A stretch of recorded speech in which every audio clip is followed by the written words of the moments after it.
Let's Begin Again, a Pine Valley novel, written by Heather B. Moore, narrated by Exie Sands. 1.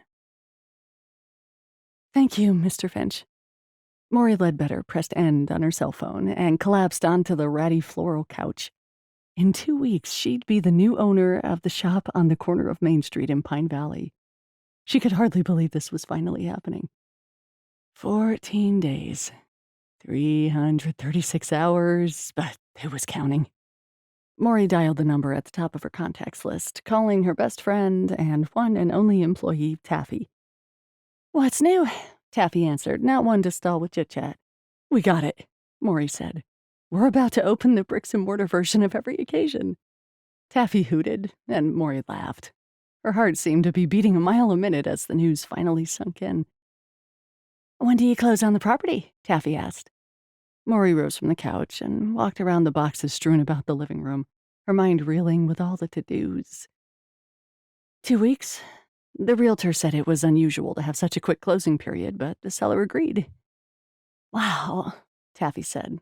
"Who would have thought 2 years ago that your little online hobby of selling gift baskets would turn into this?"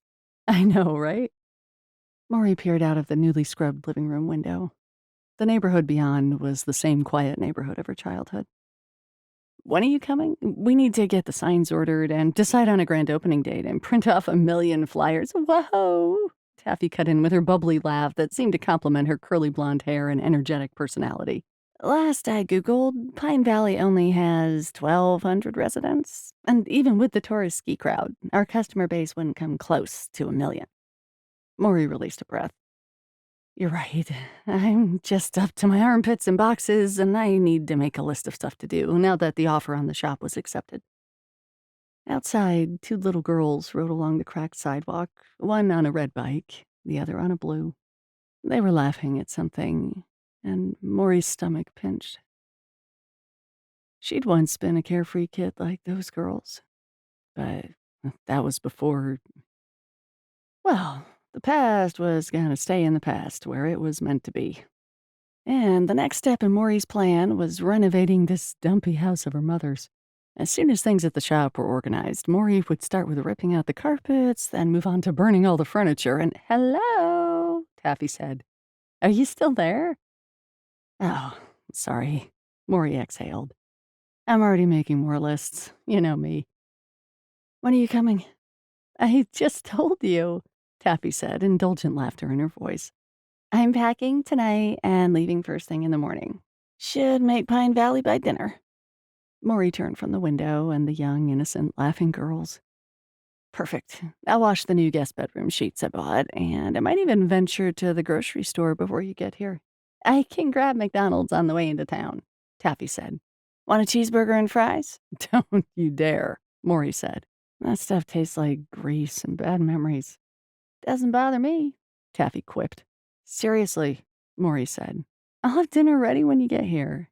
I'd like to try a new chicken salad recipe I found on Pinterest." Taffy gave a good-natured sigh. "You're a nut. You know that? I mean, don't you have enough to do? Cooking should be at the bottom of the list." "That's why you're coming to work for me," Maury reminded her, "to keep my priorities straight." She eyed the boxes and a stack of wicker baskets. "All right, boss," Taffy said. "See you tomorrow." Maury was smiling when she hung up the phone. She pressed the phone against her chest and turned back to the window. She'd done it. She had returned to the hometown that she'd left 10 years ago at the age of 17, moved into the house she'd inherited from the mother who'd disowned her, and now would be an official shop owner in Pine Valley. She crossed to the tiny kitchen area, fired up the laptop she'd left on the counter, then Googled handyman in Pine Valley.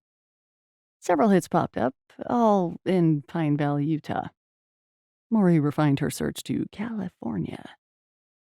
A couple of construction companies and their websites popped up. There were quite a few luxury cabins in the area, near the slopes, belonging to the who's who crowd. These construction companies certainly catered to the wealthy if their 10,000 square foot cabins were any indication. She hovered over one link and read aloud, Briggs Brothers, your hometown handyman. No job is too small. She clicked and opened the simple website. In the top left corner was a picture of two men. Both men wore baseball caps shading their faces so Maury couldn't see either of them clearly. Not that she knew a lot of people in Pine Valley anymore. And she certainly didn't remember the name of Briggs. Her mom had homeschooled her since middle school, insisting that the public system was failing her child, a notion which Maury had allowed herself to believe for a long time. It wasn't until she was removed from the home after a raucous party her mother had thrown and was subsequently busted for, and placed in another city in foster care, that Maury discovered she was academically nearly 2 years behind her peers. Maury was never returned home because her mother had gone to jail for 6 months for possession of illegal substances and endangering a minor. And when she was released, she'd written a letter to Maury saying she was relinquishing parental rights to the state. Now, 10 years later, the memory of the letter still stung, although it had long ago been destroyed. Fortunately, Maury had landed in a decent foster home, and her foster mom, Gladys Ronning, had shown her what a real mother's life could be like. Thinking of Gladys still made Maury emotional. Gladys hadn't been perfect, but she'd been the best mom Maury had ever had. Because of Gladys, Maury had pulled her life together and discovered she could set and keep goals. Maury wiped a tear off her cheek and took a deep breath as she stared, unseeing, at the Briggs Brothers website. Gladys had died when Maury was in college. A year later, Maury had been notified by the state that her mother had died as well. Causes unknown. It had been several more months before Maury was contacted by a Pine Valley lawyer about her mother's estate. After hanging up from the phone call, Maury had laughed at the news. And then she'd cried. Later, she'd called the lawyer back and told him to rent the house out. At the time, she was still in college and wasn't ready to change her life all over again and move back to her past. That had all changed a couple of months ago, when Mr. Right had turned out to be Mr. Completely Wrong, and Maury needed to start her life over. Miles and miles away from Irvine, where she'd been living. Miles away from Brandon. Pine Valley had suddenly seemed a safe haven. Well, I'm here now, Maury said aloud to the empty kitchen. And I'm about ready to be a store owner. Since the house had been paid off long ago by Maury's grandparents before her mother inherited it, the years of rent, minus upkeep expenses, had been accumulating in an account. Eventually, it had added up to a sizable down payment for Maury's new beginning. She took a deep breath and dialed the number for Briggs Brothers. A woman answered, a secretary, it seemed. She took down Maury's address, then promised someone would be out that afternoon to evaluate her needs and work up a bid. This afternoon? That's quick, Maury said. It is January, ma'am, the woman said in a brisk tone. Not much construction going on in Pine Valley this time of year. Okay, that makes sense. Maury felt chagrined and annoyed at the same time for being called ma'am. She was only 27. But the woman on the other end of the line had no way of knowing that. Great, and thank you so much, Maury said. When she hung up, she stood and stretched, then grabbed her notebook of lists and more lists. She turned to a fresh page and started planning for a visit from Briggs Brothers. 2. Grant Shelton stared at the address of the work order on his phone. Then he looked over at the dilapidated house with its overgrown, dead lawn, mostly covered in snow. At least the walkway had been shoveled clear of the recent snowfall. His gaze cut to the house number stenciled on its mailbox. Yep, it was the right place. He groaned. Switching to his phone's contacts, he called Julie. When his sister answered, he said, "Who called you from 462 Elmwood?" Hang on." It sounded like she was typing something on her keyboard. "Let's see. Maurie Ledbetter." Grant clenched his jaw. It took him a moment to refocus his thoughts. "Hey, this might sound really weird, but do you think Dave could do this bid?" Julie laughed. "Grant, you're funny. Yesterday over dinner, you told my husband that you needed more hours. Ask and you shall receive, hon. Grant rubbed a hand down his face. He did need the extra income. His stupid legal battle with Joy was driving him crazy and draining his meager savings. Yeah, you're right, Julie. If ever a name was an oxymoron, it was his ex-wife's. And now Joy had revised their custody agreement so she could keep their 4-year-old son, Trent, with her full-time, limiting Grant's visits to little more than holidays and summers, because she'd moved 100 miles south with her new boyfriend, Stone. Yep, that was his name. Stone. Grant, you okay? Julie's voice sounded with genuine concern. Sorry about that, Grant said. I'm not thinking straight. You're going through a tough time. His sister's tone was tender, which only made him feel worse for balking at this job. Keep your chin up, and remember to enjoy the work. You're an amazing carpenter, and not many people get to follow their passion. His sister was right. I know, he said. It's been one of those weeks, I guess. After Julie married Dave Briggs, Grant had thought a partnership was the perfect solution to his problems. For years, he'd been trying to make it solo as a carpenter, but he hadn't been able to compete for bigger contracts against the elite construction companies in the area. Together, he and Dave had carved out their own niche as hometown handymen, often cleaning up the bigger construction companies' mistakes.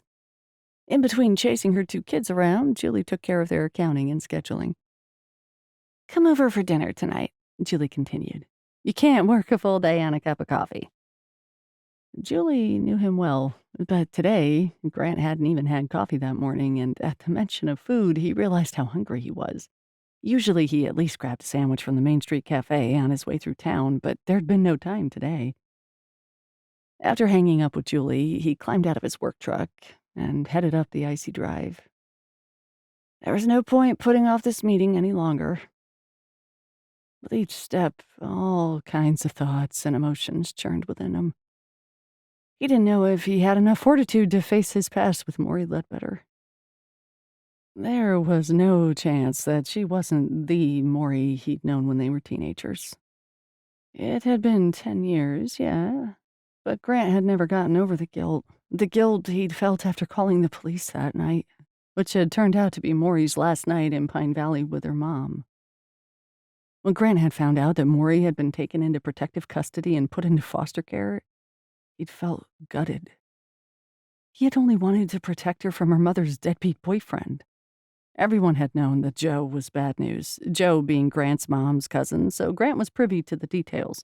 And when Grant had seen Joe coming out of Mory's home one evening, Grant's blood had frozen in his veins. At the time, he'd assessed what he knew about Mory. She was a couple of years younger than him, was homeschooled, and sat on her porch to watch the kids walk home after school. He lived down the street from her and had passed by her house often. Mrs. Ledbetter was a single mom who lived in her deceased parents' home. Grant had heard the talk around town about Mrs. Ledbetter's string of boyfriends, but Joe had been the worst yet of those bad news guys. Grant shook the memories from his mind as he climbed the front steps to the Ledbetter house. Once he rang that doorbell, there'd be no going back. He'd have to face the woman whose life he'd changed forever. The door swung open while Grant was still gathering his courage. "Oh, sorry," a female voice said, opening the screen door as well. "I thought I saw the truck out front and wondered." Her voice trailed off as she stared at him. Grant couldn't stop staring back. The Mory he remembered had been a thin, pale girl with a mop of black curls and round glasses hiding bright green eyes. This Mory was the same person, but grown up and transformed. It was the only way to describe her. Her dark hair was still curly, but now it lay in soft waves skimming her shoulders. Her glasses were gone, and her eyes were just as green as ever. She was fair, yeah, but not pale. In fact, her skin was more of a honey tone, as if she spent time outside, and she had a smattering of light freckles across her nose. "Grant Shelton?" she said in a disbelieving half-whisper. He nodded. "Hi, Mory. He held out his hand to dispel the awkwardness. How much did she remember of that night? Did she hate him for it? She shook his hand, surprising him with a firm grip. It's been a long time, she continued, then released his hand. It was all that Grant could do to nod again as he swallowed against his dry throat. Come in, she said. I didn't mean to leave you standing on the porch in the cold. She was normal. Totally normal. Friendly and beautiful, if Grant was to be honest with himself. She was taller than he remembered, only about 6 inches shorter than him, and as he followed her inside, he had to drag his gaze away from her curves. She'd definitely grown up from that skinny girl he remembered. They passed through a dim living room with wood paneling, a sagging couch, and boxes stacked everywhere. Grant followed Mory into the kitchen. He had to force himself not to gawk. The kitchen was a disaster. Nothing had been updated in decades, and it looked as if Mory had moved from one of those luxury resort cabins and crammed everything into this small house. Here, Mory handed over a piece of paper. My list of to-dos. Just so we're on the same page and so I don't repeat myself. He wondered if she wore contacts or if her eyes had always been this intense green. There was some brown in them, too, so hazel? He looked down at the paper she'd handed him. He tried to read the list, but his thoughts wouldn't compute. There were lists of words, all of them he should be able to read, but not one word made sense. He glanced up at her, only to see she was studying him as well. Even though Pine Valley was in the dead of winter, this small house sure held its heat well. Maybe it had a newer furnace. Grant waited for Mory to say something about their past, about the last time she'd lived in Pine Valley, how her mother's boyfriend had driven his car into the elm tree across the street, how her mother had thrown beer bottles at Joe from the front porch. I know there's a lot of little things on the list that might seem nitpicky, Mory said, pulling Grant from his reverie. But I'm opening a shop in town, so anything you can do here will free me up to focus more on my shop. Grant's mind caught up with what she was saying. What kind of shop? Well, she hedged, then she smiled. Grant tightened his grip on the paper he held. He felt that smile all the way to his feet. It's a gift shop called Every Occasion, Mory said. We specialize in gift baskets. I've been running it online for a couple of years now. She waved a hand at all the boxes and clutter. Orders arrive daily, and I can't wait to move all of this to the shop. I close in 13 and a half days. Grant blinked. 13 and a half, huh? Her cheeks pinked, and Grant couldn't decide what he liked more, her smile or her blush. Then he chastised himself for letting his mind wander to places it shouldn't. His life already had plenty of relationship baggage, and if Mory thought Grant was attracted to her after everything that had happened between them, she'd probably give him a well-deserved punch. But here he was. I'll give you the grand tour, Mory said with a smirk. We're standing in the kitchen, of course. And once things get moved, you'll have plenty more room to work. As you can see, there's a lot of updating to do, and probably more than I realize. That's usually what happens with most jobs, Grant said, but we'll keep the price as low as possible. Mory studied him for a second. I'd appreciate that. The air between them seemed to shift. No problem. Mory turned. Let's leave the kitchen for last. There's a giant hole in the wall in the hallway that needs to be patched. Grant tried not to ogle Mory as she led him through the house and pointed out the repairs. Everything she showed him were obvious surface repairs, and he could very well guess that once he started working, more and more things would be uncovered. Mind if I add a few things? Grant said, taking a pen from his pocket and writing on the notepaper that Mory had given him. He paused by the bathroom door in the hallway. For instance, this door frame is rotting and growing mold, and instead of replacing the door, the entire frame should be changed. That bad, huh? Grant gestured to the small window on the other side of the bathroom. Not much ventilation in here, he said, but it looks like it was hit with something heavy, like a piece of furniture. See this splintering? Mory said nothing for a moment, and when Grant met her gaze, she was frowning. If it's a matter of cost, I could start with the repairs that are most dire to make the place livable. he said. Then, in a few months, move on to the others. That's not it, Maury said. I just remembered something, that's all. She flashed him a smile, but it wasn't like the genuine one earlier. Yes, write down any additional repairs that you think are necessary. I want this place in good condition. Grant wanted to question her more. Did she remember why the door frame was cracked? Her life in this house must not have been too horrible, he decided, if she was willing to live here. It was a thought that made him feel even guiltier about his role in her becoming a foster kid. Do you want a total bid for everything on the list? He asked as they moved into one of the bedrooms. He assumed it was where she was sleeping. It contained fewer boxes, and the bedding was rumpled but new. Or do you prefer itemized? A total cost will be fine, Mory said. It all needs to be done, and I'd rather have it finished sooner than later. She pointed at the faded curtains on the window. Do you install blinds, too? Sure, Grant said. It's not on your list, but they're pretty threadbare. You noticed that, did you? Mory's lips curved with amusement. Grant wished he hadn't worn his sweatshirt. The bedroom was plenty warm, or maybe it was because it was the bedroom of this beautiful woman, or because he didn't want her to think he was trying to get money out of her. One of my friends is a carpet layer. Who? She asked. Sean Anders. He was a couple of years older than me in school. I'm not sure if you knew him. Doesn't sound familiar. She moved past him, close enough that he caught the scent of peppermint. Grant followed, and they inspected the second bedroom. This will be my friend Taffy's room for the time being, Mory said. She works for me and will help set up the shop. She doesn't want to move here permanently, but I'm planning on convincing her.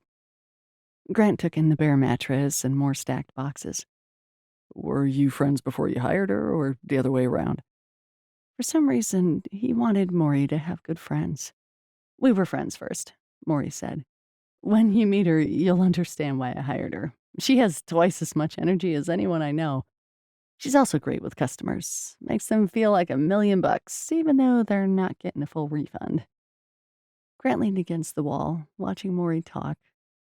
He couldn't remember her saying much when he knew her years ago. She'd always seemed so shy. But this Mory didn't have a problem with conversation. What's your return policy?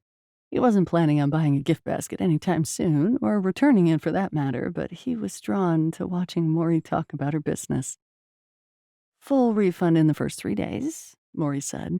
Otherwise, the customer only gets a percentage back. Some of the items are perishable, you know.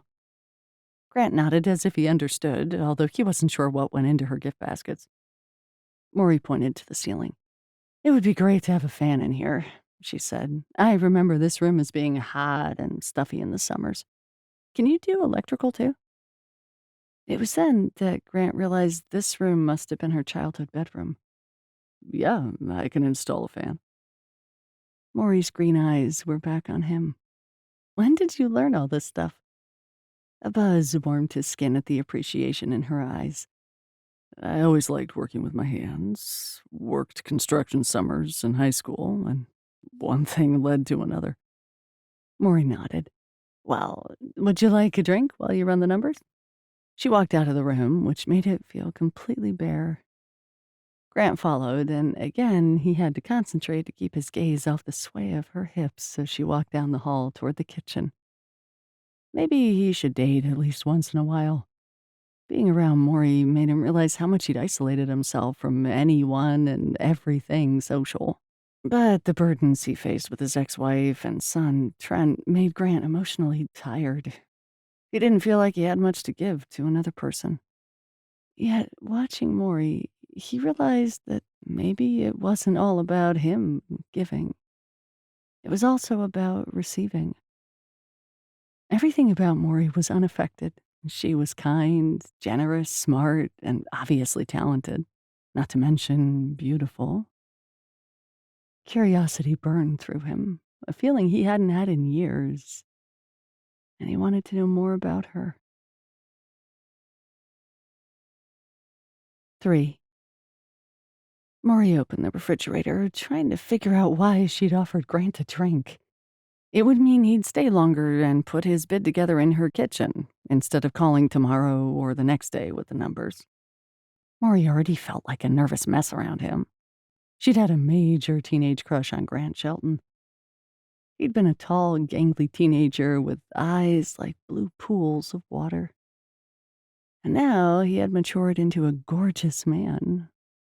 Same blue eyes, but he was taller than she remembered, and his muscular frame was a testament to his labor-intensive profession. His light brown hair was trimmed, his face shaved, although a 5 o'clock shadow was making an appearance. And his nails were clean, even though he worked construction. Not to mention, she'd caught his clean and spicy scent more than once as they'd explored the house. She'd wondered if she was dreaming when she'd first opened the door to see Grant Shelton standing there. How many times had she thought of him after she left Pine Valley? How many men had she compared to him? More than she wanted to admit. During her middle school and early high school years, she'd only shared a handful of words at their brief interchanges in the neighborhood. Grant had done things around their yard when he thought no one was home. He was that kind of kid, and it seemed he hadn't changed much as a man. She'd even felt the concern and generosity rolling off him as they'd walked through her house. When Grant had done yard work at her house so many years ago, Mory had always been home. She'd never let on that she'd seen Grant at work because she stayed inside the house. She'd been a homeschooling recluse, and when her mom was gone, Mory had pretended no one was home. Only in the afternoons, when her mom was sleeping, had Mory dared to sit on the porch and watch the other kids walk home from school. So often, she'd imagined she was one of those kids walking home. She'd been in school until she was about 11, but then her father had left, and everything had changed. Her mother had started drinking and inviting other men over. She'd slept most of the day and watched television all night. Then, after an argument with the principal, she'd pulled Mory out of school when Mory was too young to fully understand what was going on. Mory remembered early mornings during the winter when Grant had shoveled snow from their walkway. He'd mowed their lawn when her mother was gone, and there had been no car in the driveway. He'd probably thought Mory was gone, too. But once her mother began shoplifting and hanging out in the next town's bar, Mory had stopped going anywhere with her. Grant had come around the corner from his own neighborhood once when Mory had gone out to the mailbox. He slowed down and said, "Hi, Mory. How are you?" Kind of formal for a teenager, but that's what made Grant Shelton different. "Okay," she'd said. "Thanks for helping with our yard." He'd flushed red, and Mory stared at him, wondering what she'd said that embarrassed him. I didn't know you were home," Grant had said. Mory had shrugged. "I never go anywhere." Grant had just stared at her, and she thought she saw pity in his eyes, which made her feel embarrassed, so she'd fled, running up the driveway and into the house like the kid she'd been. But now she was a college graduate and ran a successful business. Of course, she could credit her foster mom and dad for showing her what normal was, oh, and a few dozen therapy sessions in high school. In the here and now, Mory stared at the items in her refrigerator. Oh, yeah, she was gonna make a drink for Grant. "What made you decide to return to Pine Valley?" Grant asked. His deep tone sent a wave of warmth through her. She'd always loved his voice, the few times she'd heard it. Voices seemed to have more power over her than a man's looks, but Grant had plenty of looks as well, no doubt about that. She turned to face him, holding a carton of cream and a pint of milk. "My mom left me at the house, and, well," she shrugged. "After renting it out for a few years, I decided to move here and open the shop. I needed a change of scenery." He was watching her closely, quite intensely, in fact. It felt as if he was trying to read her thoughts. She set the things on the counter and tucked some hair behind her ear. "Have you ever needed a do-over?" He nodded, "Several times." When he didn't offer more, she crossed to the kitchen table and cleared a space for him. She motioned to one of the chairs. "Have a seat. Do you need a calculator?" He sat. "I have one on my phone." "Oh, right." She moved back to the counter, then leaned against it and folded her arms. "What about you, Grant Shelton? What have you been up to in Pine Valley all these years?" She tried to sound lighthearted, but in truth her heart was pounding. "Here it came. The story about his beautiful wife and 2 kids, or his living girlfriend who was a supermodel. He looked up from the list. Uh, that's a depressing tale. Depressing? Not what she expected at all. Grant Shelton didn't seem like he had a depressing life. Everything about him seemed on the ball, from his looks to his clothing to his professionalism. "Hmm," she said. "I think a depressing tale deserves something sweet." She took the dark chocolate mix out of the cupboard and poured milk into a pan. She felt his gaze on her, and Mory tried to keep the smile off her face. She'd intrigued him. Good. "You're making me hot chocolate?" he asked. She glanced over at his expression and laughed. "Cocoa," she clarified. "And you've never tasted anything like it, believe me. Besides, I want to hear your depressing tale." He visibly swallowed, and a thought hit her. Maybe he was as nervous as she felt. "All right," he said, looking down at the paper in front of him, then back up at her. One of his brows cocked, and she didn't know what to make of that expression. "If you're sure you want to hear it." She held his gaze. The old Mory would have shied away from such a personal conversation, but she was no longer that girl. "I'd love to." His gaze moved over her face. Then he propped his elbows on the table and released a sigh. "It's not for the faint of heart." The way he said it made her want to smile, but she refrained for now. She turned on the burner until the gas flame leapt to life. After mixing in the cream and several scoops of dark chocolate powder, she lowered the temperature to a simmer and turned to face him. "I'm listening." Grant scrubbed a hand through his hair, leaving it mussed. "So, right now, I'm in a custody battle for my 4-year-old son. His mother wants to keep him in another city and raise him with another man." Maury stared at him for a second before she realized staring was probably rude. "Oh, wow. Sorry." She moved to the table, shoved a few things aside, and sat across from Grant. He was divorced, and he was a father. "What's your son's name?" He looked surprised at her question. Trent." "Trent Shelton," she said. "Great name. He'll be a strong and good man, like his father." Grant held her gaze for a moment. "That's a pretty big prediction. You haven't even met the kid." Maury didn't have to meet the kid. She didn't even have to meet Grant's ex-wife.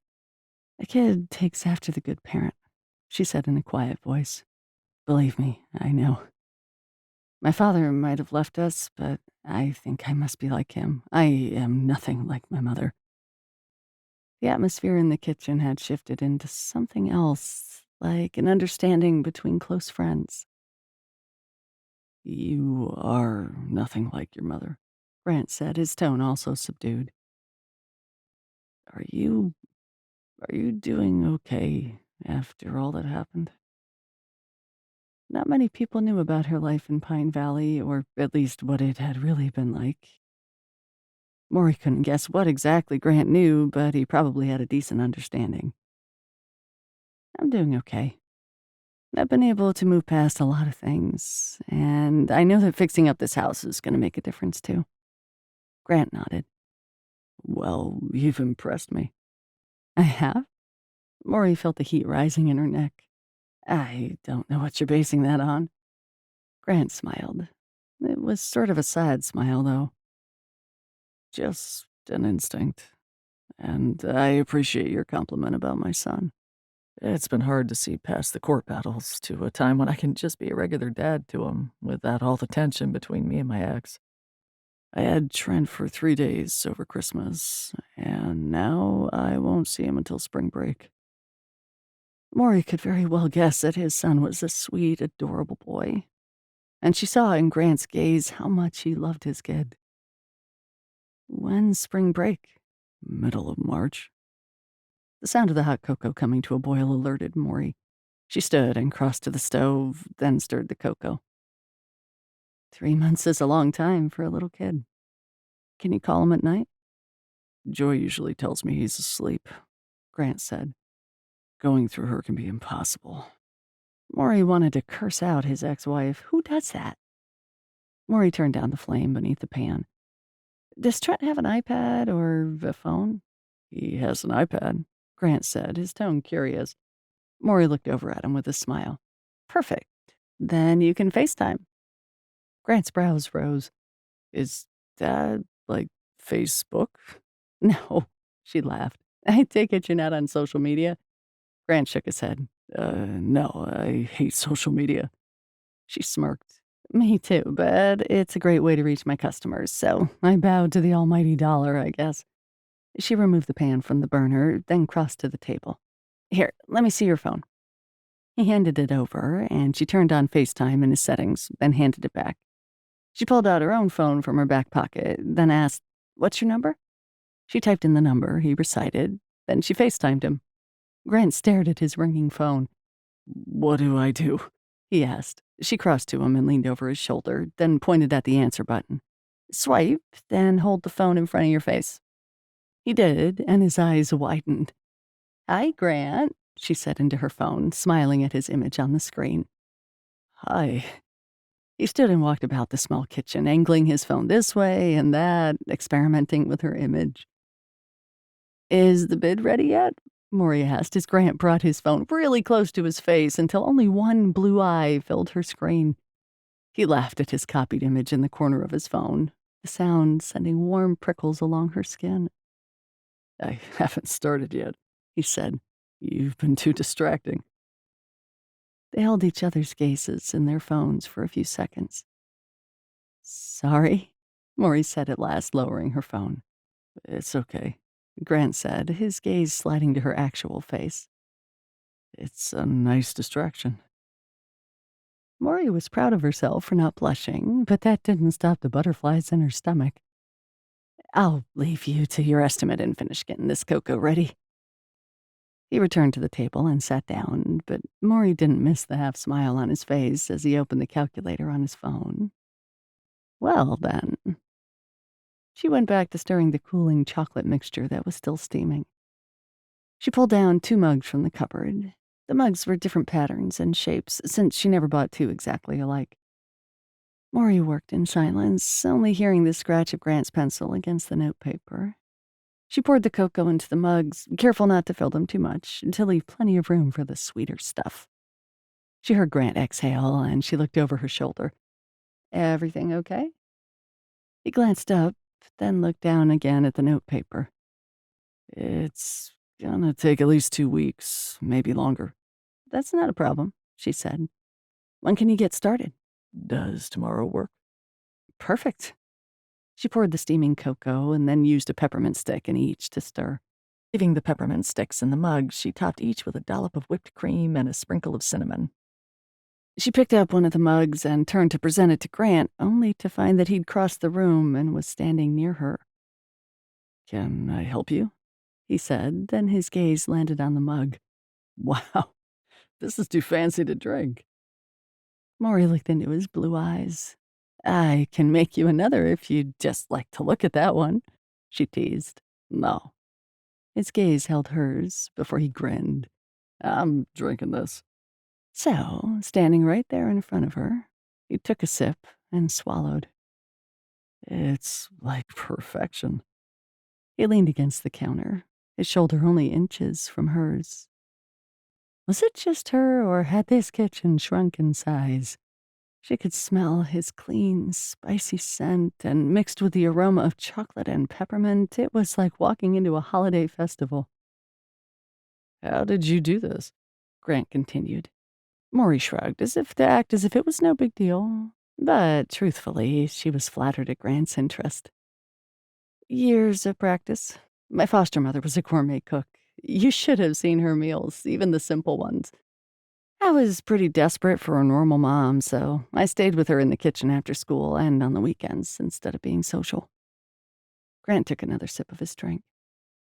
Your foster mom sounds pretty great. Mory's throat tightened. She was.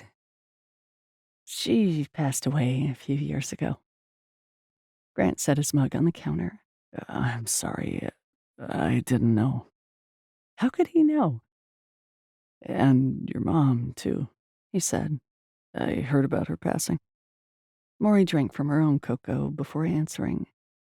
The hot sweetness was instantly soothing. Yeah, I still haven't been to her gravesite. Maybe someday.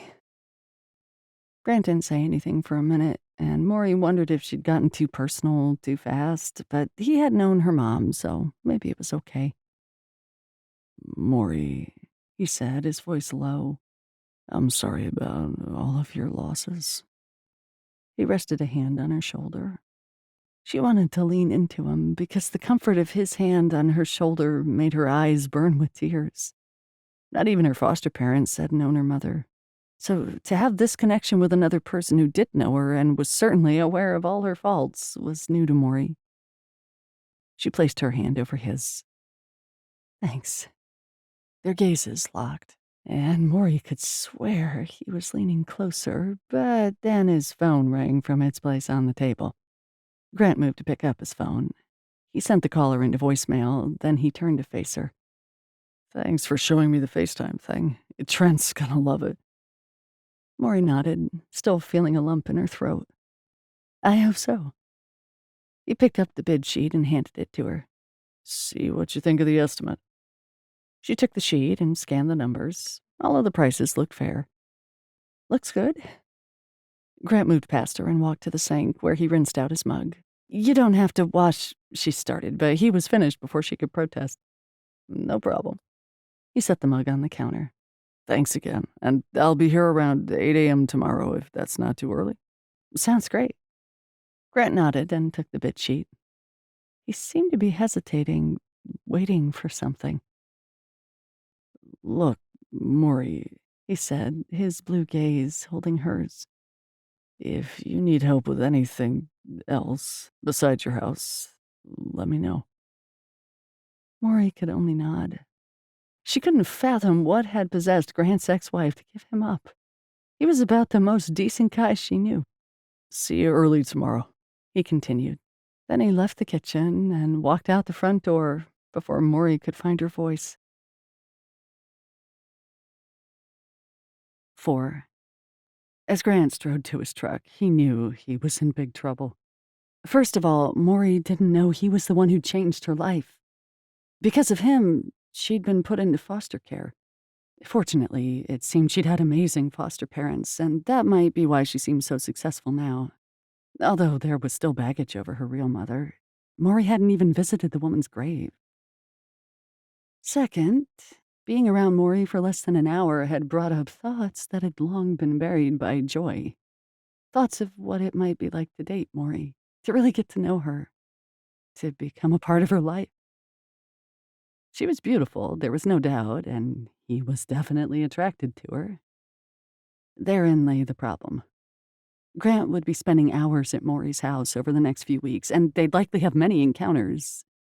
It wouldn't be fair not to tell her about his role in her last night in Pine Valley. Grant climbed into his truck. The wintry air had turned sharp, and he cranked on the heater. He took a final look at the house before pulling away from the curb. Had he done the right thing 10 years ago? Looking at how successful and seemingly content Mory was now, he could probably talk himself into believing it had all been for the best. But a short visit with her couldn't erase 10 years of questions and guilt. There had to be much more that she wasn't telling him. If the roles had been reversed, he couldn't imagine what he might be feeling. Grant turned the corner, heading to his last appointment of the day, as a dusting of snow fell from the dark gray sky. He'd spent the last 2 weeks building and painting cupboards for Mrs. Jones, 2 blocks over. Today, he'd mount all of the cupboards and install the hardware. He couldn't wait to see the finished product, and it would be a welcome distraction to take his thoughts away from the beautiful woman he'd just spent time with. When Grant stopped in front of Mrs. Jones's house, he let the truck idle for a couple of minutes as he gathered his thoughts. Should he tell Mory that he'd been the one to call the cops on her mom? Wouldn't it only bring more pain and dredge up bad memories? Mind made up, he shut off the engine and climbed out. Mrs. Jones greeted him at the door, a smile on her cheerful, round face and a plate of muffins in hand. Bless you, Mrs. Jones, he said with a grin. I'm starving. You're too thin for a full-grown man. Mrs. Jones said. "I baked these special for you. From one of those mixes, but I didn't think you'd mind." I don't mind. Grant walked with her into the kitchen and ate 2 muffins before he started the install. As he worked, he could hear the hum of a game show on television. It reminded him of time spent at his own grandparents' house when he was a kid. The warmth of the house, the smell of homemade goods, and the drone of the television on a cold winter afternoon. Grant thought of Mory and how she didn't even have grandparents. The install went smoothly, and Mrs. Jones insisted on writing him a check then and there. "Thank you, Mrs. Jones," he said. "Be sure to call us if there's anything else you need." Mrs. Jones patted his arm. "You are a dear. Thank you, my boy. And be sure to take the rest of the muffins. I'm more of a donut gal." Grant laughed and took the paper plate she offered. He left the warmth and kindness of Mrs. Jones's house, only to arrive home to the dark and cold apartment he called his own. As he flipped on the kitchen light, a reminder popped up on his cell phone. He'd forgotten about dinner with his sister, Julie. He was no longer starving, thanks to the muffins. Besides, he had some research to do. So he texted Julie that he wouldn't make dinner. He turned up the thermostat a notch and settled at his kitchen table, where he turned on his too-slow laptop and Googled Maurie Ledbetter. Before he knew it, he'd spent 2 hours clicking on links associated with her name. She'd graduated high school with honors and earned a Bachelor of Arts degree in college. When he poked around on her Facebook page, he unearthed only a few pictures. To see more, he'd need to friend her, but she looked happy and healthy and successful from what he saw. Grant shut off the laptop and leaned back in his chair. Night had deepened around him, and his apartment felt emptier than normal. At least Mory would have a roommate soon. Yet he thought about all of her losses, and they were all significant. The guilt that churned in his stomach would fade with time, right? He'd spend the next couple of weeks fixing up her house while she'd put together her shop. How much would he really see her anyway?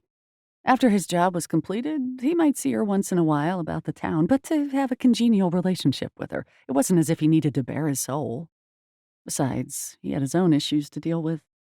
Telling Mory about his part in her past might only give her an additional burden, so he'd refocus on his own problems. He reached for his phone and pulled up Joy's number. Calling his ex-wife was his least favorite thing to do, but for now, it was the only way to get through to Trent. Grant hoped FaceTime would change all of that. "Grant, it's late," Joy said with no preamble. He glanced at the microwave digital clock. It was 8:45 p.m., later than he'd thought. "Is Trent still awake?" Joy sighed. "You know, I don't want his bedtime routine messed up. He's reading books with Stone." Something in Grant's heart pinched. As much as he couldn't stand Stone, Grant wanted to be the one putting Trent to bed each night. "I'll keep it short," Grant said. He waited for her to argue, and he wouldn't be surprised if she did, but the fact that Joy had answered the phone in the first place told him she was in a generous mood. "All right," she said, not bothering to hide the exasperation in her tone. 10 minutes, tops." Grant didn't have a chance to reply, and while he was waiting for Joy to take the phone to Trent, Grant wondered how his life had gone from being married and taking care of Trent most of the time to being told that he could only be a dad for 10 minutes at a time. If there had been any way to save his marriage, Grant would have done it. Hell, he'd been the one to suggest counseling, and he was always bending backwards to meet every single one of Joy's demands. But in the end, Grant's profession and simple lifestyle weren't enough for Joy. "Daddy?" Trent's small voice came through the phone. All of Grant's dark thoughts disintegrated in a second. "Hey, buddy. Are you getting ready for bed?" "Yeah, I'm reading a joke book." Grant chuckled, even though his heart ached. "Sounds cool. Can you tell me a joke?" "Okay." Trent paused. "What has ears but can't hear?" Grant stalled. "I have no idea." Trent giggled. "A cornfield. Get it?" Grant laughed. "I get it." "Want to hear another one?" "Yeah, in a second," Grant said. "I want to try something first. Can you get your iPad?" When Trent got his iPad, Grant told him how to turn on FaceTime in the settings. "I'm gonna hang up and call you, okay? Do you know how to answer?" Seconds later, Grant was gazing at Trent's face on his phone. "I can see you, Daddy," Trent said. "And I can see you," Grant said with a grin. "How about I call you every night at 8:30 on your iPad, and you can tell me any new jokes?" "Okie dokie," Trent said. "Ready for the next one?" Grant would always be ready. They spent the next 10 minutes talking and laughing as Trent told Grant his jokes. By the time Grant hung up with Trent, he felt less empty, less alone. This FaceTime thing was going to make a big difference, and he had Mory to thank for it. 5. When Grant awakened the next morning, he knew something was different. At first, he wasn't sure what it was, and then he remembered all the events from the day before, namely Maurie Ledbetter. He hoped she'd be home when he arrived at her house because he wanted to thank her for the FaceTime idea. With his labor-intensive work, Grant didn't bother with going to the gym or running the streets unless it was the weekend, so he showered and was ready quickly. He grabbed a coffee from the gas station on his way to Mory's and arrived a few minutes after 8. As Grant climbed out of his truck, the old doubts returned. Maybe he should tell her about calling the cops on her mother. No, he'd been over this in his mind already. It might only bring her more stress and doubts and second-guessing. Mory was in a good place, and he didn't want to mess that up. Grant lugged the toolbox out of the bed of his truck and strode up the walkway. Once he reached the front door, he knocked. When no one answered, he knocked again. There was at least one light on inside, so that gave him hope. Still, what if she'd left to do something? He looked for a note, but there was nothing, so he tried the doorknob and found it unlocked. "Mory?" he called as he stepped inside. The scent of something baking wafted past him. Bread, maybe? His stomach tightened, letting him know that coffee was never enough. But the house was quiet. Had Mory left the oven on? "It's Grant. I'm here to start working." Still nothing. He glanced toward the kitchen, surprised to see the mug of hot chocolate that she'd drunk from still on the table. "Mory?" He moved into the hallway, and then he heard her voice. "Grant?" The sound came from above. The attic? He strode toward the sound and saw the open hatch in the corner of the second bedroom. 2 feet dangled from the opening. As he moved toward the hatch, Mory's legs appeared, clad in black leggings. "Can you help me down? I'm getting vertigo." "Okay," Grant said, looking up. "Move as close to the edge as possible, and I'll hold your legs while you lower yourself to the chair." She scooted to the edge of the hatch, and dust filtered down. Grant blinked against the dust and grasped Mory's legs. He tried not to think about their close proximity. "I feel sick," Mory said. "Like sick, sick, or you just hate heights?" Grant asked. "I don't know." "Come on, I've got you." He wrapped his arms more fully about her legs to give her more support. "Let go." She did. Good thing Grant had braced his legs so that he didn't topple against the wall because he hadn't expected her to pretty much let herself drop. She didn't even come close to landing on the chair. Mory yelped and Grant staggered but remained upright. He set her down, keeping his arms about her to steady her. "Are you okay?" Mory's green eyes were wide. Her dark waves had been pulled into a knot, but tendrils of curls created a wild halo about her head. Streaks of dust crossed her cheeks and dirt stained her oversized shirt. "Thank you," Mory said, her hands on his shoulders. Her body was warm and curvy and soft in the places a woman was soft. Grant swallowed and released her. "What were you doing up there?" he asked. Mory brushed at her clothing. I, uh, she sneezed. "Bless you," he said, holding back a smile. He plucked out a wad of lint from her hair. "You came just in time to rescue me." She brushed something off his shoulder, and his heart tripped again. "Sorry about the dust. I was checking to see if my mom had put anything up there." He stepped back because they were standing very, very close. Even though she was grimy from the attic, she was even more beautiful than she had been yesterday. "Find anything?" he asked. She smiled. "I did. I've been up there for over an hour looking through old albums that my grandmother probably put together. Pictures I've never seen." "Really?" He rested his hands on his hips, trying to gauge her reaction to seeing old pictures of her family. She didn't look upset or anything. Do you want me to bring them down? Thanks, but you don't have to go up there. He lifted his hands. Free of charge. She studied him as if she was doubting. It will only take a couple of minutes, he said. The edges of her mouth curved. All right. I'd appreciate that. No problem. He stepped onto the chair and poked his head through the hatch opening. It took a few seconds for his eyes to adjust to the dimness. More boxes stacked, odds and ends of furniture. The attic's mustiness attacked and he sneezed. It's really dirty, Mory called up, amusement in her tone. I got it. Grant braced his elbows on the edges and pulled himself up with a grunt. He slowly straightened in the cramped space. Then he spotted some opened boxes. Sure enough, they contained photo albums. There were about a dozen other boxes, handmade boxes with their taped edges and corners. A small crib that was more of a bassinet stood in one corner, and a huge stack of National Geographic magazines teetered in another corner. Grant picked up the top magazine. 1968. He flipped through a few pages, then he picked up a box with photo albums. He crossed to the hatch opening.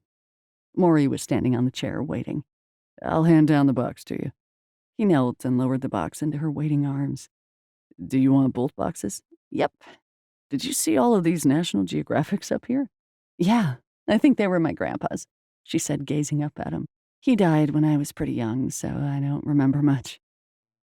He rested his hands on his knees. Well, if you want someone to take them off your hands, let me know. You want them? Her brows lifted. He shrugged. Only if you don't. She smiled, then it did something funny to his heart. They're all yours, Grant Shelton. Hand them down, too. So he did, right after he grabbed the other box of photo albums. By the time Grant had lowered himself down through the hatch, he was even dirtier than Mory. Look at you, she said, brushing at his sleeve. Do you need to go home and get cleaned up? He looked down at his dusty clothing. I'm used to these working conditions, unless you'd rather I clean up. Oh, no, you're fine, Mory said. The dust is making me itchy, though, so I'm getting in the shower. Help yourself to the cinnamon rolls. Did you say cinnamon rolls? Grant asked. Mory laughed. Sure did. Made them this morning. Grant stared at her. Homemade? She brushed off her hands. Sure thing. Got up at 5 to mix the dough. 5 in the morning? She set her hands on her hips. Yeah, it's about a 2.5-hour process. Grant rubbed the back of his neck. Wow. Would it be too forward if I asked you to marry me? Mory grinned. Why, your wife didn't cook? She slapped a hand over her mouth. Sorry, that was really rude. Grant wasn't offended in the least. Joy was really great at ordering takeout, which was fine. I mean, theoretically, I could have cooked. Mory's brows lifted. Do you cook? I can warm up chili from a can. He winked. And make a mean PB&J. She patted him on the chest and moved past him into the hallway. Well, enjoy the cinnamon rolls. There's milk in the fridge, too. Grant made a beeline for the kitchen. He rounded the corner and stepped into paradise. Well, the kitchen was still a disaster, but the cleared portion of the kitchen counter was topped with a baking pan with lightly browned cinnamon rolls. It took him about 10 seconds to find a spatula in a fancy floral vase, and another 10 seconds to bite into the soft goodness. He ate an entire cinnamon roll before locating a glass and pouring himself milk. Then he ate a second roll. He could have easily eaten a third, but he wondered if Mory had plans for the others. When his mother baked, she took half to a neighbor's, said it helped keep her waist trim. He decided to start working in the kitchen, so that part could be functional first. Besides, by the sound of it, Mory was in the only bathroom in the house, so he couldn't very well work there. He went outside to grab the saw table from the back of his truck. He set it up on the porch and cut new shelves for the pantry. The ones she had were unsalvageable. When he brought them into the kitchen, the shower was running, and he tried not to think of Mory in the shower, only a couple of walls away. Too distracting. He needed music on or something. Maybe he'd download a couple of audiobooks to listen to. The shower shut off, and Grant shook his head, chasing his imagination away. Just because she was an attractive woman didn't mean that there would be a relationship between them. He couldn't imagine dating someone he kept such a huge secret from. And if he told her, he didn't think she'd be as friendly. But he liked being around Maury, as little time as it had been. He hadn't allowed himself to relax around a woman in a long time. Since his divorce, Grant had gone on exactly 2 dates. One was set up and the other a spur-of-the-moment connection. Neither had led to second dates. But now, it was all that he could do to not let his imagination get away from him as he thought about what it would be like to take Maury out for dinner, or on a long walk near the ski resort, or for a coffee at the Main Street Cafe. Snap out of it, he mumbled as he hammered the 2x4 that would hold the new pantry shelf. Did you say something? Maury asked. He turned to see her standing in the kitchen doorway. Her skin gleamed pink from her shower, making her eyes bright. Her hair was still wet, with small water droplets marking the shoulders of her long-sleeved shirt. She wore ratty jeans with holes at the knees, the jeans fitting her curves as if they'd been painted on. Well, I should have warned you, he said, swallowing hard. I talk to myself when I work. Maury said with a smirk. I'll be sure to stay close by then. She crossed the kitchen, and his gaze followed her. She cut a cinnamon roll from the pan. Those were delicious, by the way, he said. Thank you. She took a bite without answering, then looked over at him. You're welcome. There's plenty here if you want more. Her gaze flitted down his body. The back of his neck heated, and he realized he was staring as she took another bite. He could practically taste the cinnamon and sugar himself. He forced his gaze to the pantry. Back to work. By the way, I FaceTimed Trent last night and he loved it. Grant positioned the last shelf to mark where he'd hammer in the brackets. It was a bit tricky to make the markings with one hand balancing the shelf. Good to hear, Mory said close to his ear. Here, I'll hold the shelf. He hadn't realized she'd crossed the room, but now she was right beside him, her peppermint scent dominating his senses. She reached up and balanced the shelf, and he could practically feel her warmth against his skin, even though they weren't touching. He marked the location for the brackets, wishing it took more than a few seconds to do so. Thanks, he said, grasping the shelf. She smiled and let it go. He set the shelf on the floor. So, your son liked FaceTime, huh? There was a small bit of cinnamon at the edge of her mouth, and Grant couldn't take his eyes from it. Yes, he loved it, and I loved seeing his face while we talked. Well, I sort of hated it, too, because it made me miss him more. But now I don't have to go through joy every time I want to get in touch with my kid. Nice, Mory said, and she moved past him out of the pantry area. Their arms brushed, and the hairs on his arms stood up. I'm glad it worked out, Mory said. Me too, Grant said. I should get through my emails, Mory said. Let me know if you need anything. I'll be in my bedroom. Will do. Grant watched her walk out of the kitchen, the feel of her arm against his still lingering. Then he went back to work before he allowed himself to get even more distracted. 6. While Grant hammered away in the kitchen, Mory texted Taffy.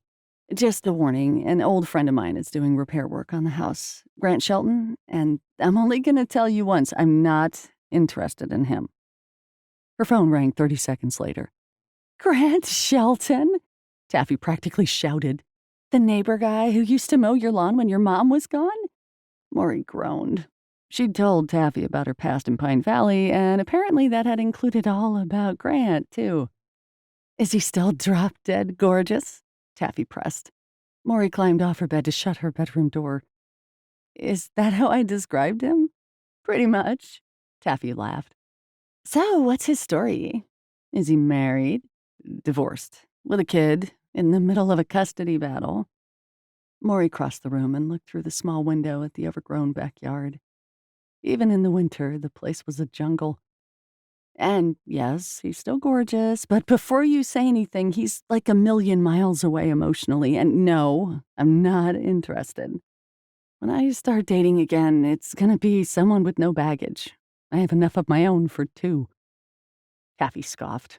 Yeah, good luck with that, Maury. You're 27. What are you gonna do, marry a 20-year-old? Every guy your age will have baggage. And if they haven't been married or in a serious relationship, then you probably don't want anything to do with them. Maury sighed. This was not the first lecture she'd received from Taffy on this topic. Okay. Okay, when you put it like that. When I put it like what? Taffy lowered her voice. Are you admitting that you're still attracted to Mr. Hot Guy? Don't call him that. Maury turned away from the window as a drill sounded from the kitchen. She wondered what Grant was drilling. I mean, Grant is a dad. Oh, my heck, girl. You still got it for him, Taffy said, delight in her voice. I can't wait to meet him, which will be, incidentally, in about 7 hours. Maury sat on her bed and leaned against the pillows. He won't be here in 7 hours, she said. Then tomorrow, Taffy said, amusement in her tone. Maury exhaled. Well, I can't wait to see you. I think this whole shop owner thing will feel real once you're here and we can start moving everything into the shop. I know, I can't wait, Taffy said. See you soon. Once Maury hung up, she listened for a few minutes to the sound of whatever high-pitched drill Grant was using. What was he doing? Curiosity got the better of her. Climbing off her bed, she checked her reflection in the mirror above the dresser. Her hair had dried in a riot of curls, so she smoothed it back and knotted it into a ponytail. She found Grant in the living room, removing screws from the dark wood paneling that lined the walls. Several panel pieces already lay on the floor. Grant had taken off the flannel shirt he'd worn over a navy t-shirt. His forearms were strangely tanned for the middle of winter and not so strangely muscled. You're taking the paneling off? She asked when there was a short break in the noise. I thought you were going to paint over it. He glanced at her, then he bent to pick up one of the panel pieces. When he turned it over, she saw the black on the other side. I think it's mold, he said, but it looks like it's only embedded on the paneling and not the walls. Oh, wow. She walked closer. I'm glad you caught that. With material this old, I have to check. Grant scanned the rest of the room, and then his blue gaze settled on hers. If you need help taking your boxes to the shop, I've got a truck. Maury noticed a light sheen of perspiration on his forehead and his arms, and... Well, that would be nice, but my friend Taffy is arriving tonight. We'll probably rent a trailer. Grant lifted a single brow. You don't need to rent a trailer. My truck can handle it. Maury tilted her head. Don't you think the work will go faster if you do the house stuff and I do the store stuff? The edges of Grant's mouth twitched as if he was holding back a smile. Since I have to remove the paneling sooner than later, I was thinking we could take a truckload over today. It's a bit crowded in here. Maury followed his gaze. Boxes were everywhere. She couldn't really expect him to work when there was hardly room to walk. She looked back to him to find that he was watching her. I don't want to put you out, she said, and I'm not sure if I can really move stuff into the shop until I officially close. Why don't you call a realtor? Grant said. Is it Jeff Finch? How many realtors were there? Yeah. Do you know him? Grant smiled. It's Pine Valley. We go back a ways. Let me know what he says. Okay, Maury said, not entirely convinced she wanted to be that pushy. Grant turned to the next part of the panel and started up his drill again. Well, then. Grant was a bit bossy, it seemed. But she'd hired him to do the renovations, so she returned to her bedroom, shut the door, and called the realtor. Jeff Finch answered on the second ring. Finch Realty, he answered. Hi, Jeff, she said. It's Maurie Ledbetter. I'm wondering if it would be okay if I move some boxes into the store space today. I've got Grant Shelton at my house doing renovations, and we could use the extra room. Jeff didn't hesitate. Sure thing. Stop by my office on your way, and I'll have the key ready for you. You can keep the key, but you'll need to let me know each time you're going to use it. No problem, she told the realtor. Thanks for this. Grant will be happy, too. I get it. How's he doing, by the way? Fine, I think. The turn in the conversation surprised her. Things with Jeff Finch had never veered toward personal before. Even though she knew there was no way Grant could overhear the conversation, she lowered her voice. Should I be worried about him? Oh, it's nothing, I'm sure, Jeff said. He's canceled on everything that we've tried to set up with the guys. We go way back to high school. Since his divorce, I've reached out to him a few times, but no dice." Maury swallowed. I don't know Grant well enough to comment, although he did mention some frustrations with the custody issues over his son. "Yeah, Trent's a great kid," Jeff said. "Sorry, don't mean to get you involved." "It's okay," she said. "I'm here to stay in Pine Valley, and if there are things I can help with, I'm happy to." "We're excited to have you, Maury," Jeff said, his tone warm. "See you soon." After she hung up with Jeff, she thought about what he'd said about Grant. If he had isolated himself from pretty much everyone, he probably wasn't dating. It was interesting to think about, and it sort of made her feel fluttery and guilty at the same time. Fluttery that he was available, and guilty because he seemed to be under a lot of stress. So, it looked like she'd be moving boxes right now with Grant. She walked into the living room. Grant had worked fast and had removed the paneling along an entire wall. He glanced over and, seeing her, turned off his drill.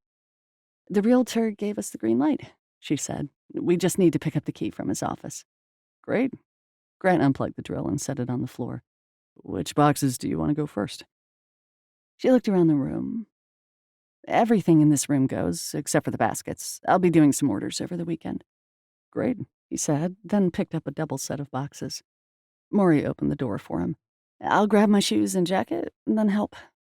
She hurried to her bedroom and pulled on her tennis shoes, then found a zip-up jacket in her closet. She didn't want to wear a full coat or she'd get too hot. 20 minutes later, the bed of Grant's truck was loaded with boxes. And while she was trying to catch her breath, he closed the tailgate and then jumped into the truck. She climbed in, noticing that he didn't look the least bit winded. He wasn't even perspiring, and he was still in his t-shirt, which meant Mory couldn't let herself stare at him too long.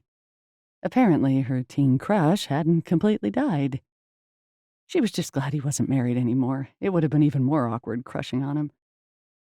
"How did you get into gift basket sales?" he asked, pulling away from the curb. Mory leaned back on the seat. His truck was older, but it was clean and had a polished scent to it, as if he cleaned it regularly. "Probably something to do with my foster mom. Not only was she a fabulous chef, but she always put together the most amazing presentations for neighbor gifts and fundraisers." Grant nodded. "So you started out as a .com?" "Yeah, I loved the flexibility of filling orders," she said, "day or night, but I soon learned that it was hard to shut off work. I'd never really get a break because my job was at home." "I can imagine," Grant said. "Most people don't like hammering in their house late into the night, so my job definitely has a cutoff time." "Do you have only one employee?" "For now," Mory said.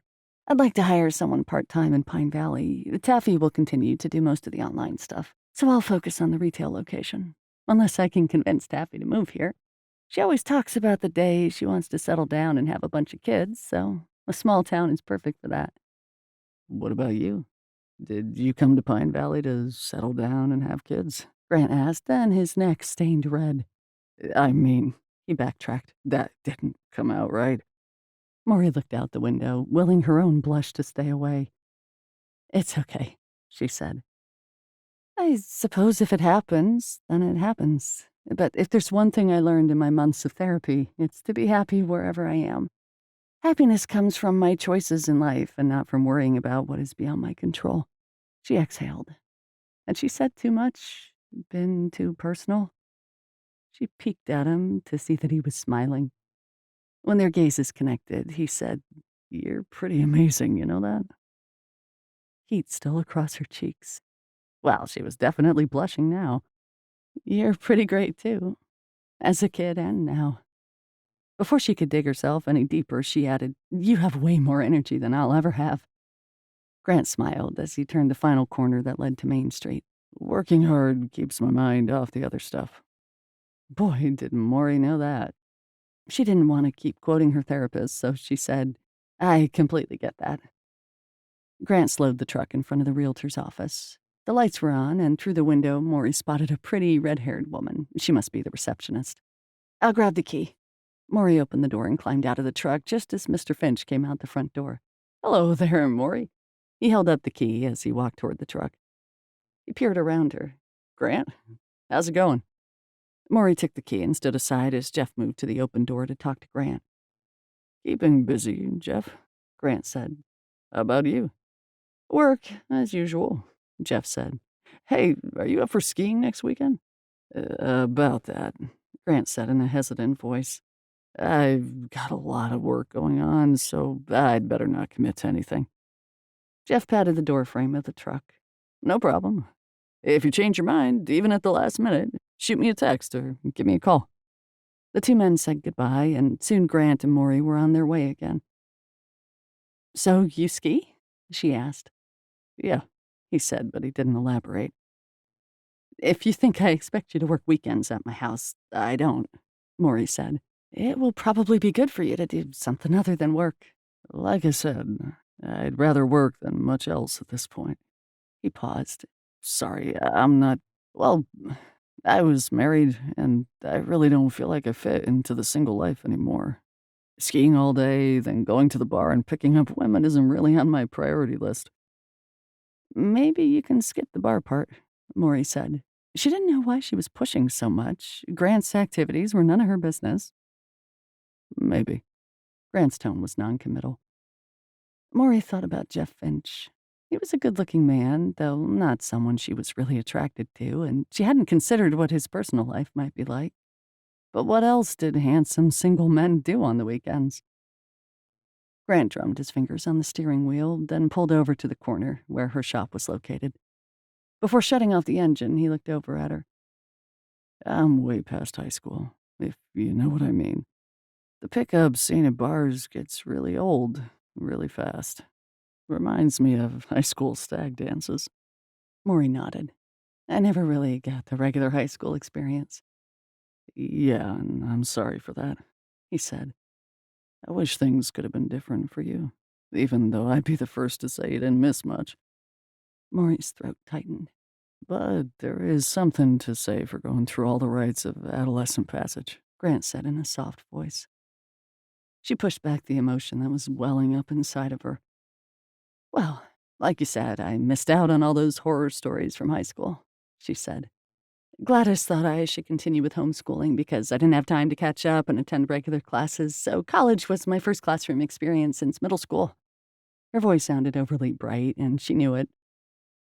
"If you could do things all over again, what would you wish for?" Grant's tone was somber, and he still hadn't turned off the ignition. She looked away from his blue gaze, then down at her clasped hands. "A mom who cared about me from the beginning until the end." Now the tears weren't going to stay away. She blinked a few times. "In the end, I did get that, even if for only a few years, and even if she wasn't my biological mom. I was lucky for the time I had with her." She brushed at her cheeks. "Sorry. I guess this moving stuff has made me emotional." Grant rested a hand on her shoulder, and the warm weight of his palm was comforting. It also sped up her heart rate. His fingers brushed against her neck, and Maury inhaled at the sensation. "I don't blame you," Grant said. "You're doing a brave thing. Changes are always hard. Yet here you are, moving mountains." She let a small smile escape. She wanted to lean into his touch, feel more of his warmth. Instead, she reached for the door and popped it open. "Back to work, Grant Shelton." She loved the way his eyes crinkled at the corners when he smiled. Grant turned off the engine, then opened his own door. They climbed out, and Mory crossed the sidewalk to the front door of her shop. She'd have to scrape off the stenciling on the door and change it to every occasion. Maybe Taffy would do it. Mory unlocked the door to the shop, then held the door open as Grant carried in the first stack of boxes. He carried boxes two at a time, while she only managed one. With Grant's help, the work went fast. Once all the boxes had been unloaded, Mory closed the prop door and surveyed the bare walls. Grant came to stand next to her. "This is the place, huh?" "Yep." Mory felt the slow warmth of joy seep through her. This was the place.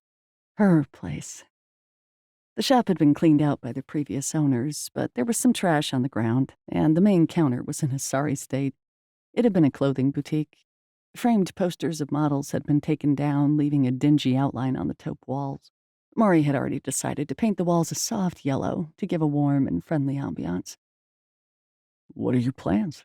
he asked, and she knew he wasn't asking out of politeness. As she told him of her design ideas, he nodded along the way, asking a few questions and even throwing in some feedback. The more she talked, the more she realized how easy he was to talk to. He really listened. He didn't act as if he was in a hurry, and he didn't take over the conversation. And the more she was around Grant, the more she compared him to her last boyfriend, Brandon. The two men were opposites. Brandon also had a busy schedule with his software startup, but even when they spent a weekend on vacation together, he'd still been so self-involved, and she'd felt like a decoration at his side.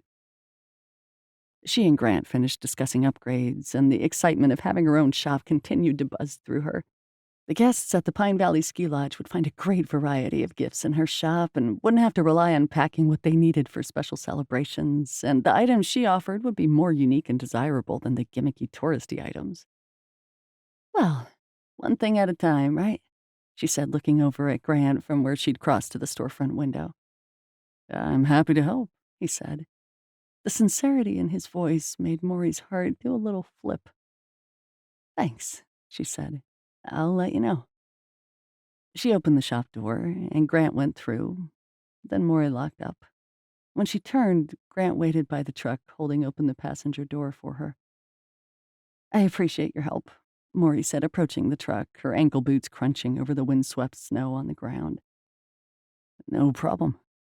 Grant's breath clouded in the cold air, but there wasn't a goosebump in sight. "How are you not cold?" she asked, pausing next to him. He shrugged those muscled shoulders of his. "I run hot, I guess." "Yes." Maury climbed in, and Grant shut her door. Then she watched him walk around the front of the truck, silently agreeing with him 100%. 7. When Grant arrived at Maury's house the next morning, another car was parked in her driveway. It had snowed overnight, and the tire treads from the car were already filled in with white flakes. He assumed the car belonged to Maury's friend Taffy. When he knocked on the door a minute later, it opened to a blonde woman. She was a petite woman with a huge smile. "You must be Grant." "Yes, and you must be Taffy." She laughed. This woman seemed pretty peppy, if he were to go on his first impression.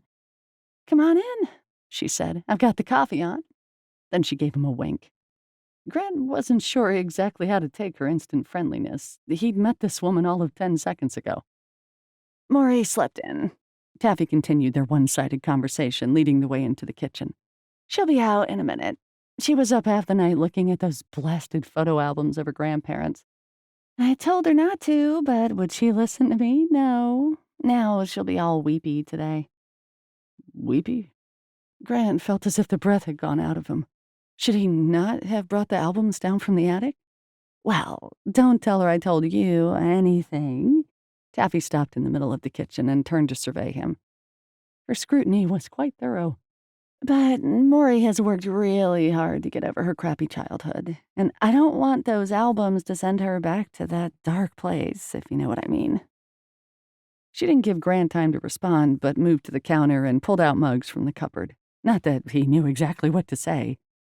"I'm so glad you're renovating this place," Taffy continued. "It looks like a dump, and that can't be good for Maury's morale either." Grant opened his mouth to speak, but then the coffee timer went off. "Perfect." Taffy flashed him a stunning smile over her shoulder. If Grant were into talkative blondes, he might find her fairly attractive, but he already knew his thoughts were otherwise occupied with a dark-haired lady, if his restless sleep last night was any indication. Taffy poured the fragrant coffee into the mugs. "Don't tell Maury, but I made this straight up black. You can add some sugar or cream if you'd like. Maury likes to add flavors and other fancy stuff." She waved to a row of bottles lined up on the counter that Grant hadn't seen the day before. "Black is fine," he said, taking the steaming mug. Taffy grinned at him in a familiar way that left him wondering if there was some inside joke he was missing. He took a careful sip of the hot liquid. Taffy was still watching him. "Well, look at you. all handsome and rugged. He nearly spat out the sip he'd taken. "What?" she said in an innocent tone.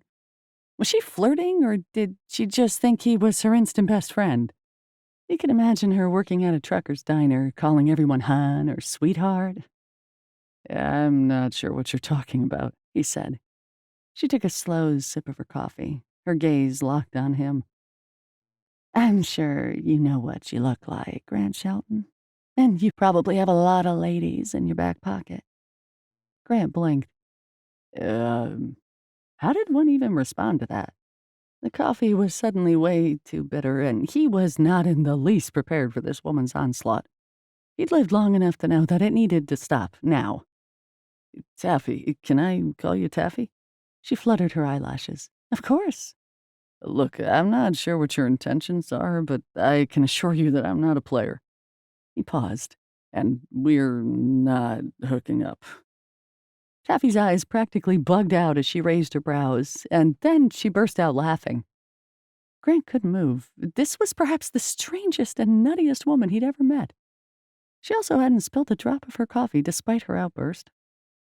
She lifted a finger to point at him, still laughing so hard she could barely speak.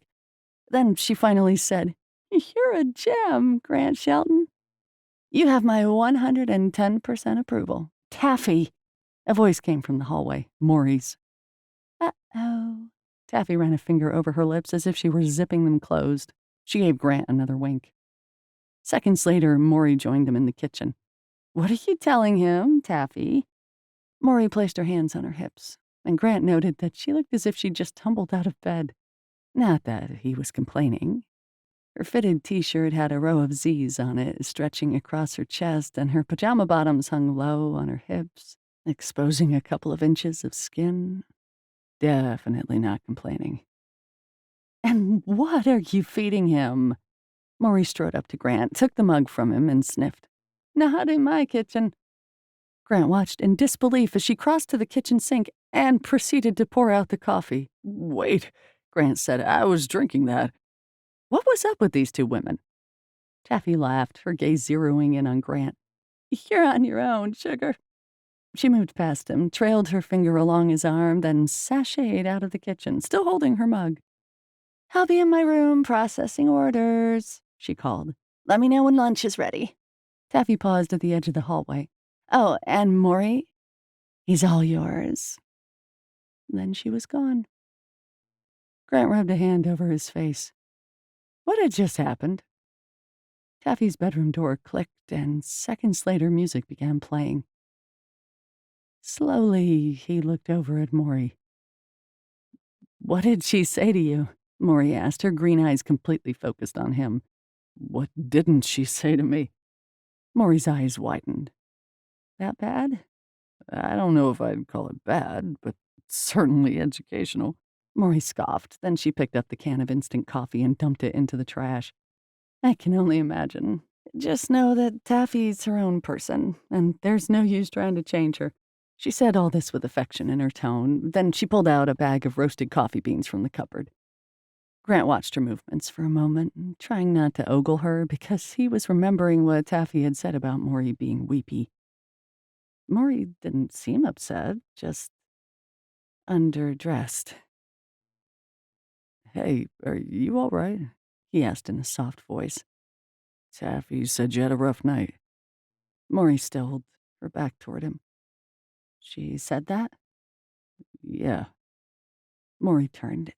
"Sorry about Taffy. She can be a bit transparent." "That's one way to look at it," Grant said. "But I'm not talking about Taffy. What about you?" Mory leaned against the counter and looked down at her feet. Grant hadn't seen this side of her, or at least he hadn't for 10 years. The quiet girl with a lot on her mind. "She told you about the albums, didn't she?" Mory said. "Yes." He crossed to the counter and leaned against it, a couple of feet from her. Mory shrugged. "I had a pretty rotten childhood, which you know. But there were good times, too, when I was a little kid, mostly, although I was too young to remember." She glanced over at him. "Those albums showed me what might have been, I suppose." If my grandparents had lived longer and my mom hadn't gone off the deep end. Maury, look, I'm really sorry, he started. She held up a hand. It's all in the past, and her voice cut off, and when she spoke again, it was trembling. I've been lucky in many ways, but I wish that my dad hadn't left and that my mom could have been stronger. Tears rolled down her cheeks, and she closed her eyes. Hey, he said in a soft voice. He closed the distance between them and pulled her into his arms. She rested her head against his chest as if it was the most natural thing in the world, and Grant had to admit that she fit there perfectly. He hated that she was hurting so much, and he hated that there was nothing he could do to fix it. Mory wasn't like a house that could be fixed up with a hammer and nails. Grant rubbed her back as she sniffled. After a moment, he became aware of other things about Mory. The warmth of her skin, the tickle of her hair against his chin, the flutter of her pulse. And although she'd just woken up, she smelled sweet, like chocolate and peppermint. Perhaps she'd had her gourmet hot chocolate this morning already. The thought made him smile. Her breathing steadied and her trembling subsided. He started to relax more because she was relaxing. He felt the change in her body as she took a few deep, calming breaths. His own temperature had warmed up considerably where they'd touched, and his heart was beating a steady thud. He should release her soon. Her smell and her touch were intoxicating, and his mind was wandering way off course. Space between them would be good. Inch by inch, they separated, but she kept her hands at his waist when she looked up at him, her smile tremulous. Thanks, she whispered. Grant gazed into her green eyes, her lashes damp with tears. They were only inches apart, yet he craved to be closer again. He hadn't wanted their embrace to end, which was ridiculous because he hardly knew Mory. Just because she was in distress and had let him hold her, that didn't mean that there was something more between them. While he talked himself out of pulling her into his arms again, he realized he did know Mory, more than he should admit. And none of his current thoughts were exactly platonic. Thanks for listening, Grant. You're a good man. She lifted up on her toes and kissed him on the cheek. Her scent swept over him again, and his skin tingled where she'd pressed her warm mouth. Mory, he said, grasping her hand to stop her from pulling away too soon. She stilled, her gaze meeting his. Her breathing seemed rapid, and he couldn't help but focus on her parted lips. I always wondered what happened to you over the years, he said. She seemed to move a fraction closer, or was that his imagination? Her fingers threaded through his, and a warm shiver spread up his arm. I wondered about you, too, she said softly, almost a whisper. She'd stopped crying, but her eyes were luminescent with her tears. I had a huge crush on you. When she smiled, Grant smiled back. His heart sounded like a freight train in his ears. He had to tell her. He couldn't stand her gazing at him as if he was some sort of nice guy. She had to know the truth about her last night in Pine Valley. Mory, I always wanted to get to know you better, he said. Being a teenager was complicated, and you were like a shadow who came and went. Sometimes I hoped when I did yard work at your house that you'd come out and talk to me. Her eyes widened. You did? He chuckled. Of course. I'd wait for your mom to leave, and then I'd come over. For some reason, I couldn't bring myself to knock on your door and talk to you. This was it. The time was now. Mory, I need to. She stopped him. Mory wrapped her arms around his neck, then she pressed her mouth against his and kissed him. Sensation burst through him, and Grant forgot all reservations. He cradled her face with his hands, angling his mouth over hers. She tasted sweet, just as he knew she would. Mory's fingers moved into his hair, and she kissed him with unexpected depth and passion, as if she'd been waiting to kiss him for a while. He knew he had been waiting to kiss her. The music coming from the back bedroom echoed the rhythm of his hammering heart. Grant backed her up against the counter and continued to kiss her, taking the lead. Mory practically melted into him. Her hands were in his hair, then on his shoulders, then clutching at his shirt. He had to slow things down right now. He broke off their kissing. "Wow," he said, leaning his forehead against hers, trying to calm his breathing. Her eyes were still closed. "Yeah, wow," she whispered. Grant didn't want to release her. He wanted more, but it wasn't the right time or place or... "I think I need to get to work," he said. She opened her eyes, and he saw something akin to happiness there, so much better than her tears. "Too hot in the kitchen?" she asked with a half smile. "Yeah." He traced his fingers along her jaw, and she closed her eyes again. "Mind if I open a couple of windows?" Mory nodded. "Okay." He leaned down again and kissed her lightly on the mouth. "Dinner tonight?" "Sure." "Without Taffy?" "Hey, she's my friend." Mory slid her hands down his arms, then squeezed his hands before letting him go. "Dinner sounds great." 8. Mory rubbed the too dark lip gloss from her lips. She didn't want to look like she was trying too hard. She was still reeling from the fact that she'd kissed Grant and that he'd kissed her back. Mory gazed at her reflection in the bathroom mirror. Nothing had changed about her, yet she felt different inside. A hope was growing, one that was foreign. Perhaps it was because Grant had always been the best memory of her past, and now they'd crossed that line of friends to... what? She didn't know. But the thought of Grant, the way he looked at her and the way he'd kissed her, made her stomach twinge. And now she was getting ready for her dinner date with Grant. He'd gone home to shower and change, and she felt as if she'd been floating ever since. Mory touched her neck, remembering her adventure in the kitchen with Grant. Heat stole along her skin. She hadn't told Taffy about the kiss or kisses, at least not yet.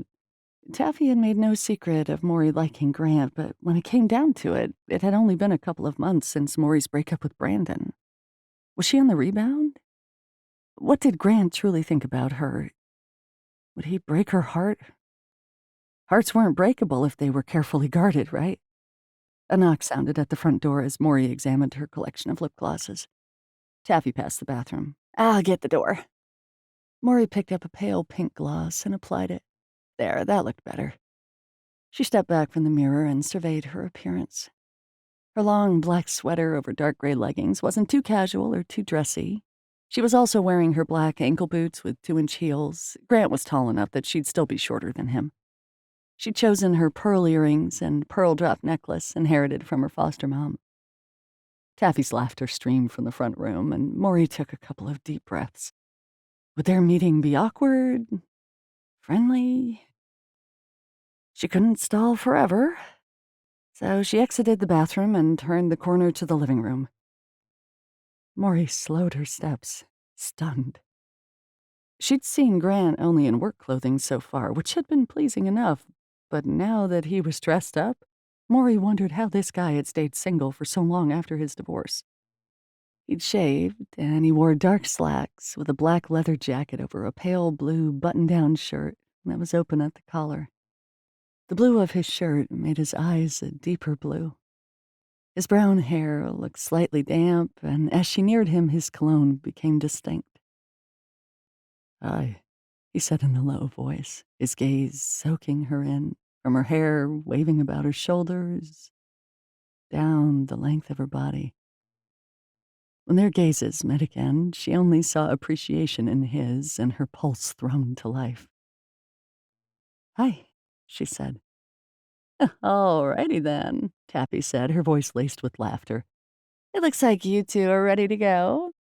Have a great time, and don't worry about me here alone. There's a new series I want to binge watch on Netflix." Mory turned to Taffy. "Do you want me to bring you something back?" "Ah, no." Taffy winked. "I'm not so fond of leftovers. This will give me a chance to eat some of the contraband food I snuck into your house. Funny. Mory hugged her friend. We won't be too late. I'm still not planning on staying up, Taffy said. Mory was really glad she hadn't told Taffy about the kiss. Otherwise, her friend would probably be teasing her more. As it was, Taffy practically pushed Mory and Grant out the door.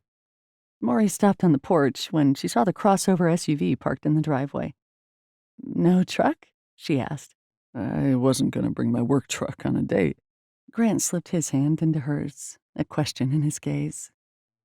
A thrill ran through her at his touch. The affectionate gesture told her so much, that he remembered their kiss as well, and that he was definitely interested in her. She smiled at him, and he linked their fingers, then led her down the steps and along the icy walkway to the driveway. I'm not complaining, she said. He chuckled and opened the passenger door. She climbed in, finding the interior warm. She leaned against the seat and released a sigh as he walked around the front. When he climbed in, she asked, Any FaceTiming with Trent tonight? Yeah, actually, Grant said as he started the engine. He backed out of the driveway. Trent's been sending me selfies like crazy, too. I might have created a monster. After he straightened out the wheel of the car, he handed her his phone. Here, look at the texts he sent. She took the phone and opened the discussion labeled Trent and laughed when she saw the pictures of the different expressions of a little boy who looked like a mini-me of Grant. Wow, he looks so much like you. That's what everyone says, he said. The good news is that it means I'm his real father. What do you mean? She asked with a sinking heart. Grant turned the next corner, heading toward Main Street. Joy believed in sharing her love with more than her husband. That's rough. Mory felt awful for him, and she was having a hard time imagining a woman who wouldn't find satisfaction with one man, especially a man like Grant. How long were you married? About a year. Grant blew out a breath. Most of it was pretty miserable. But Joy was pregnant, and I tried to stick it out for the kid. I had a hard time believing the child was mine, until he was born, that is. Mory heard the pain and frustration in his voice when he talked about Joy, but love when he spoke about Trent. Well, your son's adorable, Mory said, scrolling through the last of the pictures. Trent looked like a happy, healthy boy. When she finished with the pictures, she set the phone in the middle console. What does he like to do? He's pretty much obsessed with all reptiles and dinosaurs, Grant said, his tone warm. I can't even pronounce half of the dinosaur names he knows. His brain is like a sponge. Kids are remarkable, Mory said. Grant nodded.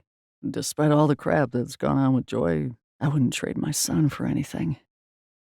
They fell into silence for a few minutes, but it was a comfortable silence.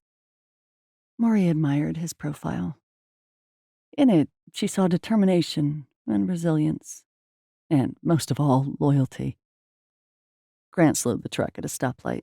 Maybe someday you'll meet Trent. A thrill ran through Mory at the suggestion because it was clear Trent held most of Grant's heart. I'd love that. He flashed her a smile, his blue eyes holding hers for a few seconds before he refocused on driving. We'll have to arrange it then. His answer made her heart flutter. She wasn't sure when spring break was, when he said he'd have his son for a visit. But if Grant and she were still friends, still dating, that sounded perfectly fine to her. Where are we going? She asked as he turned onto the canyon road that led to the ski resorts and mountain slopes. The Lodge restaurant has a great menu. Have you been there before? She laughed. No. Grant glanced at her. Never? Hardly, Mory said. I pretty much ate out of cans and boxes growing up. Mom wasn't much of a cook. It wasn't until I moved into foster care that my eyes were open to the heaven that good food can bring. Good food is heaven, he said with a smile as he pulled off a turn in the road. I don't know if the food will be as great as your foster mom's, but it's the best Pine Valley has to offer. He continued to drive toward a large lodge blazing with lights. He slowed as he drove through the parking lot. Sounds great to me. Grant pulled into a parking space, but instead of shutting off the ignition, he asked in a quiet voice, Was it hard, leaving Pine Valley and everything you knew? It was a complicated question, with an even more complicated answer. Mory had been over this a few times with her therapist when Mory realized she'd been grieving, losing her childhood, her mother, and everything she'd been used to, no matter how dysfunctional it had been.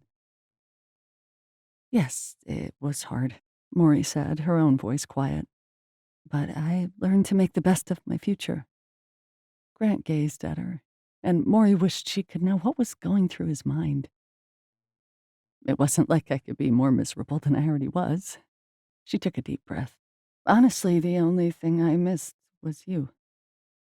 One of Grant's brows arched, and then the edges of his mouth lifted in a mischievous quirk. Don't let it go to your head, okay? She clarified. Grant was smiling now. She puffed out of breath. I mean, yeah, I did have a crush on you, but the things you did around our yard also gave me a sense of comfort.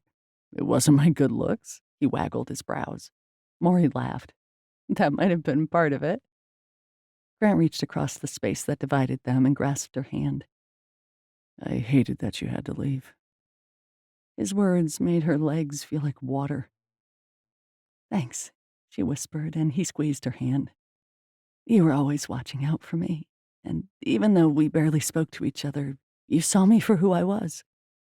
I asked around to find out where you'd gone, Grant said, but no one would tell me anything. Maury stared at him. He'd looked for her? Child Protective Services is like that. There were a lot of rumors, Grant said, and I guess I worried. You didn't need to worry, she said. After a few weeks in foster care, I realized how messed up my life had been, and I felt lucky to have escaped when I did. Truly? His gaze was intense. Yes, truly. She was surprised at his intensity, as if he somehow felt responsible for her happiness. So, he said, amusement replacing the intensity. You had a pretty big crush on me, huh? I think I already made that clear. Hmm. He leaned toward her. I think I had a crush on you, too. Her pulse fluttered at his words, then soared as he lifted his free hand and ran his thumb along her jaw. Grant kissed her slowly, as if he was savoring each second. Mory couldn't help but melt against him. She slid her hands around his neck, the warmth of his skin sending goosebumps skittering along her own arms, and kissed him back. Maybe they could stay in his SUV and keep kissing instead of going into a public restaurant. But her growling stomach betrayed her. Grant drew away with a chuckle. Hungry? Don't stop, she whispered, not releasing him. He pressed his mouth against hers, but briefly this time. I'm glad you came home, Maurie Ledbetter. Me too, Grant Shelton. Perhaps she wouldn't have chosen the events that had separated her from Grant, but she was grateful to be here, now. We're going to be late for our reservation, Grant murmured, his fingers tracing her jaw again, then moving down her neck. Okay, she said. She felt like she was going to ignite if he kept touching her like this. She playfully shoved him away. Grant grinned, then popped open his door and climbed out. While he walked around the SUV to open her door, Mory marveled at what he'd told her. To think that all those years ago, Grant had noticed her, had cared about her, had worried about her. It was amazing to comprehend. When Grant opened her door, she climbed out and linked her fingers with his. Their touching was becoming more and more natural. She decided she could get used to being with Grant really fast. They walked to the lodge, which looked like a winter wonderland from the outside. The Christmas decorations had been transformed into valentines. The pine trees on display at the entrance had been wrapped in gauze, plus silver and pink hearts. It reminded her that Valentine's Day would be coming up in a couple of weeks, right around her planned opening of her store. She'd have to capitalize on that with her promotions. Grant opened the lodge door, and Mory stepped inside the beautiful building. Even the rustic wood pillars looked elegant, and the smell of the restaurant area was divine. Some sort of baked cinnamon? Grant led her by the hand toward the hostess stand. A dark-haired woman smiled at their approach. Her name tag identified her as Alicia. Grant? Alicia said. Oh, hi, Grant said, his tone friendly. You work here now? Keeping busy. She gave him an exaggerated wink. Mory wasn't sure how to take the gesture. With Taffy, it would have been all in fun. But Mory didn't know Alicia. Alicia leaned forward on the podium and clasped her hands together as if she had all the time in the world. "How's business going for you?" "Keeping busy, too," Grant said. "And trying to fit in time with Trent." Alicia smiled. "He's such a sweetheart." Maury's stomach churned. This beautiful, sophisticated woman knew Grant well enough for him to discuss his son with her. Grant laughed. "He can be. I wish I could spend more time with him." "Of course you do." Alicia practically cooed. She glanced at Mory and gave her the briefest of smiles. "Two of you?" "Yes, there should be a reservation," he said. "Right, there you are." Alicia looked up, a bright smile on her face. "Gwen will take care of you." As if the waitress named Gwen had been listening in, she suddenly appeared. Mory studied the waitress. Long, blonde hair, flawless makeup. Beauty must be a requirement to work at this restaurant. "Hi, Grant," Gwen said. Mory tried not to scoff. It seemed that Grant knew plenty of women in Pine Valley. And why shouldn't he? He'd lived here his whole life. Of course, now Mory was wondering how many of these women he dated, before he married Joy, that was, since he'd said he hadn't dated much since his divorce. Gwen led them to a booth, and Mory slid into one side, and Grant took the other. Mory tried not to let the waitress's familiar banter with Grant bother her. "Looks like it's busy tonight," Grant said smoothly, as if the woman's megawatt smile had no effect on him. "Yeah, Fridays are usually like that." Gwen smiled and glanced at Mory. "What drinks can I start you with?" Maybe Mory was being overly sensitive because Gwen was equally friendly with her. "I'll have water with lemon, no ice," Mory said. Grant's brows lifted just a bit. After he ordered, Gwen left their table with her smile still in place. Mory leaned forward. "You've got a lot of lady friends here. Were you in high school together?" Grant's blue eyes met hers. "Alicia left Pine Valley soon after she graduated. I'm not sure about Gwen. I don't think she's been in Pine Valley long." Mory nodded, feeling a pebble in her throat. "Mory," Grant said, amusement in his tone. "None of them is as interesting as you." Warmth traveled up her neck, and she looked down at her hands. "I'm not fishing for a compliment." "I know you're not." His voice was low. "But know that I'm on a date with you, not any other woman." She met his gaze, and the warmth continued into her cheeks. She was acting like a jealous girlfriend. She had no claim on Grant. They'd shared a couple of kisses, and this was their first date. "Have you dated either of them?" Grant's gaze didn't waver. "No." And Mory believed him, but she still had questions. She couldn't very well drill Grant on his former love life right now, though. "Mory," Grant was still watching her. She swallowed. "I haven't been on a date in a while, so I'm probably messing stuff up. I don't need to know your dating history." Grant didn't seem annoyed, but he'd have every right to be. "I don't know Alicia too well, but Gwen's just flirty. With me, with everyone, from what I've seen." Mory nodded. "What about you?" he asked. "Are there any men in your Pine Valley past?" She laughed. "You know there aren't, except, well, you." Grant grinned. "Good to hear. I don't want to have to get into a fight in a restaurant." "Ha ha," Mory smirked. "Believe me, one of the cruxes of being single and in a small town, everyone knows you're available." He paused. "So, after tonight, there might be rumors going around." "About us?" Grant shrugged, but he was smiling again. And that smile was making all her parts feel melty again. 9. Grant sort of liked the jealous side of Mory. He found it rather endearing. And yes, they hadn't really dated yet, and things were so new, but Grant hadn't missed how Mory had sized up Alicia and Gwen. Gwen reappeared, an order pad in hand. "Had a chance to look at the menu?" "Not at all," Grant wanted to say, but he knew what he wanted. He looked at Mory, who browsed the menu quickly, then said, "I'll take the salmon salad." "Great choice," Gwen said in a friendly tone. Grant made a quick scan of Gwen. Petite, blonde, spunky. Then his gaze shifted to Mory.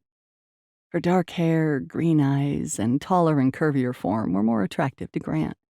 But it wasn't just her appearance. It was her depth, her fortitude that attracted him. Not to mention the way she looked at him. And he should probably look at the menu. I'll take the top sirloin. Excellent, Gwen said, flashing a smile. I'll bring out some fresh rolls right away. Grant watched Mory as she watched Gwen walk away, and Grant could see that her worries hadn't fully dissipated. He wondered what sort of relationship she'd had with men. Had she been through any boyfriends, casually dated, been serious with anyone? So, where did you go to college? Grant asked, because he didn't want to ask his other questions in a public restaurant. And the more he knew about how fine and normal Maury's life had been, the less he had to feel guilty about. Mory told him about college and what had led to her gift basket retailer idea. What about you? She asked. Community college, Grant said. I pretty much knew I wanted to be in construction, so I decided to get an associate's degree in business and learn some of the behind-the-scenes stuff. Makes sense, she said. Is that when you met Joy? Yeah, Grant said. She'd pretty much whirled into his life like a tornado, and before he knew it, they were an item. And she was pregnant.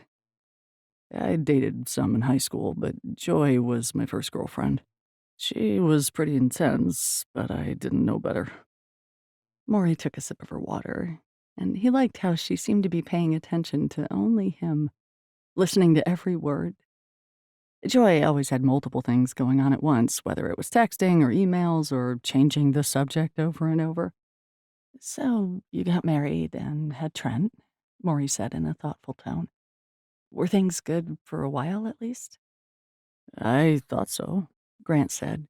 as long as I was Mr. Obedient husband, and she could do whatever she wanted. Mory winced. Well, I'm glad you're free now from her.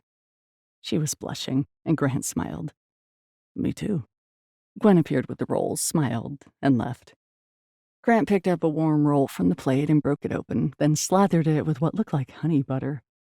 He took a bite. Yep, it was. Mory prepared her roll too and took a bite. What about you, Mory? He asked. Any heartbreakers in your past? She wiped her mouth with a napkin, and then took a drink. No dating in high school. I'm sure you're not surprised. Before he could refute her statement, she said, I was an awkward person for a long time. College was like a new beginning. I was finally an adult, and I liked being treated as an adult. I went out a little, but it took a while to feel like I was a normal girl on a normal date. Grant nodded and ate more of his roll, waiting for her to continue. Brandon was my first boyfriend, she said. We broke up a couple of months ago. Grant was curious about her tone. Hurt? Regretful?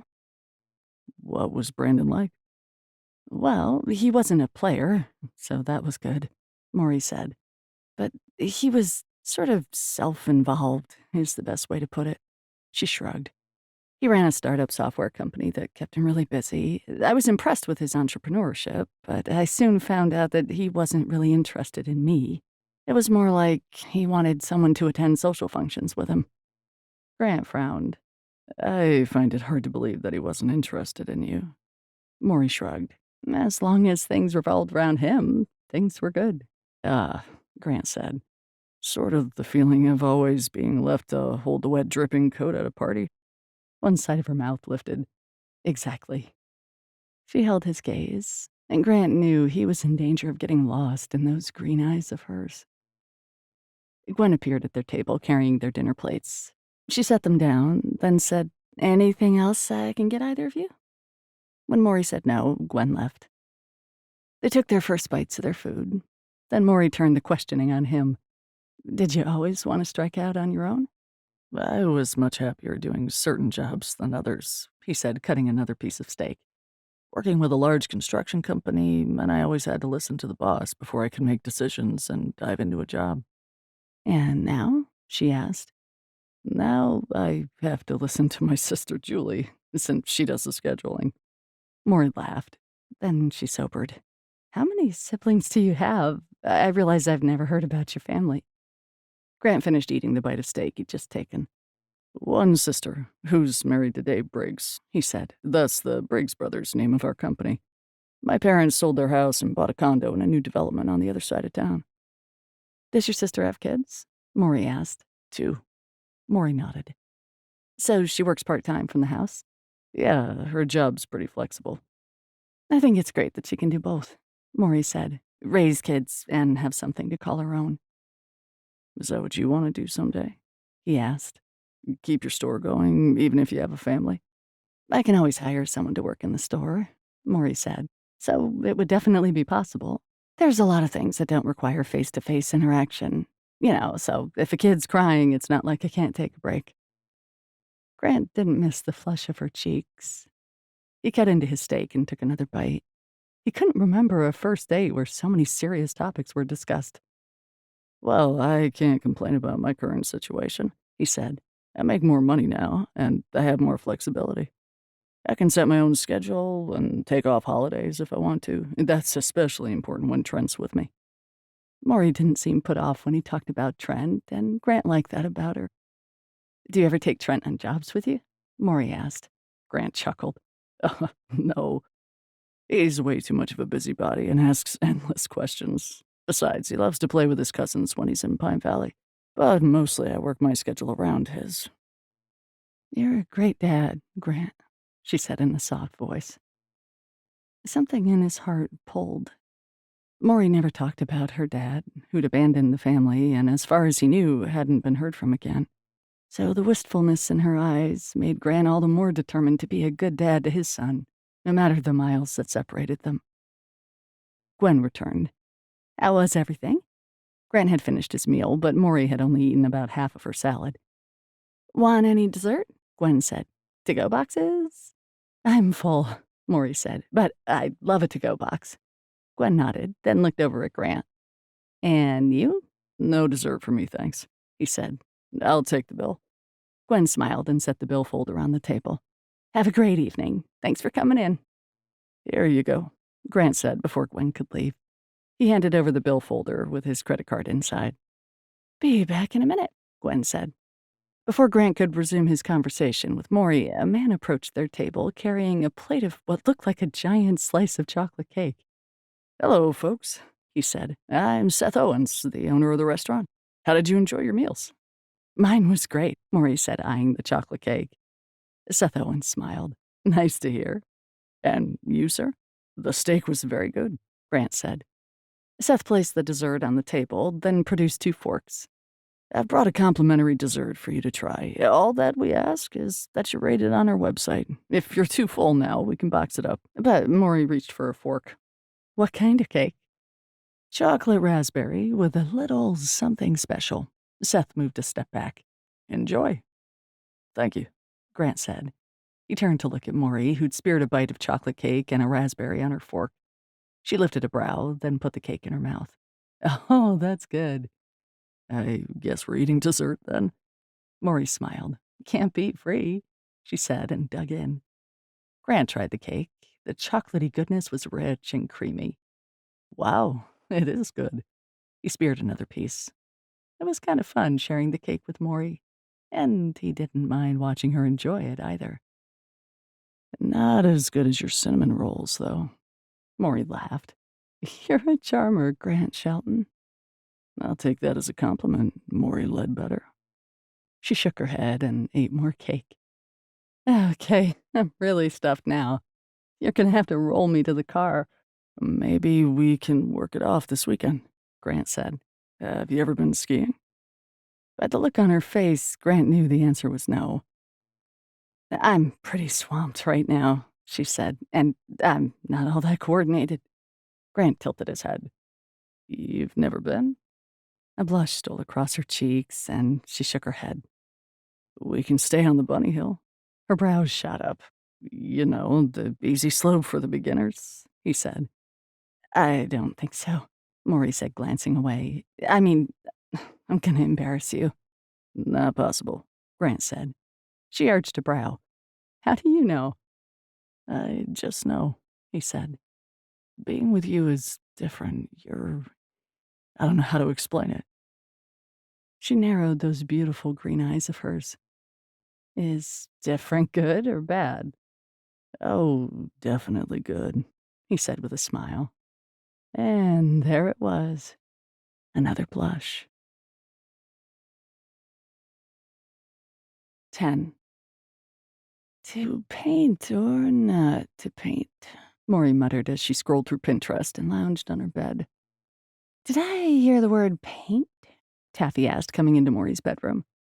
Somewhere in the house, a drill was buzzing. Grant was hard at work, as usual. In the 3 days he'd been working on her place, the transformation was already noticeable. Maury angled her laptop screen to show Taffy. What do you think about a robin's egg blue for the trim work inside the shop? Taffy sat on the edge of the bed and considered the Pinterest image that was of a cozy cafe somewhere in Seattle.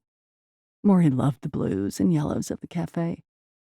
I love it, Taffy pronounced. She folded her arms. There's also a lonely man out there. What did you do to him? Maury sat up. What do you mean, what did I do to him?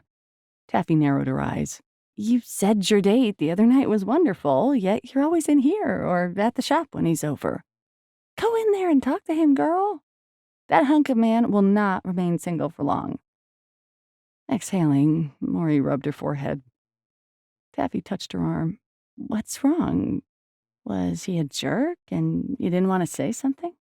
Maury dropped her hand. No, nothing like that. In fact, he's the complete opposite. He asked me to go skiing, and, well, I guess I'm sort of avoiding telling him no. I don't get it. It's dumb, really, Maury said. Tell me, Taffy said. I'm sure it's not dumb. Besides, you know I'm going to get it out of you anyway. Right, Maury said with a small smile. It's just that when I lived in Pine Valley, I watched all the other kids do stuff that I couldn't do or my mom wouldn't let me do. I used to tell myself those things weren't fun anyway. They were boring or dangerous. Skiing or sledding would be too freezing to try. I didn't have a winter coat, let alone snow boots. Hot chocolate at the gas station was gross. The school dances were lame. Hiking and picnics with other teens would be too awkward. And that I could never afford a cute enough swimsuit to go swimming in the lakes. Oh, hon, Taffy said. Maury's eyes burned. My therapist told me it was my coping skill. She shrugged. If I go skiing and find that I love it and that it's not boring, then Taffy nodded. Then you'll realize what you really did miss out on as a kid. Throat tight, Maury said, exactly. Taffy pulled Maury into a hug. Maury closed her eyes and kept her breathing calm and even. It was a trick her therapist had taught her. When things and memories or regrets seemed too overwhelming, she should focus instead on simply breathing. When Taffy pulled away, her eyes were moist. Here's the thing, Taffy said. When you're 40, you'll look back on your 20s and 30s and regret not doing things now. Maury frowned. What do you mean? You've got a hot man in your living room who's been through a lot of crap, too, Taffy said in a hushed voice. Not as much as you, of course, but crap nonetheless. Go skiing with him. Have fun. Do it for that sad little girl who used to live in this house. Show her you're strong and it's never too late to live out dreams. Maybe you'll hate skiing or you'll love it. Doesn't matter. At least you're living. You're the new Mory. And adding Grant Shelton into the mix isn't a bad idea either. Mory blinked against the stinging in her eyes. You should be a therapist. Taffy burst out laughing, and Maury joined in. Then their laughter faded, and Taffy nudged Maury. There's a man in our house. Maury snickered. I get it. She closed her laptop and climbed off her bed. Leaving Taffy behind, Maury walked into the hallway. The drilling had stopped, and the front door opened and shut. Had Grant left? Maury moved to the living room and peered out the window. Grant's truck was still in front of the house, and he was sorting through a box or something in the bed of his truck. He straightened and turned, then headed toward the house. Maury moved out of the line of vision from the window so he wouldn't see her watching him. She entered the kitchen just as the front door opened. Turning to see him, she tried to act casual. Hi. Grant shut the door, then looked over at her. Hey. His blue gaze connected with hers, and a warm shiver traveled along her arms. How's it going? She asked a bit lamely. His mouth quirked, but he didn't laugh. Excellent. Want to see the hallway closet? Sure. Did she sound breathless? She felt breathless. Grant led the way to the hall closet as if she needed to be guided. He'd replaced the door yesterday, but she hadn't looked inside yet. He opened the door, and Mory gazed at the repaired wall, new shelf, and rod. With the new door frame and door, the closet looked brand new. All that's left is the paint and carpet. I like painting, Taffy said, appearing in the hallway. Grant smiled over at her. You'll have to ask the boss. Then he winked at Mory. Taffy walked toward them, then paused in front of the closet, standing on the left side of Mory so that she had to step back, which put her closer to Grant. She didn't know how he managed to stay smelling nice throughout his long workdays. I love it, Taffy said. You do nice work, Grant. Thank you. His deep voice rumbled in the stillness. Well, back to work, Taffy said in a sing-song voice, casting a talk-to-him glare at Mory. Then Taffy headed down the hall and shut the door to her bedroom. Seconds later, music started to boom. Mory took a step away from Grant, putting some distance between them. I agree with Taffy, she said, her voice sounding all trembly and nervous. You do nice work. Grant rested a hand on the doorframe and nodded. His blue eyes were intent on hers, and Mory knew he hadn't missed the nervous pitch in her voice. He was a detail-oriented construction worker, after all. Have you been avoiding me, Mory? He asked in a low voice. Her insides felt mushy and her throat tight. I've been really busy, Grant, with the store and all. He nodded and waited. Mory puffed out a breath. I haven't been avoiding you, at least not purposely. One of his brows lifted. He wasn't buying it. All right. She shoved her hands into her jeans pockets because they were sort of trembling. I will go skiing with you. Surprise flashed across Grant's face, and he straightened. Really? A lightness bubbled through Mory. Really? I'll make a total fool of myself, and you'll get plenty of entertainment, but I'll go. She paused a heartbeat. With you. Grant's smile was slow, warm, and then he moved toward her. He was getting close, so close. Mory backed up, but she only bumped into the wall. Grant rested a hand on the wall inches from her head. He smelled of clean soap and a little spice. I'm glad you changed your mind. I didn't exactly say no, Mory said. Grant's gaze dropped to her mouth. I figured the avoiding me thing meant you didn't want to go. You could have said no, plain and simple. I could have, Mory said. Sometimes things are complicated. Her pulse was acting wild, and she was sure that Grant could hear her heart pounding. He wasn't even touching her, yet she felt the warmth of his skin against hers. Skiing doesn't have to be complicated, Grant said. Mory exhaled. Stop looking at me like that. Like what? Like you want to kiss me? Grant's lips curved.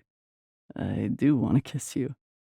Mory was pretty sure she was blushing furiously. And then he did kiss her.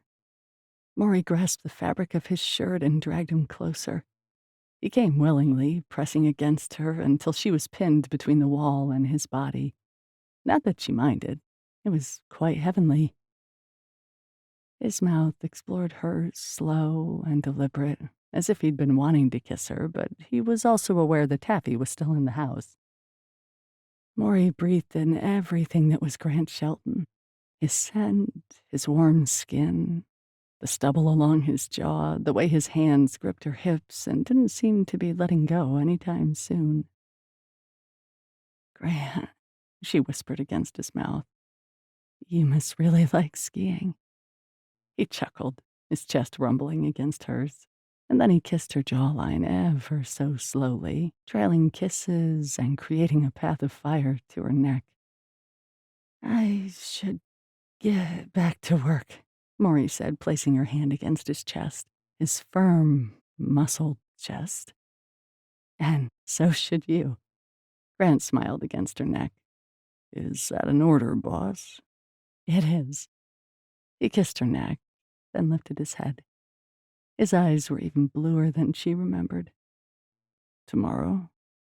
I don't have any ski equipment. Grant released her, then stepped back. He scanned her from head to foot. You can borrow my sister's stuff. It should fit. I don't want to put her out, Maury started, but Grant cut her off with a stern look. We'll go around 4 and get in a couple of hours before it's dark, he said. It will be less crowded. Maury swallowed. Okay.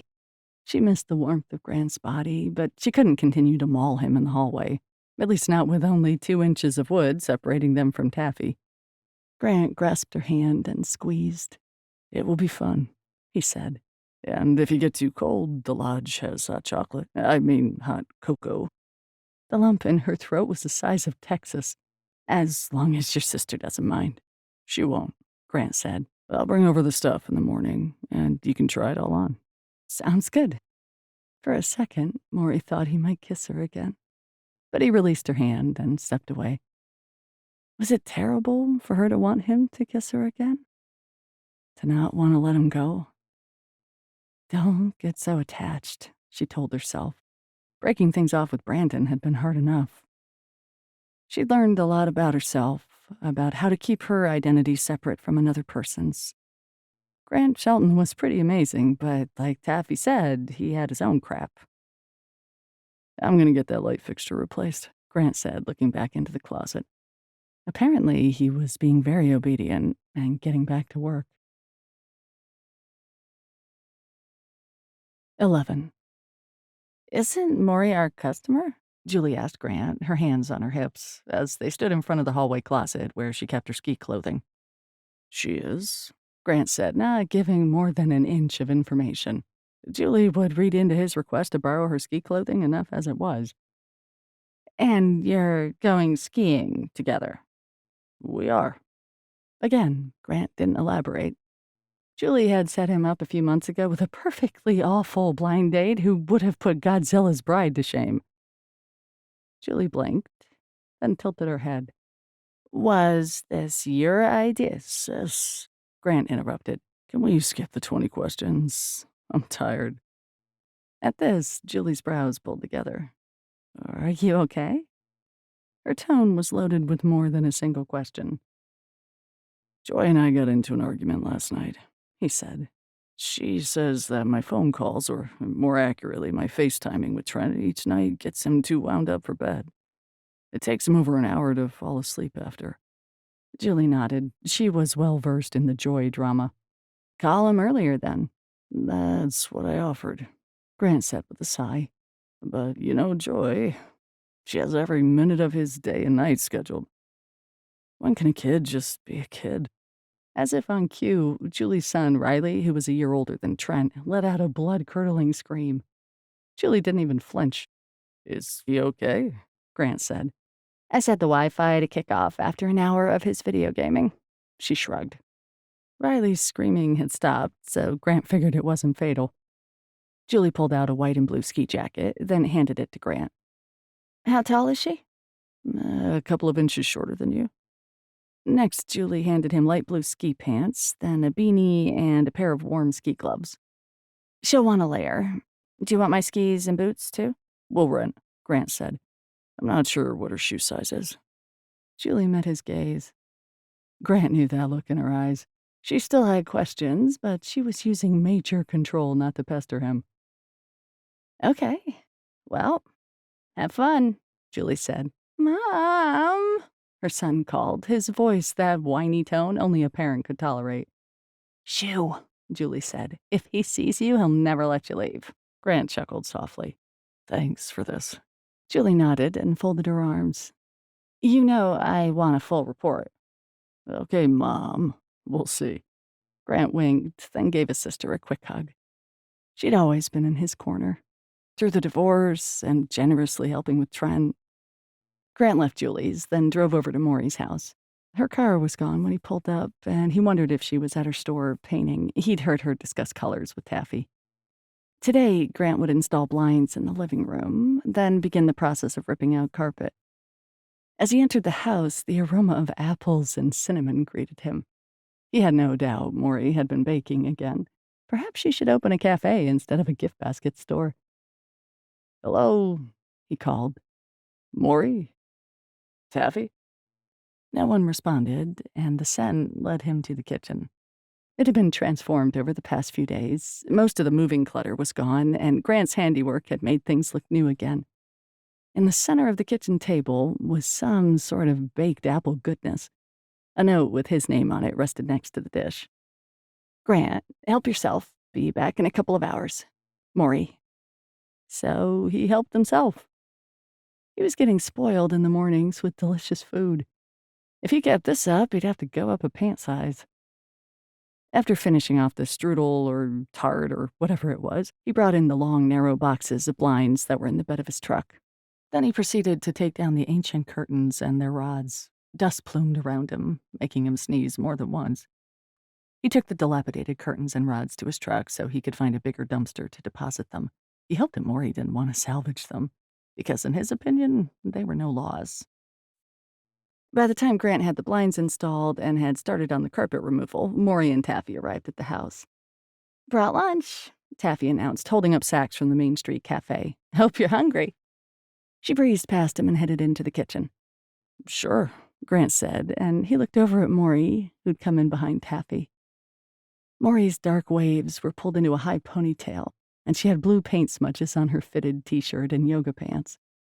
"Painting?" he asked. She smiled, her green eyes scanning him. He noticed the appreciation, and that only made him hope Taffy would stay in the kitchen for a bit. "Looks different in here," Mory said, her gaze sliding to the window and the new blinds. "Like it?" Grant asked, moving toward Mory. "I do." A small smile played on those pink lips of hers. "Thanks for the apple stuff, whatever it is." Mory smiled fully now. "Streusel. Whatever. It was delicious." He was close enough to touch her now, but she reached for his hand. That gesture alone sent a warm shiver through him. "I'm glad to hear it." Slowly, she linked their fingers, and the slide of her warm skin against him created another shiver. He really wished Taffy would do a few errands on her own. He could hear her in the kitchen, opening drawers or something. Maybe he could give Mory a brief kiss, one that would help with the burning building inside of him. He leaned down, and Mory closed her eyes. Grant took that as a good sign. He pressed his mouth against hers softly, with only their hands linking. Although he wanted to draw her closer, to feel more of her, to deepen their kiss, he kept the kiss brief. When he lifted his head, Mory kept her eyes closed for a few more seconds. He loved the way her long lashes lay against her cheek, just above a few of her freckles. She opened her eyes, and the soft smile on her face made him want to kiss her again. "Get it while it's warm," Taffy called from the kitchen. Mory bit her lip, gazing up at him as a faint blush stole across her cheeks. So, I guess you were painting." "Yeah," she said. "We made some good progress." "You're okay to paint before you officially sign the closing docs?" Grant asked. Mory shrugged. "Jeff Finch gave us the green light."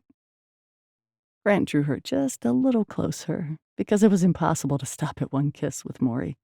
"I don't know about you guys," Taffy said, her voice suddenly in the room. She'd come out of the kitchen. "But soup is better hot, or at least warm." Grant didn't move his gaze from Mory. "Message received." Taffy laughed, then turned on her heel and disappeared again. Mory sighed and placed her hand on Grant's chest. That wasn't gonna help him keep her at arm's length. "My roommate can be annoying," she said. "I don't mind."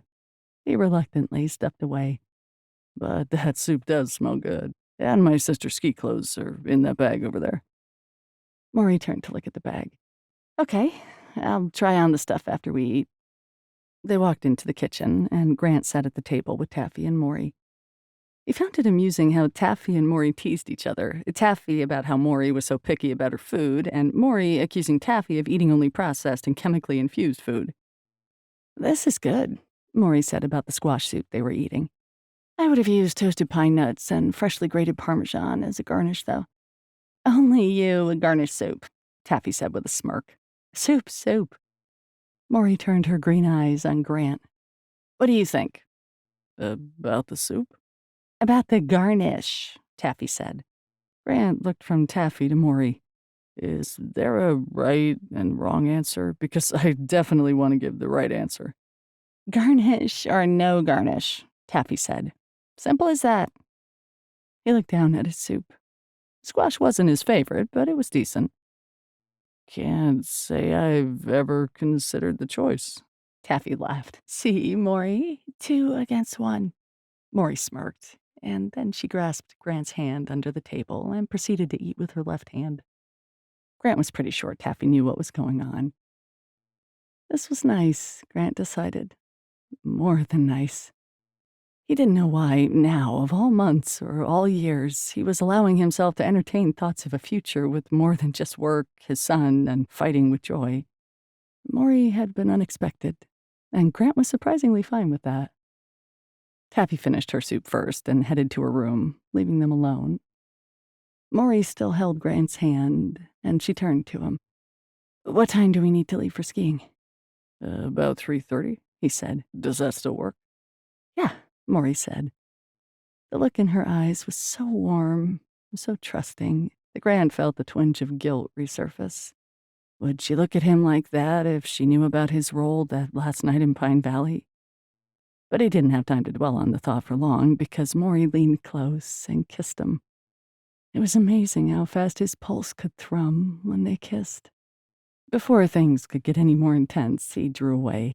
He did have a job to do, and taking part of the afternoon off to go skiing would cut back on what he needed to finish today. You're way too distracting, Maurie Ledbetter. She smiled.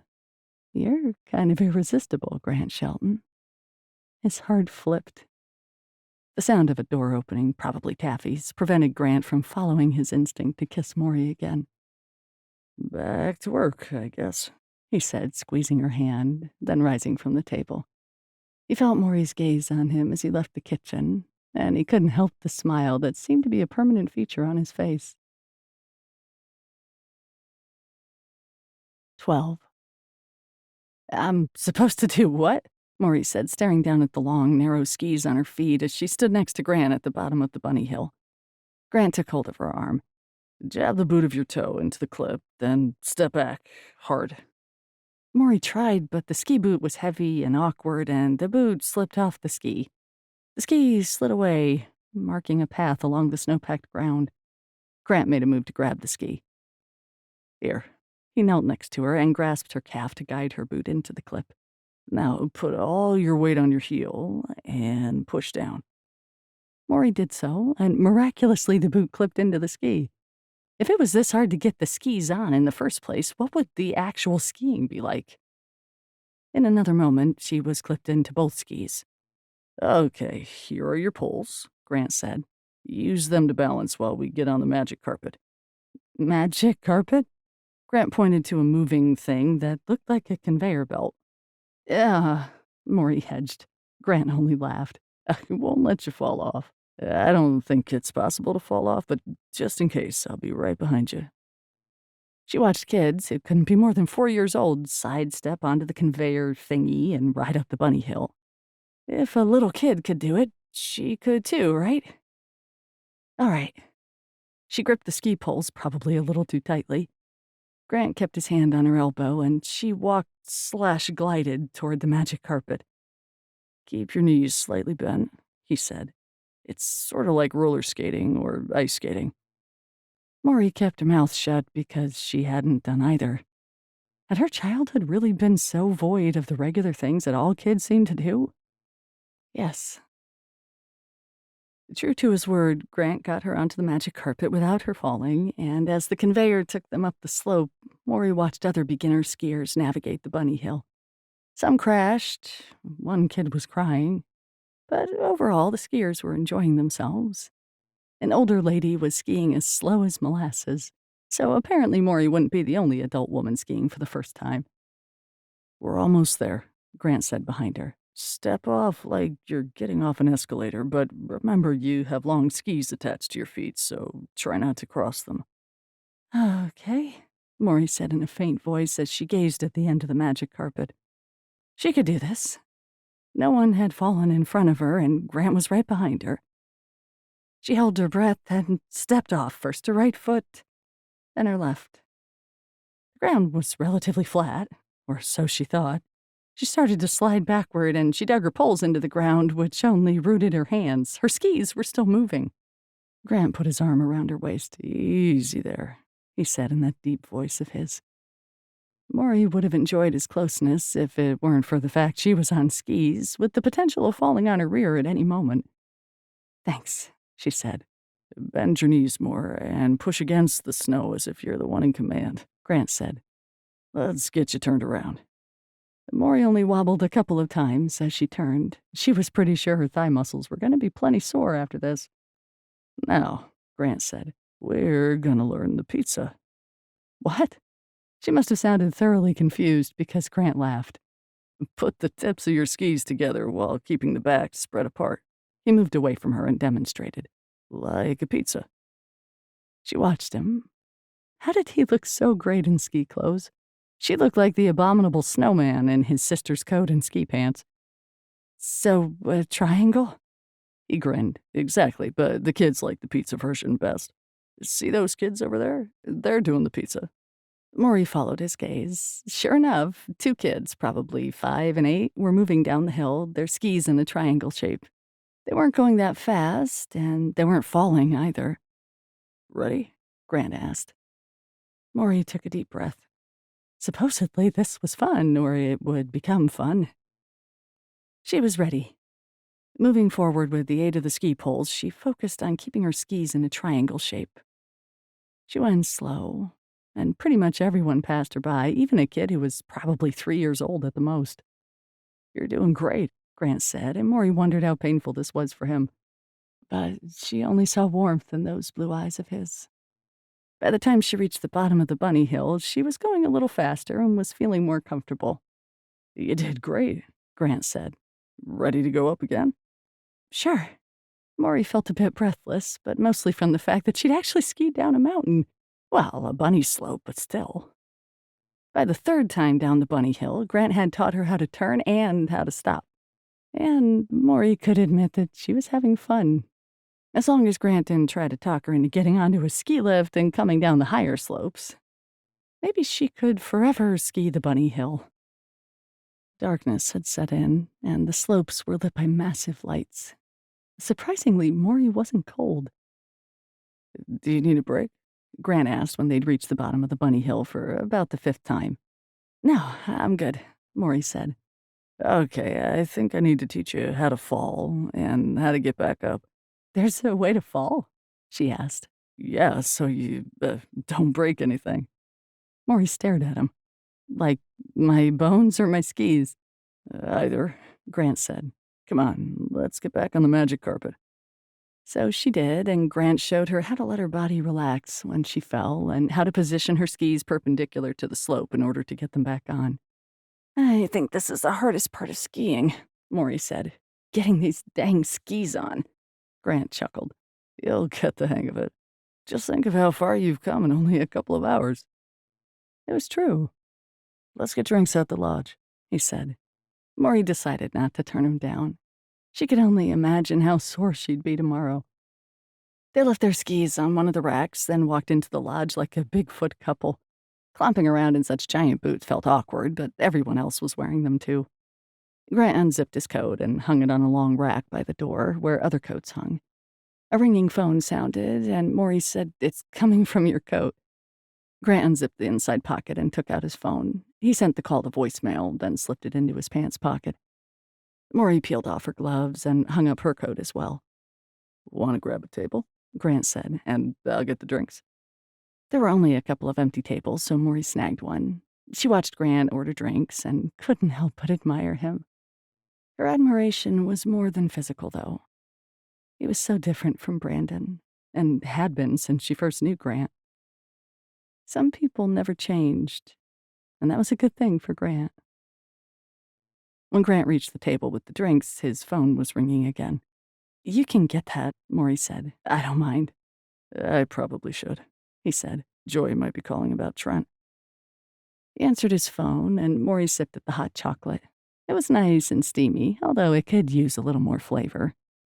She tried not to listen in on Grant's conversation with his ex, but it was hard not to since he was sitting across from her. "Of course I have no problem with getting him, but will Trent be okay with that?" Grant said. A few moments later, he was off the phone, his brow furrowed. "Is everything okay?" Grant rubbed a hand down over his jaw.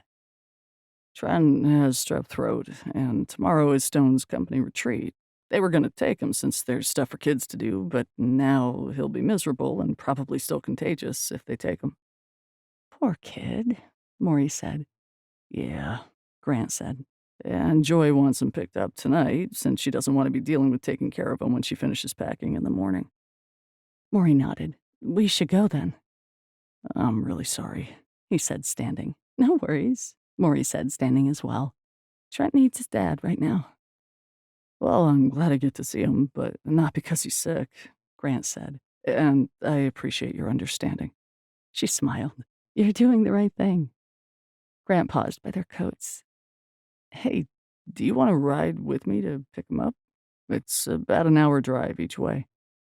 Maury was surprised by the offer, and she was even more surprised at her response. "Sure." "Really?" His eyes were warm upon hers. "Yeah, really." She didn't know why her heart was racing. Maybe it was because Grant had basically invited her to meet his son. Or maybe it was because she was curious about seeing Joy. Of course, Mory might not see her at all. She didn't know how Grant handled picking up his kid. "Great." He handed over her coat. He grasped her hand, and they left the lodge and headed toward his SUV. He loaded his skis, then said, "I'll go check yours back in. See you in a minute." "Okay," Maury said before he shut the hatch of the SUV, and she was left to herself in the warming air. She estimated that she had at least 10 minutes before Grant returned, so she called Taffy to give her an update. "Wow, that's definitely the next step," Taffy said. "Are you sure you want to be this involved in his life?" This was the most serious that Maury had heard Taffy be toward Grant. "He asked, and I said yes. I was surprised myself." Taffy laughed. "I'm not surprised." She lowered her voice. "If you're good with all of this, then I'm good. Know that I have your back." "I know," Maury said. "You always do. He's so different than Brandon, and I just feel comfortable around Grant. Like we've known each other forever, which we have in a way." "I get it," Taffy said. "Remember, Pine Valley is a really small town, so, if things go south." "True." Maury saw Grant coming out of the lodge. "I've got to go." She hung up with Taffy and watched Grant approach. He looked worried, and Maury wondered if he was thinking about Trent. When he climbed in the truck, Maury said, "Everything okay?" Grant glanced over at her. "Fine," he said. "I have to gear myself up for seeing Joy. Usually I need a little more notice." 13. Grant hoped that this trip with Maury to get his son wouldn't scare her off, but it was probably good for Joy to know that there was someone else in his life. No matter how new things with Maury were, if he and Maury continued dating, then Trent would be meeting her eventually, and now it would be sooner than later. Besides, if Joy met Maury, then she'd know who Trent was talking about when he returned home. Grant could very well imagine the tirade that Joy would bestow upon him if she learned about Maury through Trent. Yes, Grant knew things were moving pretty fast with Maury, and he justified it with the fact that he'd known her years ago. He'd never connected with someone as quickly as Maury, and he realized now that maybe their connection hadn't ever been lost. It had been there the whole time. As they drove through the winter night, they talked mostly about Trent, but there were patches of silence as well. Comfortable silences. Something that Grant had never had with Joy. If she was quiet, it meant a storm was brewing. By the time they pulled up to the gated community that housed Joy's home with Stone, nerves had settled in Grant's stomach. Although they'd been divorced almost 4 years, seeing Joy always brought back the hard memories of how controlling Joy was, how she treated him, how he'd allowed it. Joy's house was lit up, lights spilling from the windows onto the winter lawn. Grant pulled into the driveway and looked over at Mory. "You don't have to come in, but I'd like you to." "I'll come in," Mory said. "Thanks," Grant said. "I'll probably be telling you that a lot tonight."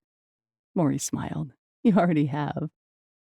He climbed out of the SUV and opened Mory's door.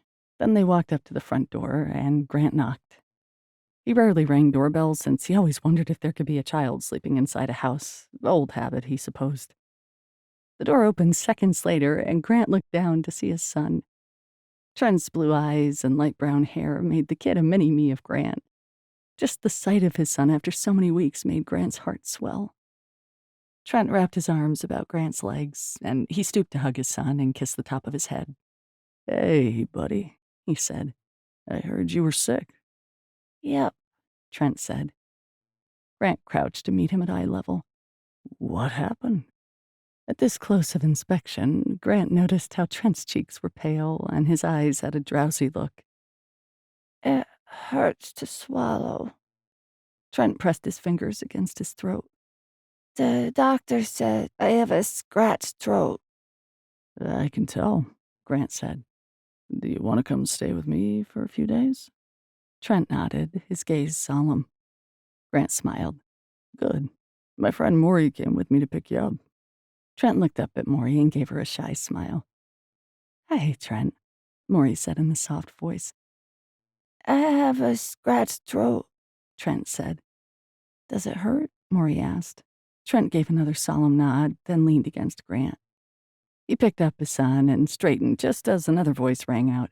"Trent," Joy said, "I told you not to answer the door." She strode into the room, wearing a dark green fitted dress and black stilettos, along with a generous amount of gold jewelry. Joy never did anything by half.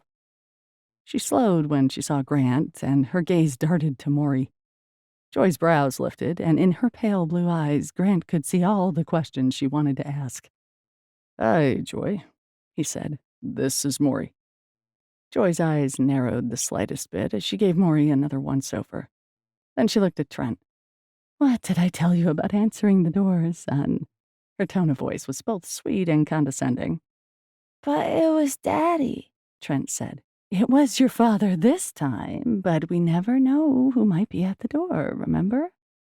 Trent's lower lip trembled. "I remember." "Hey, buddy," Grant cut in.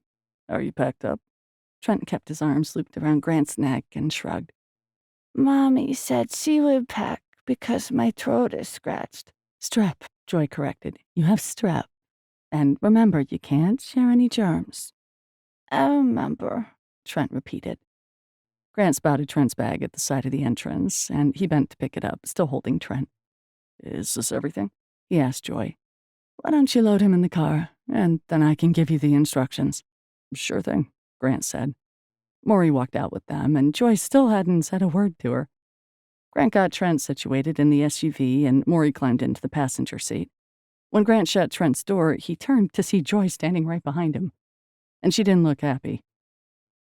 Grant shoved his hands into his pockets. "Who is that woman?" Joy hissed. "Our son is sick. Don't you think that should take priority over some woman?" Grant exhaled, his breath fogging in the cold night air. "Mory was with me when you called. You know that Trent is always my priority, and that's why I'm here and why you're going on a retreat, leaving him behind." Joy's eyes widened, and Grant knew she was trying to figure out if he'd insulted her. A headache had begun behind Grant's eyes. It had probably started the moment he'd talked to Joy on the phone earlier, but now it was stronger. He reached for the driver's side door handle. "I'll text you updates." "Wait," Joy sighed. "He needs the antibiotic twice a day. Keep it in the refrigerator. He'll be contagious until tomorrow morning, so don't share glasses with him." She looked past him as if she could see into the tinted windows in the dark. "Is that woman living with you?" "No, and her name is Mory, not that woman." Joy puffed out a breath through her red-lined lips. The bacteria of strep can keep living after 24 hours, so be sure to soak his toothbrush in hydrogen peroxide just in case. And only give him soft foods that won't hurt his throat. He can also have children's ibuprofen, but be sure to follow the dosage chart for his weight. Grant nodded. Got it. Anything else? Joy hesitated, and it was clear she had plenty more to say, but she pursed her lips and shook her head. Then she opened Trent's door. Bye, sweetie. Daddy will take care of you, and I'll see you in a few days, okay? Trent said something, but Grant didn't catch it. Joy shut the door, straightened, and stared at Grant for a moment. He waited for her next onslaught of words, but she turned and walked toward her house. When the front door shut, Grant released the breath he'd been holding. He climbed into the car. Music was playing inside the car. Mory must have turned on the radio. To drown out what Joy had said to him? He glanced over at her, and she gave him a small smile. Grant smiled back and reversed out of the driveway. You okay, buddy? He asked Trent. Yeah, Trent said. Maury said she'd make me some pudding. Can I have some? Grant hid a chuckle. Sure. He reached over and grasped Maury's hand. She linked their fingers, and it was like a wave of peace washed over him. That wasn't so bad, Maury said in a quiet voice a few minutes later. Before answering, Grant glanced in the rearview mirror to see that Trent had fallen asleep. His heart tugged. The drive? He whispered. Or my ex-wife? Both. Maury squeezed his hand. Joy seems pretty high maintenance, to say the least, but she loves her kid. Grant couldn't deny it. He just wished she'd be a little less demanding about everything. She is a good mom, he admitted. Just a terrible ex-wife. Maury scoffed. How are ex-wives supposed to be? Yeah, you're right, he said. I haven't heard anyone say how much they love and appreciate their exes. True. The miles passed, and finally Grant said, Do you ever hear from your dad? No, Maury said. I don't even know if he's still alive, though I assume he is. She looked out the window. My mom would never talk about him, and eventually I stopped asking her questions. It kept the peace between us. Once I decided to stop hoping my dad would show up someday, it became a lot easier. It's hard to know the reasons a person acts the way they do, Grant said. But he missed out. She smiled, most definitely. She glanced at the sleeping Trent. Poor kid. You don't need to worry about my house for the next few days. I'll play it by ear, Grant said. If he perks up, then he can play with Julie's kids. Trent's a lucky kid, despite all the heartache that Joy's caused you, Maury said. I guess that's a good way to look at it, he said, pulling her hand up so that he could kiss the back of her hand. Although, I'm the one who feels lucky right now. Maury didn't say anything for a moment. I wasn't expecting to see you when I returned to Pine Valley, so this is all kind of surreal for me. Tell me about it. Grant glanced over at her, and their gazes briefly connected. His heart rate increased, because he knew that he could very well fall in love with this woman, and because he knew he needed to tell her about his role all those years ago. When they arrived at his place, Grant's thoughts raced as he wondered what his apartment looked like. He wasn't in the habit of having company over, at least not female company, but at least it was clean due to the fact that he was hardly ever home. Grant parked and looked at Trent. Still asleep, Maury whispered. I'll carry him, if you can get the doors. He handed her the keys, and he climbed out of the SUV and scooped Trent into his arms. Trent barely stirred and turned his face against Grant's neck. Maury grabbed Trent's duffel bag, then walked with Grant toward the apartment building. He told her which apartment was his so that she could unlock the door. She opened the door and turned on a single light, which was enough to guide him to Trent's bedroom. Maury turned down the Incredibles bedding, then she slid off Trent's slippers before Grant pulled the covers over him. They left the bedroom quietly, and Grant positioned the door ajar. Maury handed over the duffel bag, and Grant carried it into the kitchen. He flipped on lights and set the bag on the table. Inside, he found the antibiotic to be refrigerated and a bottle of children's ibuprofen. Maury leaned against the kitchen counter, watching him. Do you own or rent this place? Run, Grant said, shutting the fridge door. He gazed about the kitchen, seeing it as she must see it. Cheap countertops, scuffed kitchen table, plain gray linoleum, cupboards that could use some sanding and new stain.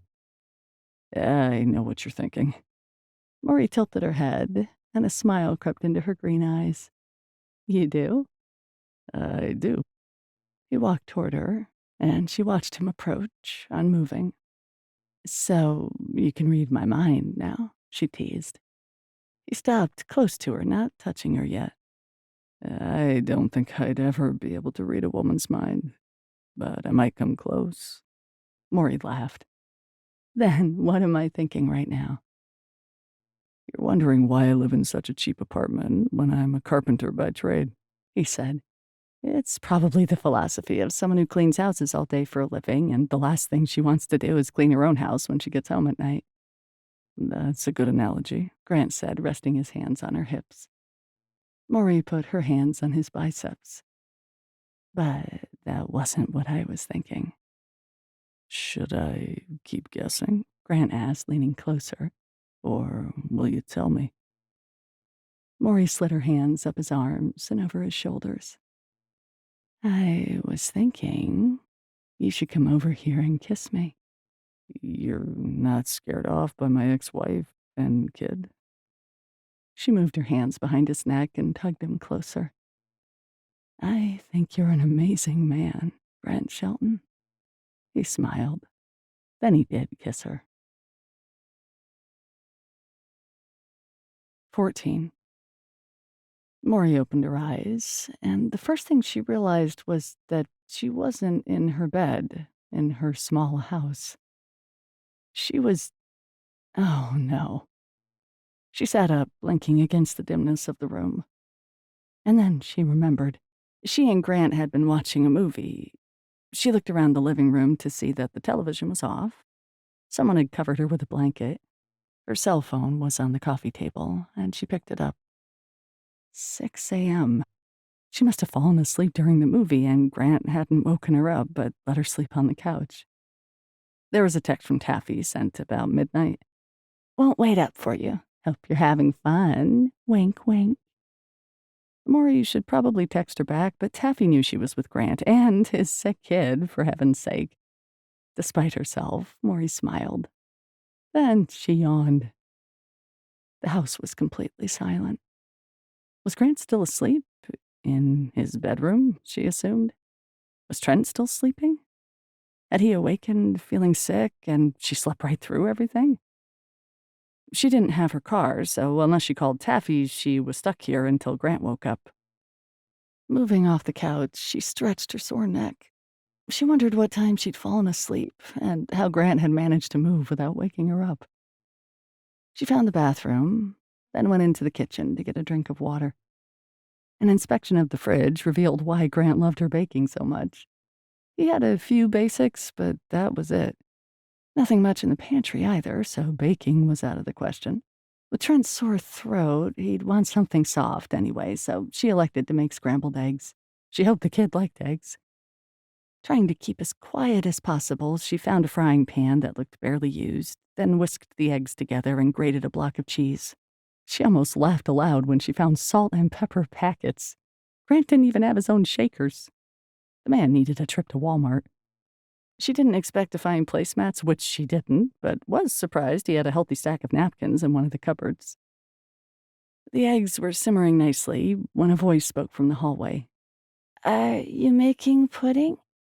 Maury turned to see Trent. His face was flushed from sleep, and one side of his brown hair stuck up.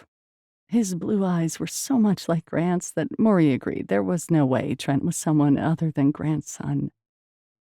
I'm making scrambled eggs, Maury said. Do you like them? Trent gave a solemn nod. Well, then, come on and have a seat. She patted the back of one of the chairs. He gave her the smallest smile, then climbed on the chair. He stayed kneeling so that his belly was even with the top of the table. Daddy's still sleeping, Trent said, his blue eyes following every movement of Maury's. Did you check on him? She asked. Yeah, he's sleeping in my bed. Trent laughed. It's funny. I told him he was too big, But he said that he wanted to be with me. Mory nodded.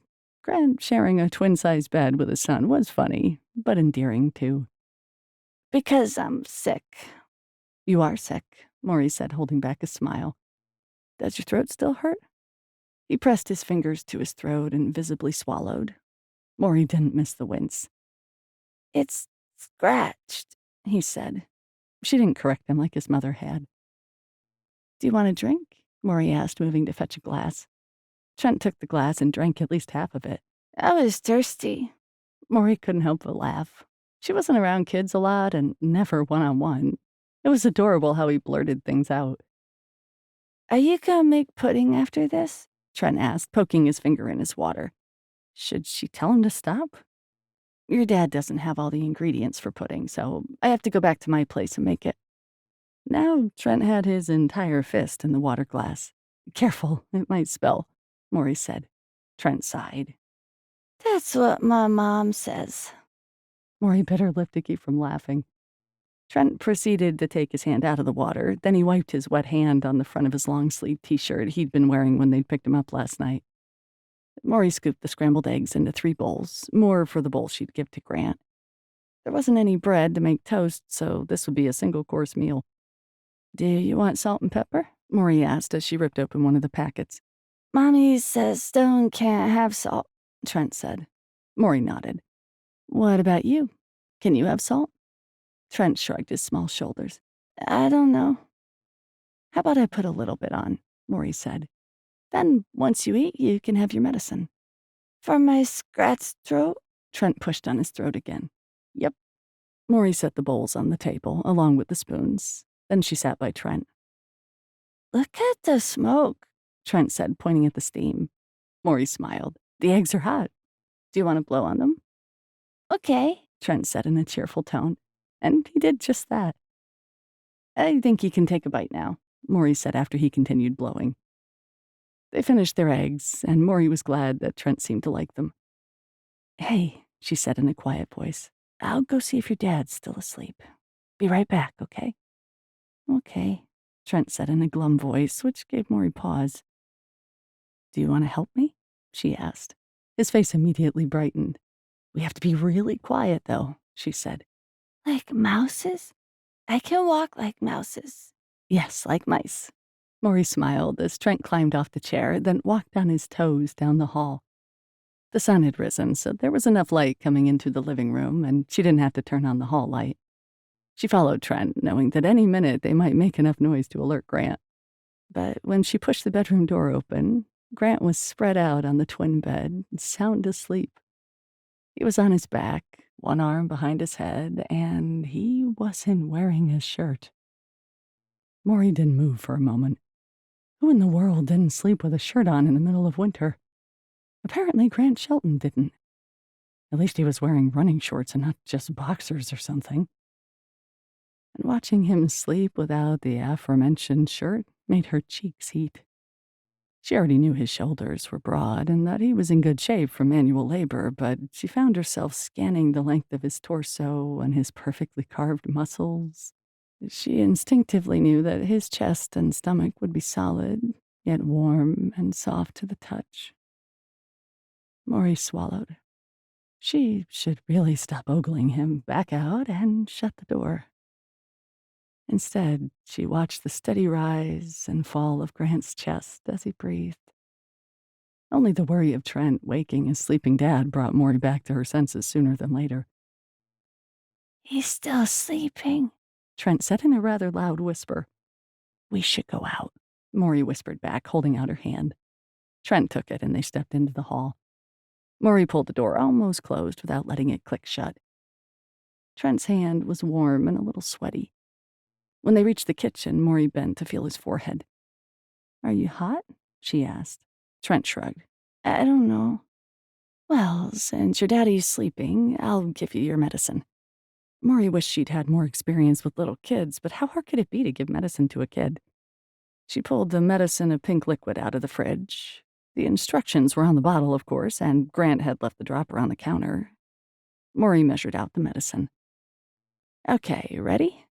Trent opened his mouth and closed his eyes. Well, That was easy. Maury squirted the medicine in his mouth. Swallow. He did. Good job, she said. We'll be sure to tell your dad that you had your first dose. She eyed the ibuprofen on the counter. Does your mom give you 2 medicines at once? Trent nodded. The purple one, too. Mommy says it's for my femur. It took Maury a second to decipher. Your fever? That's what I said. Maury pulled out her phone from her pocket and Googled, can you take ibuprofen with amoxicillin? Apparently you could, unless you were into all natural healing. She picked up the bottle and read the dosage chart. You're 4? She asked Trent. Almost 5. Okay, Maury said. How much do you weigh?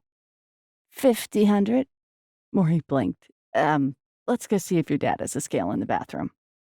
So Trent went with her to the bathroom, and thankfully there was a scale on the floor. 46 pounds, Maury said. You're growing up. She measured out the right amount of the liquid ibuprofen, then Trent swallowed that down too. Now what? Do you want to read or play games? Trent yawned. I'm tired. Maury ruffled his hair. She wasn't sure where that gesture of affection had come from. I'm sure you are. Maybe we can find something to watch on TV? I can only watch kids shows, Trent pronounced. Maury smiled. Kid shows it is. Come on.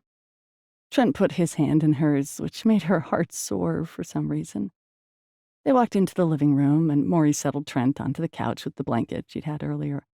She turned on the TV at low volume and clicked through channels until Trent told her to stop at a SpongeBob cartoon.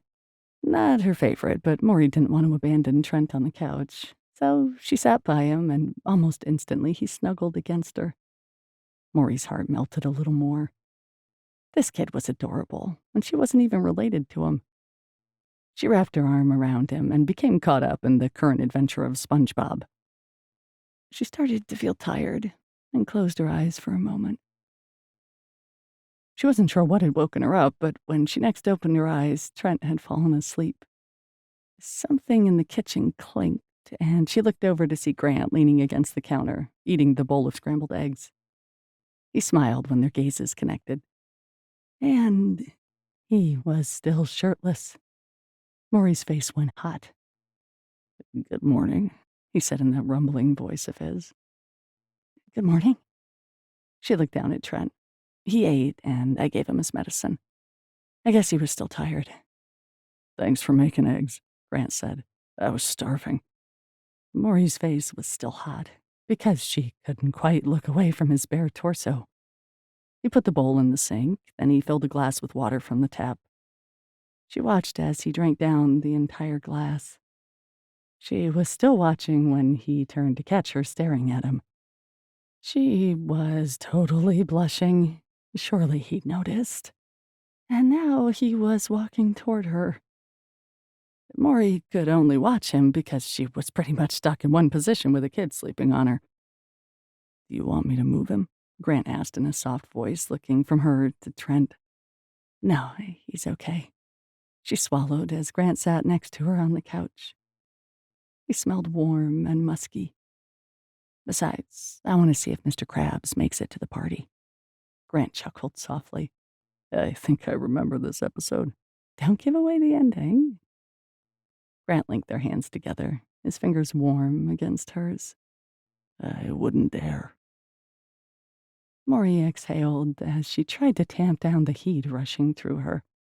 Sitting on the couch in the early morning with Grant on one side of her and his sleeping son nestled against her on the other side created emotions she couldn't identify. She'd had a boyfriend before, but she'd never felt so safe at home. Her home life had never been like this, quiet, simple, warm. Was this what it was like, being surrounded by goodness and caring? Maybe even love? Her eyes stung, and she blinked back any threatening tears. She really should focus on Mr. Krabs' mission. Thanks for all this, Grant said, his thumb caressing the back of her hand. I didn't mean for you to be an early morning babysitter. Maury smiled, although her heart and pulse were doing crazy things. She felt like laughing and crying at the same time. Well, I didn't mean to fall asleep on your couch, so thanks for the blanket. Grant smiled, and then he was leaning toward her. She let her eyes drift shut just before Grant kissed her. It was tender, soft, and warm, and oh, so sweet. He drew away, but lingered, and she knew if Trent wasn't in the same room, she would probably explore just what his chest felt like.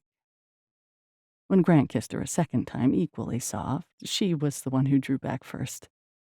Can you put on a shirt? His blue eyes crinkled at the corners. Is there a problem? Yes, you without a shirt. He grinned, then rose to his feet. I should probably take a shower, too. Are you okay for a few minutes with Trent? Of course, she said. Now, shoo. 15. Grant answered Joy's call on the first ring, trying not to sound full of dread, even though he was. He'd dropped off Trent 30 minutes before, and Joy wasn't home, so Grant had relinquished him to Stone. The two men had a conciliatory relationship, and that was just fine with Grant. But Grant also knew that Joy would get an earful of stories about Mory. She'd been with him and Trent a lot over the past 3 days. Mory had made Trent pudding and all kinds of treats, all of which he had loved as he started feeling better. Taffy had even jumped in and spoiled the kid, buying him a set of Hot Wheels that Trent kept in his pockets at all times. The four of them had gone to the latest Pixar movie in the theaters, and Grant and Mory had taken Trent to the ice skating rink, where Grant learned that Mory had never been ice skating. Hi, Joy, Grant said, picking up his phone. How much sugar did Trent have? Joy said, without any other type of greeting. Today or over the past 3 days? There was a pause, and Trent pictured the way her bright, lipsticked mouth would purse before she came up with a controlled answer. He says he has a tummy ache, Joy said in that so familiar accusatory tone of hers. Okay, so that was a game changer. He didn't have any candy today, Grant said in a more subdued tone. Scrambled eggs for breakfast, chicken strips, and apple slices for lunch. He ate fruit snacks on the way to your house.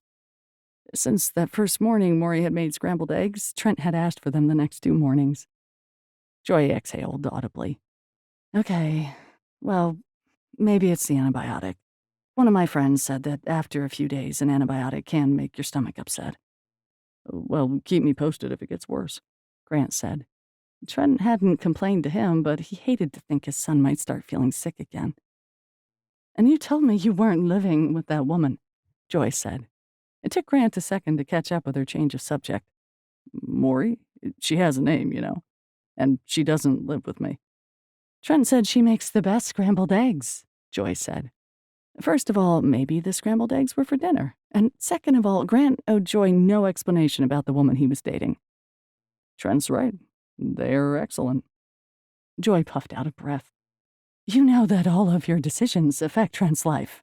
Yes, as do yours, Grant said in a pointed voice.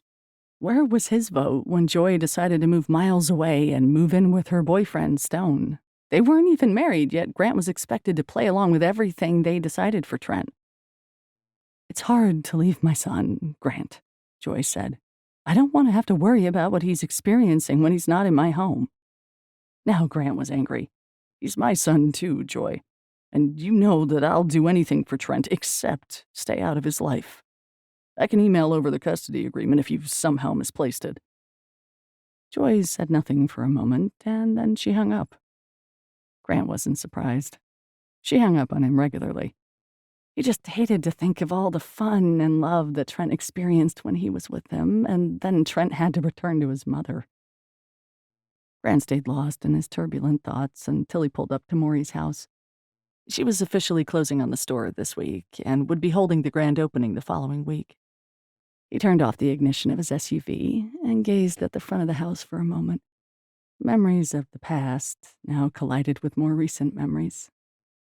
Seeing her with Trent these past few days had done something to Grant's heart that he hadn't expected. There had been a time when he had no interest in dating, no interest in getting into another relationship, because he'd determined that his life was full enough with work and Trent. But the past few days had shown him that there was room for more, and that more was better.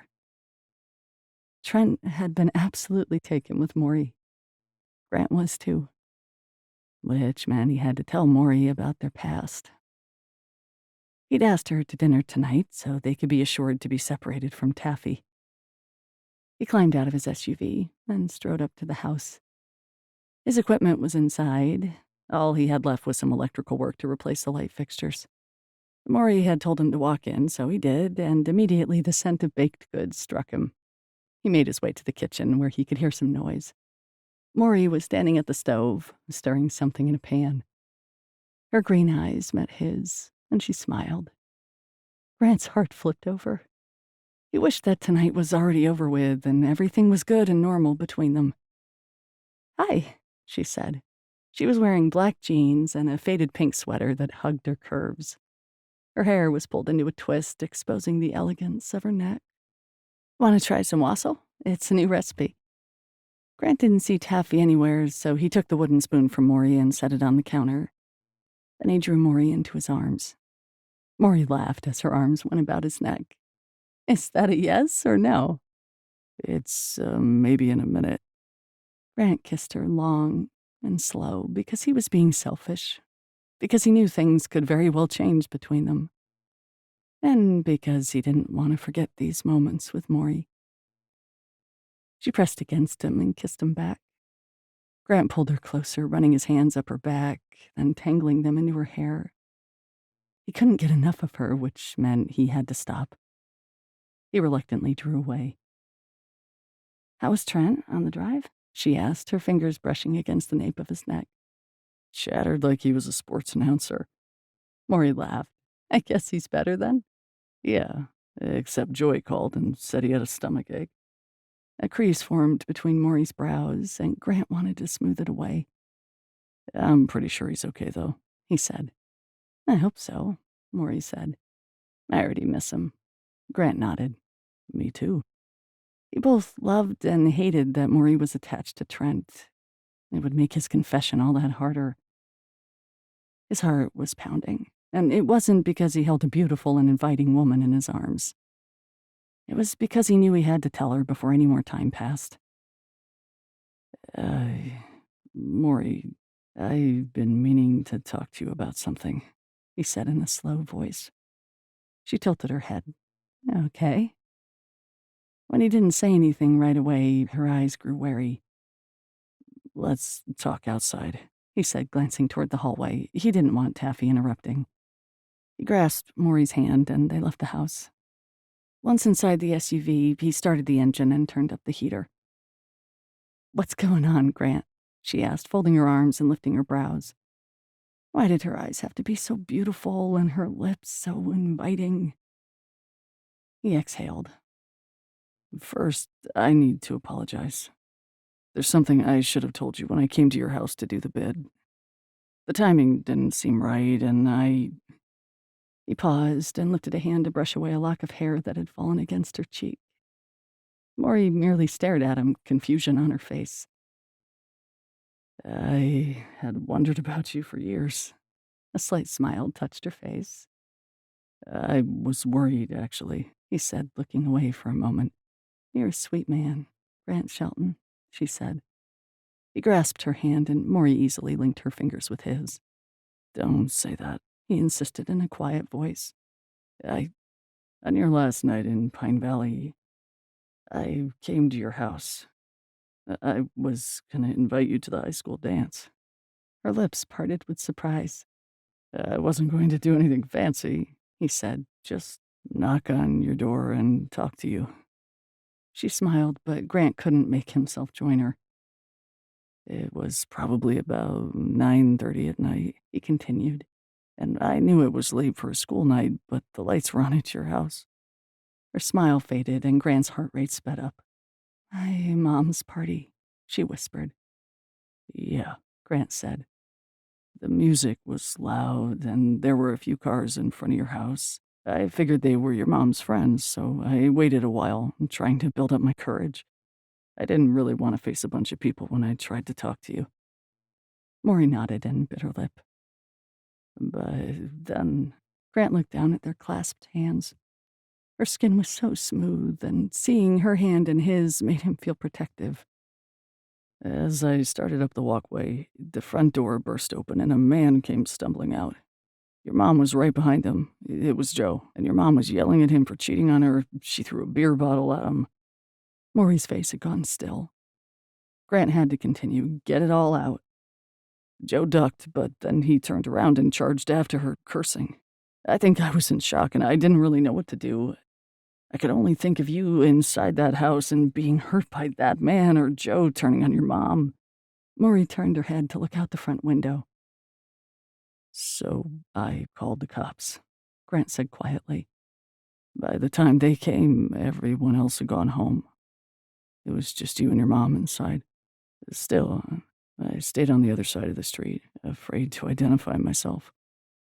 While the cops were inside your house, I went back home. Maury pulled her hand away and wiped at her cheeks. His eyes burned with his own tears, and he wished she'd look at him. Say something, anything. Maury, you have to know that I had no idea you'd be taken from your home and put in foster care. And I didn't intend for your mom to get arrested. He blew out a breath and rubbed his face. If I could go back, I wouldn't have called. I feel like because of me, your whole life was turned upside down. Maury didn't move, didn't speak. Tears dripped down her face, and Grant wanted to pull her into his arms, soak up her tears. But he felt the divide forming between them. He knew the only thing he could do now was wait for her answer. My mother's problems weren't your fault, she said at last. Relief should have flooded through Grant, but he was still on edge. I know, but I'm sorry. I made a decision that I can't ever take back. Mory gave a small nod. And my life was already upside down. Her voice trembled as she looked at her twisting hands. I knew that someone must have called the cops, and I never really thought of who it might have been. Things happen in a whirlwind, and I probably still haven't fully processed that night. I wish I could go back and change things, Grant said. I wish I had just knocked on your door instead of... Mory held up her hand. My mom did belong in jail, at least according to the law. She wiped at her cheeks again. I need some time to digest this all. I understand, Grant said, his heart heavy. He wanted to take her hand again, to pull her into his arms, to have her accept his comfort, his love, because he knew he was in love with her, and this was perhaps the very worst time to realize it. Mory exhaled a shaky breath. She glanced at him, then looked away, and Grant hated the misery that was in her eyes. I think I need to be by myself for a while. She popped open the door before he could respond. Grant watched her walk back into the house. He'd never felt so helpless before. Not even when Joy said she was going to fight for full custody of Trent just because she knew it would hurt him. At least then, Grant knew he could hire a lawyer to represent him. Had he let things go too far with Mory? Had she just walked away from him for good? Was it over before things had really started? Grant wrapped his hands around the steering wheel, squeezing until his knuckles went white. What he wouldn't give to go back to that fateful night. He would have knocked on her door, stood up to Joe, and talked to Mory, or even left and returned the next day to talk to her. Grant closed his eyes and exhaled. There was literally nothing he could do to change the past, and it had been the right thing to tell Mory. Now he'd have to live with the fallout. He opened his eyes and stared at Mory's house, feeling as if he'd just shed a warm coat and was standing in the middle of an icy blizzard. 16. Mory went through the motions over the next few days, checking off things on her long to-do list. The grand opening of every occasion was on Friday, which happened to be the day before Valentine's Day. Mory's emotions were all over the place, though. Taffy knew something was up, but Mory had simply said she wasn't ready to talk about it, and thankfully Taffy had respected that. The store was coming together nicely, and seeing the progress each day sent warm bursts through Mory's heart. But then she'd return home in the evenings, see new evidence of Grant's progress, and almost collapse beneath the weight of memories. And grief.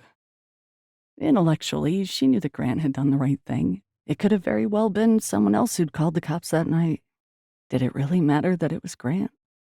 No, she told herself over and over, but she couldn't quite get over the emotional side of it.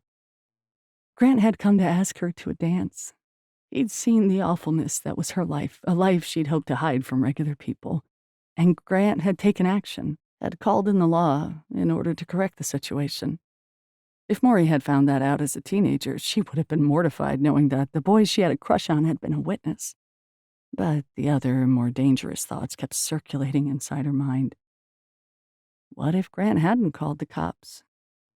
Her mom wouldn't have been arrested. Maybe she would have cleaned up her act, gotten into rehab like she'd talked about more than once. Maybe her mother would still be alive. The thought haunted Mory. Certainly, Grant wasn't responsible for her mother's poor choices, but Mory pulled up to the curb of the house. "Penny for your thoughts?" Taffy said from the passenger seat. Mory looked over at her best friend, and she'd almost forgotten she was there. "Sorry, I'm not trying to ignore you." Taffy rested a hand on her arm. "You can tell me anything, Mory. When you're ready, of course." Mory nodded, tears stinging her eyes. "I know, and thank you. It's just hard because—" She couldn't finish. "Can you tell me what he did?" Taffy said in a soft voice. "Do I need to break some kneecaps?" Mory gave a half laugh. "No, it wasn't recent." She took a deep breath and told Taffy what Grant's role had been the night she'd been taken into foster care. Apparently, all deep confessions happened in idling cars. When she finished, Taffy didn't say anything for a moment. Mory fully expected her friend to go through the same litany that had been in her own head. Instead, Taffy turned to look at Mory. "You need to make peace with your mom." Mory blinked. "What?" "She's dead." Taffy nodded. "You can still make peace. I don't know what it will look like. Maybe a conversation at a gravesite?" Shaking her head, Mory clenched her hands into fists. "I can't go there." "What do you think will happen if you go?"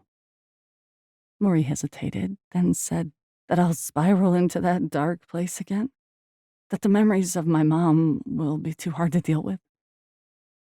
"I could come with you," Taffy said. She'd offered more than once, and Mory had always turned her down. On one hand, Mory knew Taffy was right. There would probably be some closure if she went to her mom's gravesite. On the other hand, Mory had tried to close the door on her past, and she didn't want to reopen it. Grant's confession had cracked the door open far enough. "Whatever you decide," Taffy said, "I'm still gonna be here for you.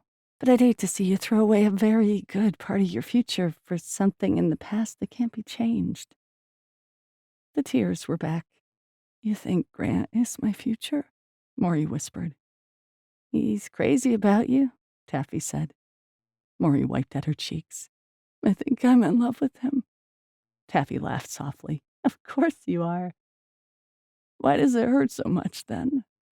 "Oh, hon." Taffy hugged her. Mory closed her eyes and squeezed Taffy back as if she could somehow squeeze away the pain of forgiving her mom and even forgiving Grant. Her therapist had long ago told Mory to forgive herself and to stop second-guessing every conversation and choice made around her mother. Her mother had been the adult, Mory the child. Still, Mory found her mind going back to that place again of deep regret. When Taffy drew away, Mory felt calmer. Maybe she could visit her mother's gravesite, and maybe she'd take Taffy along. "Feeling better?"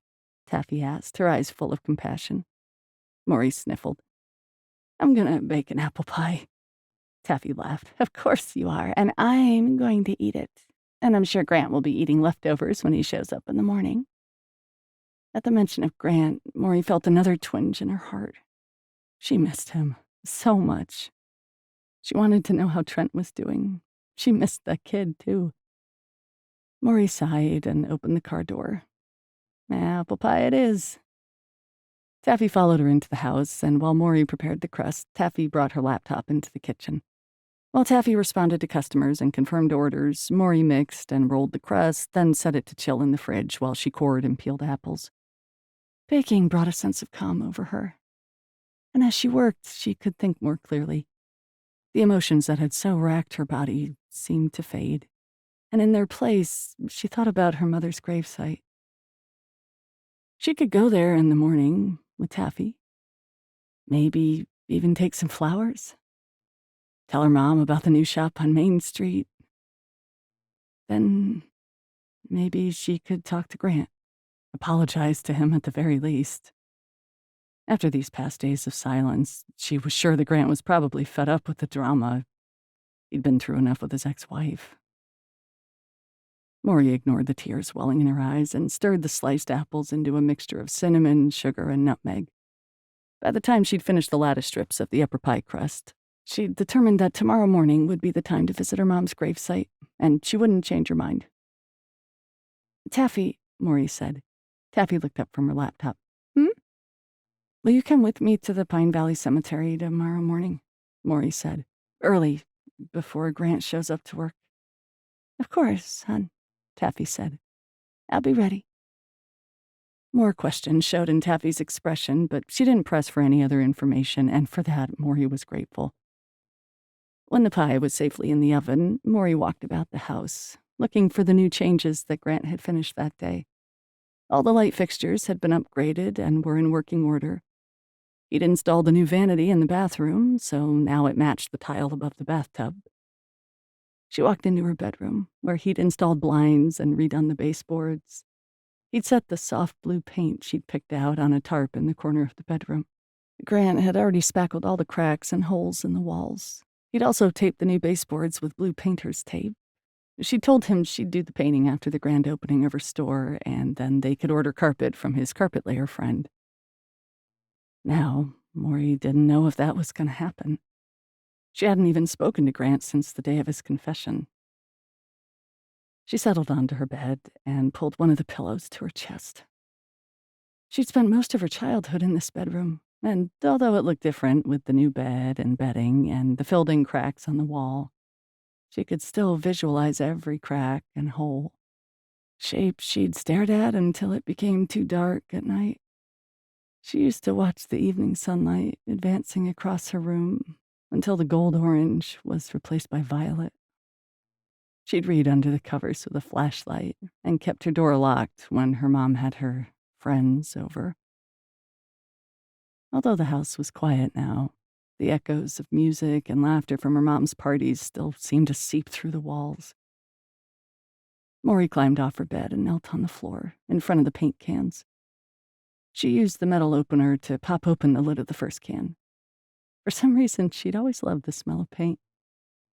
Next, she picked up the wooden stick and plunged it into the thick paint.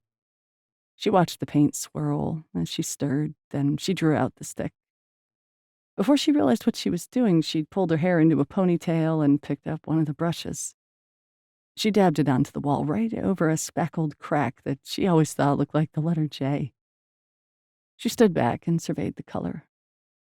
With the paint, the crack was no longer noticeable. She painted over another speckled crack, then another, until the entire wall looked like an abstract blue and white painting. She poured some paint into a roller pan, then used one of the new rollers. The paint went on quickly and smoothly with the roller, and soon she had an entire wall finished. Switching again to the brush, she finished off the corners. "What are you doing?" Taffy's voice came from the doorway of the bedroom. Mory turned. "Painting?" Taffy placed her hands on her hips. "I can see that. I thought we were going to paint after the store opened." Mory filled up the roller with more blue paint. "Plans changed. Do you want my help?" "I think I'm good," Mory said. "Just working out some things." Taffy nodded, and when she left the room, Mory moved the bed and single bedside table. She hadn't purchased a dresser yet, so she piled the clothes from the closet on top of the bed. She wouldn't be able to sleep in the bedroom with the paint fumes anyway. Mory finished sometime around 1 in the morning with a second coat, and then she crashed on the couch. Her alarm went off at 6:30 a.m., and at first she was disoriented as to why she was on the couch. Then she remembered. She dragged herself to her feet and walked to her bedroom to survey what she'd done the night before. After flipping on the light, she walked in. The walls were beautiful, unflawed, unmarred, and uncracked. She pressed a finger to several spots on the wall. The paint was mostly dry and didn't need a third coat. Mory jumped in the shower, and by the time she was ready to go, Taffy was making awful instant coffee in the kitchen. "Let's stop at the Main Street Cafe," Mory said. "Anything is better than that." "In a hurry to get out of here before you-know-who shows up?" Instinctively, Mory glanced at the digital clock on the microwave. It was almost 7:30, and Grant came around 8 a.m. She shrugged. "I'll be in the car, and I'm stopping at the cafe, so whatever you choose to drink here is your choice." "I see you left out the pie with a note," Taffy said with a smile in her voice. Mory had written a note to Grant before crashing on the couch. He could have the whole pie if he wanted. "I did." Taffy eyed her. "I'm ready if you are." "I'm ready." 17. Grant fully expected Mory's car to be gone by the time he arrived at her house, since it had been the past several mornings. So why did he feel that stab of disappointment when he pulled up to the curb? She and Taffy were putting in all kinds of hours working at the store, and Grant suspected that Mory was carefully avoiding him. Well, after today, she wouldn't have to worry about him anymore. He'd finish the last couple of things, then clear his stuff out. He'd leave the carpet layers card on the table, along with his own thank you note. And that would be that. Grant opened the front door to Mory's house. As usual, she'd left it unlocked. And as usual, the house smelled heavenly, like someone baking, and new paint. Grant ventured into the kitchen and saw the apple pie in the middle of a cleaned-off table. Mory had left a note. Nothing personal, just telling him to help himself. Grant wasn't hungry, though, and no matter how delicious the pie smelled or looked, he decided he'd leave it for the women. He followed the smell of paint and walked into Mory's room, which was now completely blue. It appeared she and Taffy had worked half the night, too. Grant smiled. The blue looked great, and the room seemed totally different. He hoped that Mory was happy with it. He walked out of the bedroom and set to work. The other day, he'd told Taffy that he was willing to help move any final things into the store, but she said that they'd arranged to pay a couple of neighbor kids who were looking for some extra cash. There were only a couple of days left before the shop's grand opening on Friday, the day before Valentine's Day, which reminded him that he should send something to Trent. Before he forgot, he paused in the hallway and pulled up Amazon on his phone. Thank goodness for 2-day Prime delivery. He ordered a Lego set and a giant Hershey Kiss in a red box, then selected Joy's address and submitted the order. Grant thought of the Valentine's boxes he'd made from shoeboxes in elementary school, and how he'd come home with dozens of small cards and pieces of candy. He wondered if Trent would be doing the same thing for his preschool class. It was the small things that were hard to miss, Grant thought. He closed down the Amazon app just as a text came in. He didn't recognize the number, but it was signed Taffy. He read the words a second time. "Hi, Grant. I'm at the cemetery with Mory, and I think she could really use a friend. You know, someone who knew her mom. If you can, come over. She's on the north side. I'm sitting in her car. She seemed to want time alone with her mom, but I don't like her being this alone and upset. Taffy." Grant wrote back. "She's not exactly happy with me." Taffy's reply came a few seconds later. "She told me what happened, and I get your hesitation, but you knew her mom at least a little. You have that connection with Mory, one I don't." Taffy was right, and he was done hesitating. "Okay," he wrote, then pocketed his phone. He climbed into his truck and headed along the frozen streets toward the Pine Valley Cemetery.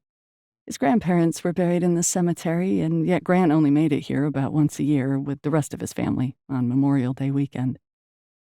The single car idling in the parking lot was Mory's. Grant could see that Taffy was sitting in the passenger seat. That was good because it meant that Mory was still among the graves. He parked a few spots away from the car and shut off the ignition. Taffy waved, then pointed out her front window. Within seconds, he spotted Mory, wearing a dark coat on the far north side. Grant grabbed his coat from the back seat and climbed out of the truck. Before he could change his mind, he shrugged on his coat and started the trek across the cemetery. He was wearing his work boots, and they doubled as snow boots, easily cutting through the several inches of snow that blanketed the ground. His footsteps were silent, though, and he'd almost reached Mory before she turned to see him. He slowed, gauging the expression on her face. Her beautiful eyes were rimmed in red as if she'd been crying. It was the first time in days they'd been face to face, and Grant's heart felt like it was being slowly twisted from his chest.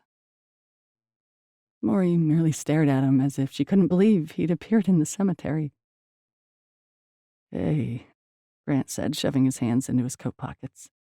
Mory gave the slightest nod, then turned to the grave marker. Grant waited for a couple of seconds, then walked toward the grave marker and stopped on the side of it, standing a few feet from Mory. There was a small bouquet of flowers laying in the snow above the gravestone.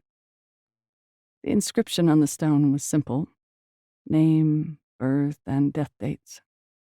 Nothing else. No decoration in the pale gray stone. He read the dates. Mory's mom had been 49 when she died. Not old at all. He squatted and used the sleeve of his coat to brush away the snow from the edges of the stone. When he straightened, he felt Mory's eyes on him. Several moments passed in silence, but for some reason it wasn't awkward. "I remember those green Christmas ornaments you guys always had on your tree," Grant said. "I told my mom about them, and she said that the tree was already green, so ornaments should be a different color." Mory said nothing, but he knew she was listening. "But I thought the green was cool," he shrugged. "And the lights on your tree twinkled. That was pretty cool, too." "What did your mom say about the twinkling lights?" Mory asked. Relief shot through Grant. Mory had finally spoken to him. Nothing, because we had twinkling lights, too." The smallest smile touched Mory's lips. The sight made Grant's heart ache. She was the most resilient person he knew. "Were you the one who brought over the tin of Christmas sugar cookies?" she asked. Grant had forgotten about that. His family had gotten so much stuff from neighbors that he didn't think his parents would notice some of it going missing. His mother probably wouldn't have minded him taking the cookies, but he'd been afraid of his sister finding out. She was a merciless tease as a teenager. "Yeah," Grant said. Mory gazed at him for a moment, and Grant held her gaze. He wished he knew what was going on inside her mind. "I think you were the only one who cared about me in Pine Valley, Grant." Grant wanted to argue, tell her that other people cared, but he couldn't think of a single one, except for maybe her mom and her twisted way. "I still care," he said in a quiet voice. Mory's eyes filled with tears, and she turned from him, gazing down at the gravestone. He hated that she was in pain and that some of it came from him. As much as he wished he could pull her into his arms and comfort her, he didn't move. Mory's shoulders were tense, and he didn't want to make things worse. She wiped at her cheeks, then sniffled. "I'm pretty sure that Taffy told you to come, but I'm glad you did." Grant took a step closer. "If I can help, I will." "I know." Mory took a stuttering breath. "But there are some things no one can help with." "Do you really think that?" he asked. When she nodded, he continued. "Maybe I can't fix things, and we certainly can't go back in time, but don't you think it's better to face life's challenges with someone else? With someone who cares?" Mory didn't answer, and maybe she didn't need to. Grant might have crossed the line, and now wasn't the time to discuss what had been building between them. For now, Mory's visit to her mother's grave was an important process for her to go through. Grant couldn't expect anything else. He took another step closer. "I think you're a brave woman, Maurie Ledbetter. You've overcome more than most people do in their entire lifetimes. You've built a successful business, you have good people in your life, and you're kind and generous." Maury closed her eyes. Grant bent close to kiss her cheek. She didn't pull away, but she didn't turn toward him either. He stepped back. I hope you can find the peace and happiness you deserve, because if there's anyone who deserves it, it's you. Maury opened her eyes and fiddled with the zipper on her coat as the wind kicked up, stirring her dark hair. Don't stay out here too long, Grant said. She gave him the slightest of nods, although her eyes still hadn't connected with his. Grant walked away, moving through the snow the same way he'd come. Maury's car was still idling in the parking lot with Taffy inside. She lifted a hand in greeting as he continued to his truck. He waved back. There was nothing to discuss with Taffy, and he didn't want to put her in between him and Mory anyway. So Grant returned to Maury's house and finished the cleanup. Taffy and Mory must have gone straight from the cemetery to the shop because they hadn't returned to the house by the time he'd loaded all his tools into his truck. It was late afternoon now, and he'd checked and rechecked all of his work. Maybe he could run by the store and see if they needed help tonight since tomorrow was the grand opening. He could let Mory know he was completely finished with her house. Or maybe he should let things stand where they were. Outside, he was slipping off his tool belt and setting it on the passenger seat of his truck when his phone rang. Joy. Hello, he answered. Joy's breathless voice came on. Stone's taking me on a surprise Valentine's getaway, she said. Can you pick up Trent for the weekend? Grant wasn't sure if he heard right. Having Trent so soon after his sick visit was unexpected. Grant had been counting down the days until the first week of March and Trent's spring break. This weekend? It was Thursday night. Yes, she said. We're leaving first thing in the morning, so tonight would be best. I don't want to have to deal with him in the morning. Grant's mind spun. I need to switch to the SUV, and then I can head over. Great, Joyce said. He needs to be home by Sunday night, 6 sharp. I want to make sure he gets a good dinner in him and a full night's sleep for school the next day. All right. Although it was completely last minute, he wasn't going to complain. He didn't have much going on over the weekend. He'd considered starting the next job he was booked for early, but he could put that off until Monday. Oh, I hope you didn't have Valentine's plans, Joy said in a completely unsympathetic voice. Well, if you do, I guess Trent will be a third wheel. Even before things fell apart with Mory, he had known she'd be busy with her store opening.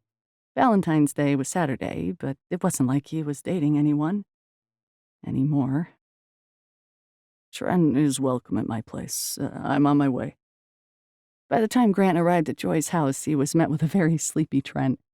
Grant had to admit that it was great to see his son fully healthy, unlike the last time. Grant pulled the little guy into a tight hug. Trent started to squirm and make fake choking sounds. Let me go, Daddy. Daddy. Grant smiled at the name. He glanced up at Joy and Stone, who was wearing a tuxedo of all things. Joy was equally decked out in a shimmering peach dress that left nothing to the imagination. They looked like they'd just returned from a high-dollar fundraiser gala, or maybe the Oscars. He patiently listened as Joy explained the homework that Trent needed to do over the weekend. Apparently preschoolers had homework. Who would have thought?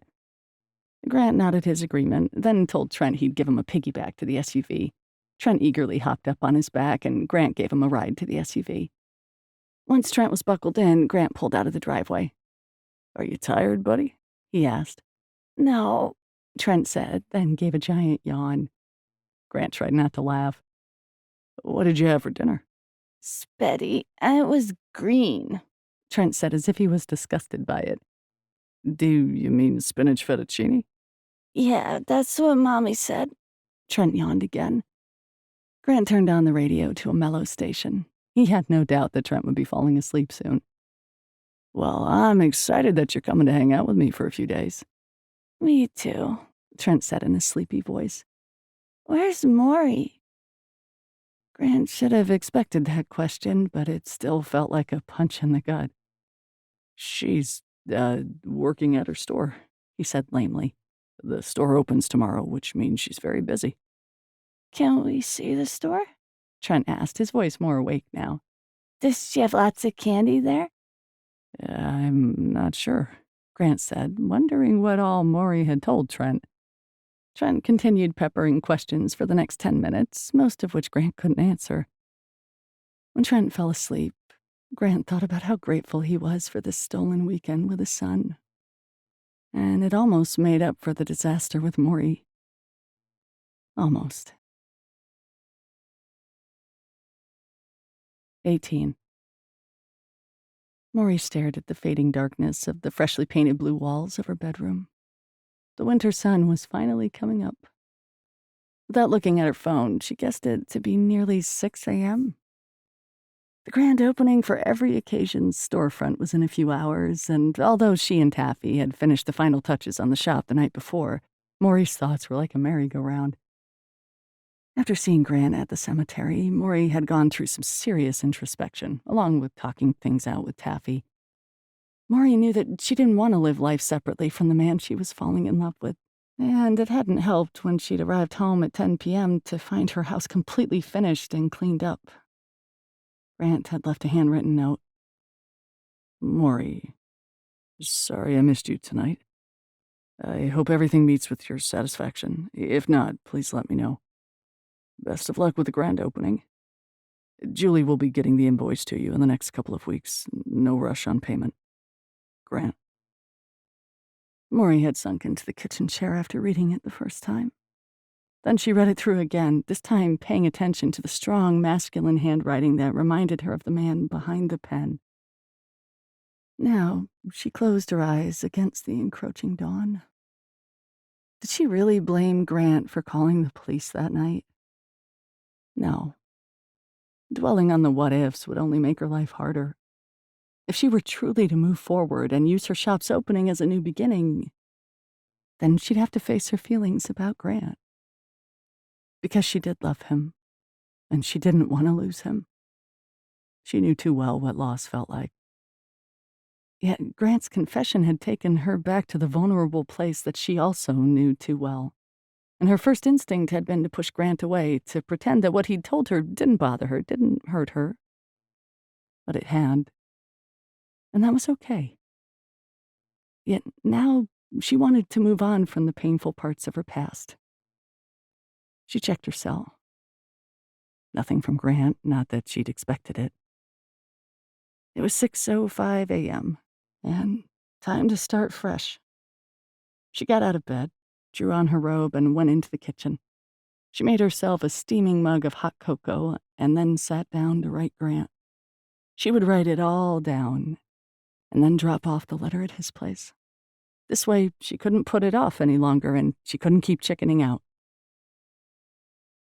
Dear Grant, life has given us both lemons, but from our first encounters, you've been there for me.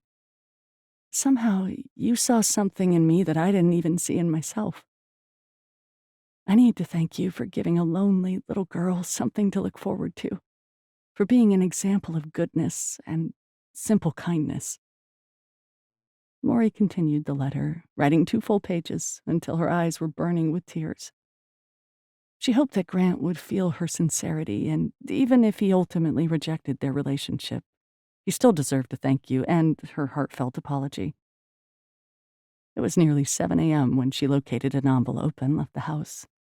Taffy would be awake soon, and Mory wanted to have the letter delivered before any other distractions arose. She drew on her coat, then bundled into her car. The steering wheel was freezing, but she pulled out of the drive anyway. It took less than 10 minutes to get to Grant's place, and when she pulled into his apartment complex, she gazed up at the windows that made up his place. She remembered how he'd let her sleep on the couch, and then how on the following morning she and Trent had spent one-on-one time together. She climbed out of her car and crossed the parking lot, then walked to his apartment door. It was too early to knock, plus she'd said everything exactly how she wanted to say it in the letter. She wanted him to read it first. Then he could decide on the next move in their relationship if he thought it was even salvageable. Mory tucked the letter into the seal of the door, near the bottom, so that it wouldn't be so obvious if someone walked by and became curious.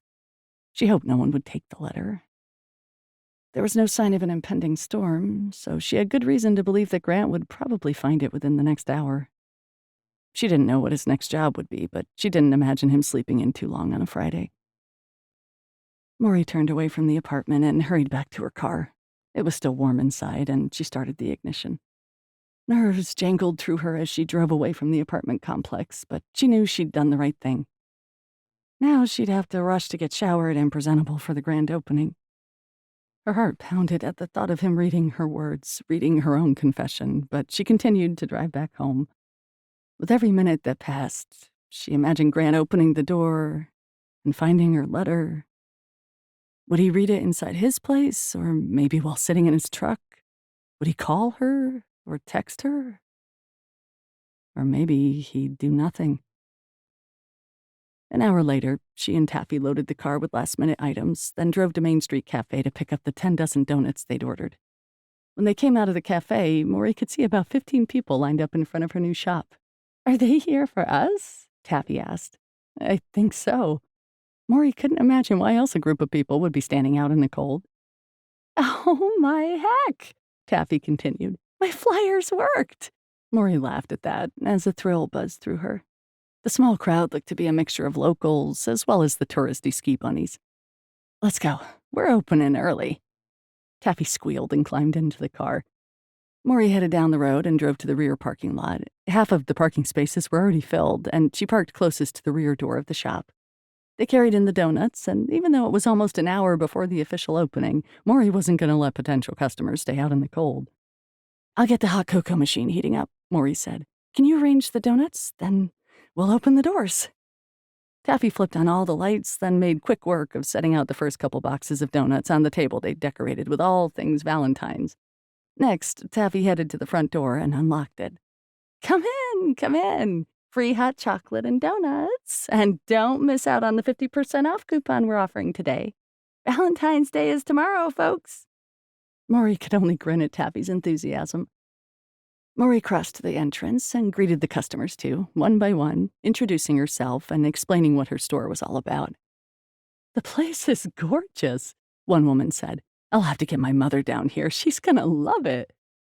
Mory had never smiled so much. Even local business owners stopped by, introducing themselves and complimenting the place. Around mid-morning, the realtor Jeff Finch stepped inside. "I love it," he declared, and he enthusiastically shook both Mory's and Taffy's hands. He gave Mory a box of chocolate truffles. "Something for you, although you're probably stocked to the gills with stuff like this." "I love truffles," Mory said. "Thank you." Jeff smiled, then became caught up in a conversation with another customer. Mory surveyed the customers with pride. Several sales had already been made, and she'd helped a few customers put together custom orders. An older couple was poring through her catalog of gift basket ideas. Everyone who stopped in seemed friendly and excited for the new store addition to Pine Valley. Mory helped herself to a donut and had her own cup of hot cocoa, or two. The time sped by, and soon it was nearly 2 p.m. Mory had been so busy that she hadn't been worrying about her letter to Grant and what he thought of it. She was grateful for the business. The customers seemed to come in spurts now, so during a quieter interval, Mory told Taffy, "You can take a break if you want. Why don't you grab us a couple of sandwiches from the cafe down the street?" "Ah, so my break is getting you food?" Taffy laughed. Mory smirked. "Don't tell me you're not hungry." "I'm starving," Taffy said. "Okay, then. Ham and Swiss on country sourdough sounds good."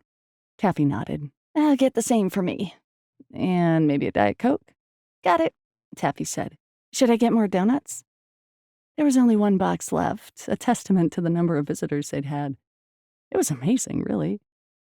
"Maybe one more box?" Mory folded the 2 empty boxes on the table. She checked the contents of the hot cocoa machine. Uh, Mory," Taffy said, "you might want to change your lunch order." Mory looked over to see a man opening the shop door. Her pulse jumped. His tall form dominated the doorway as he stepped inside. Grant's lake blue eyes focused on her. He held the hand of a little boy, Trent, who carried a large sack with Main Street Cafe printed on the side. In Grant's other hand was a bouquet of red roses. "Grant," Mory said, not realizing she'd spoken out loud until Trent spoke. "It's Mory, Daddy," Trent said, tugging on his dad's hand.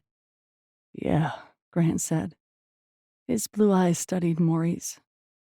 His expression was wary, perhaps even vulnerable. He wore a black sweater that only emphasized his broad shoulders, and his jeans were well worn, faded. She guessed he hadn't shaved that morning because stubble shadowed his face. "Look at the donuts," Trent blurted. One of the customers asked Maury a question, but Taffy intervened. Trent tugged his dad across the store space toward the refreshment table where Maury stood. Her breath went shallow. Grant was here, and he brought flowers. Were the flowers to celebrate the grand opening, or were they more personal? Had he read her letter? He must have. Did she dare believe that he wasn't here just because of the grand opening or the fact that Trent was really excited about donuts? Grant glanced down at his eager son reaching for a donut. "You need to ask, Trent." "Can kids have the donuts?" Trent asked, turning his pleading eyes to Mory. "Of course," Mory said, a smile blooming on her face as her pulse raced. She met Grant's gaze. "If it's okay with your dad." "Sure," Grant said, not taking his gaze from Mory's. "Yippee!" Trent said, and he set the sack he carried on the table, then grabbed for a donut. "Keep the napkin with it," Grant said, "and try not to make a mess." His tone of voice wasn't a reprimand, but full of affection. A warm shiver shot through Mory as Grant took a step closer to her. She caught his clean, spicy scent. She wanted to close her eyes to breathe him in, but there were other customers in the store, not to mention his kid. "Did you get my letter?" she whispered. His mouth curved slowly. "I did." Maury's knees felt all watery. "Daddy, can I have hot chocolate too?" Trent asked. Grant glanced down at his son. "Sure, and I can promise it's really good." "I can fix you a cup." Taffy's voice came from somewhere. Maury wasn't really sure because Grant had taken another step closer, so she had to tilt her head to meet his gaze. "We brought you lunch," Trent continued, "and my daddy got you flowers for Valentine's." Grant smiled, and Maury's heart hitched. "He's right," Grant said. "Lunch and flowers?" Maury said, returning his smile. "How did I get so lucky?" Grant reached for her hand, and the touch of his warm fingers made goosebumps skitter along her skin. There was no doubt. He was here for her. "Aren't you going to give her the flowers, Daddy?" Grant's chuckle was low, and Maury's cheeks went hot. His fingers caressed hers, and Maury thought she might melt right there on the spot. "So," Grant said in a low voice, "I was wondering if you had plans for tomorrow, for Valentine's Day. I mean, after the shop closes. So I guess it would be night." "I don't have plans," Maury said in a soft voice. "I have Trent for the weekend, so it would be the three of us." He was watching her carefully, as if to gauge her reaction. "If Taffy wants to come too, then it would be four of us." "Unless you're too tired," Trent piped up. "My dad said you've been working a lot and that opening a store is a super big job." "Well," Maury said, looking down at Trent, if only to get a break from Grant's intense gaze and the way it was making her pulse rate double. "I have been working really hard." Grant squeezed her hand, and she met his gaze again. "But I'd love to go out with both of you," she said. He grinned, and Trent said, "Yippee!" Maury smiled. Today, she'd officially broken whatever smiling record she had. "And these are for you, in case you were wondering." Grant winked and held up the roses. Maury laughed and took the bouquet with her free hand. "Thank you. They're beautiful." She breathed them in, closing her eyes for a moment. "Does that mean she likes them, Daddy?" Trent said. "Yes, I believe it does," Grant said in an amused tone. Maury opened her eyes, only to be caught up in Grant's intense gaze again. Taffy's voice murmured in the background while she chatted with a customer, and Trent might have asked another question or a dozen. But Maury felt herself unable to stop staring at the man about whom she hadn't been able to stop thinking for weeks, perhaps years. Mory placed her hand on his chest, lifted up on her toes, and kissed his cheek. Grant raised his brows as she drew away, then he took the roses from her and set them on the refreshment table. Next, he slipped his hands around her waist and he leaned down, close enough to kiss her, which he did, on the mouth. And Mory kissed him back, even though they were standing in the middle of her shop, surrounded by people. Despite the public setting, he pulled her closer and deepened the kiss. Kissing Grant was so much better than the best hot cocoa, a store full of customers, or beautiful flowers. When Grant lifted his head, he was grinning. She was blushing, and the customers were clapping. 19. Go home and get ready, Taffy told Mory when the final customer had left the shop. I can close up. It was Saturday around 6 p.m. Business at the shop had been brisk most of the day, and they had stayed open a little longer to help a few desperate husbands find the perfect Valentines for their wives. Mory didn't want to leave Taffy to close up everything, but the offer was tempting. Since Grant's surprise arrival the day before, they'd been texting each other, mostly flirting, if Mory were to describe it. Grant had also shared some funny things about Trent, who apparently kept asking when Mory would be done working. You can borrow my silver stilettos if you want, Taffy continued. You know you want to. They're too fancy, Mory told her friend. He said we're going to some barbecue place. He couldn't get reservations at the lodge. Besides, it's not really a place to take little kids. Taffy shrugged. It's Valentine's. Be a little daring and dress up. Knock the boots off that man. Plus, Brandon wasn't tall enough for you to wear heels. Mory laughed. Then she sobered. What about you? Are you sure you don't want to come? I mean, we'll have a little kid with us, so it's not like we're going for the romance. I have a date with Netflix, Taffy said. Besides, I plan to eat at least half the box of those truffles Jeff Finch brought over yesterday. Mory had already tried 1 or 3, and they were delicious. Help yourself, but I'm serious about the invite. Taffy smiled. I know you are, and I love you for it. But you go be a happy little family with Grant Shelton. I'll bask in the warmth that the 3 of you radiate. It was a sweet comment, but it also gave Mory pause. Being in a relationship with Grant wasn't just about the 2 of them. It would always include his son and, to some extent, issues with his ex-wife. Mory was surprised at how it didn't bother her. Yes, things were more complicated, but Mory adored Trent. She loved his questions and innocent curiosity. It wasn't hard to see why Grant centered his whole world around his son, and now that world included her, too. Okay, if you're sure, Mory told Taffy. Thank you. She hugged her best friend and only employee, then grabbed her coat from the back room. The cold air didn't even feel cold as Mory stepped outside. She'd opened the store that morning, so Taffy had driven over later. As Mory headed home, she marveled at the changes in the past few weeks of her life. She owned a home and a store, and Grant Shelton was in her life. She hadn't known it was possible to feel so much happiness in a single moment of time. Maybe she would wear the silver stilettos. Grant was definitely tall enough that she wouldn't tower over him. She had a couple of dressy outfits she could wear. Her navy dress with the long bell sleeves and flirty skirt might work. By the time she got home, her pulse was drumming in anticipation. She supposed that she and Grant were officially a couple, and this would be their first outing as such. And Trent's presence would only make things more concrete.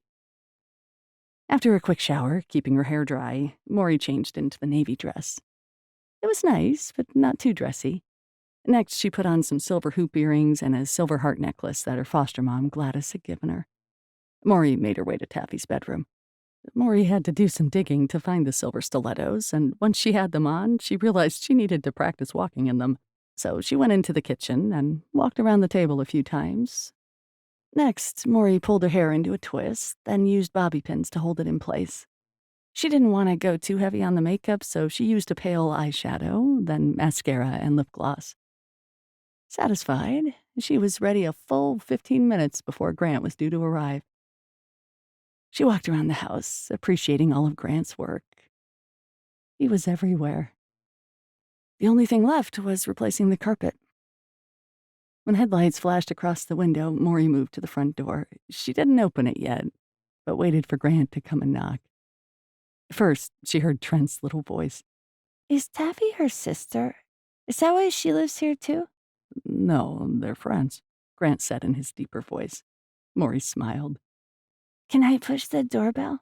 Trent asked. Sure. The doorbell rang, and Maury stifled a laugh. She grabbed her purse with her phone, then answered the door. Standing on her porch was Grant, dressed in a blazer, button-down shirt, and dark pants. No tie. Next to him, Trent stood wearing a small blazer that was just his size, and he wore a bow tie. He looked adorable. And Grant, well, he looked delicious. She opened the screen door and stepped out onto the porch. How did I get so lucky as to have two handsome men on my doorstep? I'm a kid, not a man, Trent pronounced. Maury laughed. Well, you look very grown up, Trent. The young boy stepped forward and wrapped his arms about her legs. Maury was startled by his easy affection, but she loved it too. She bent and hugged him back, and then she looked up at Grant. He was gazing at her like a man gazes at a woman he is serious about. She straightened and met Grant's blue gaze.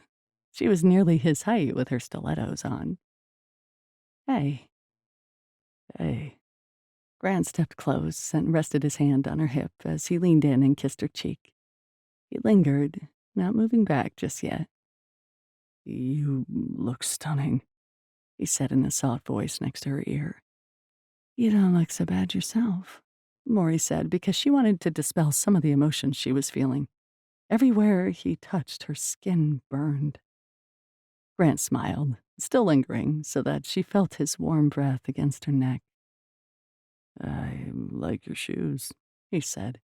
They're Taffy's, Maury answered. I still like them. He lowered his hand and grasped hers, threading their fingers together.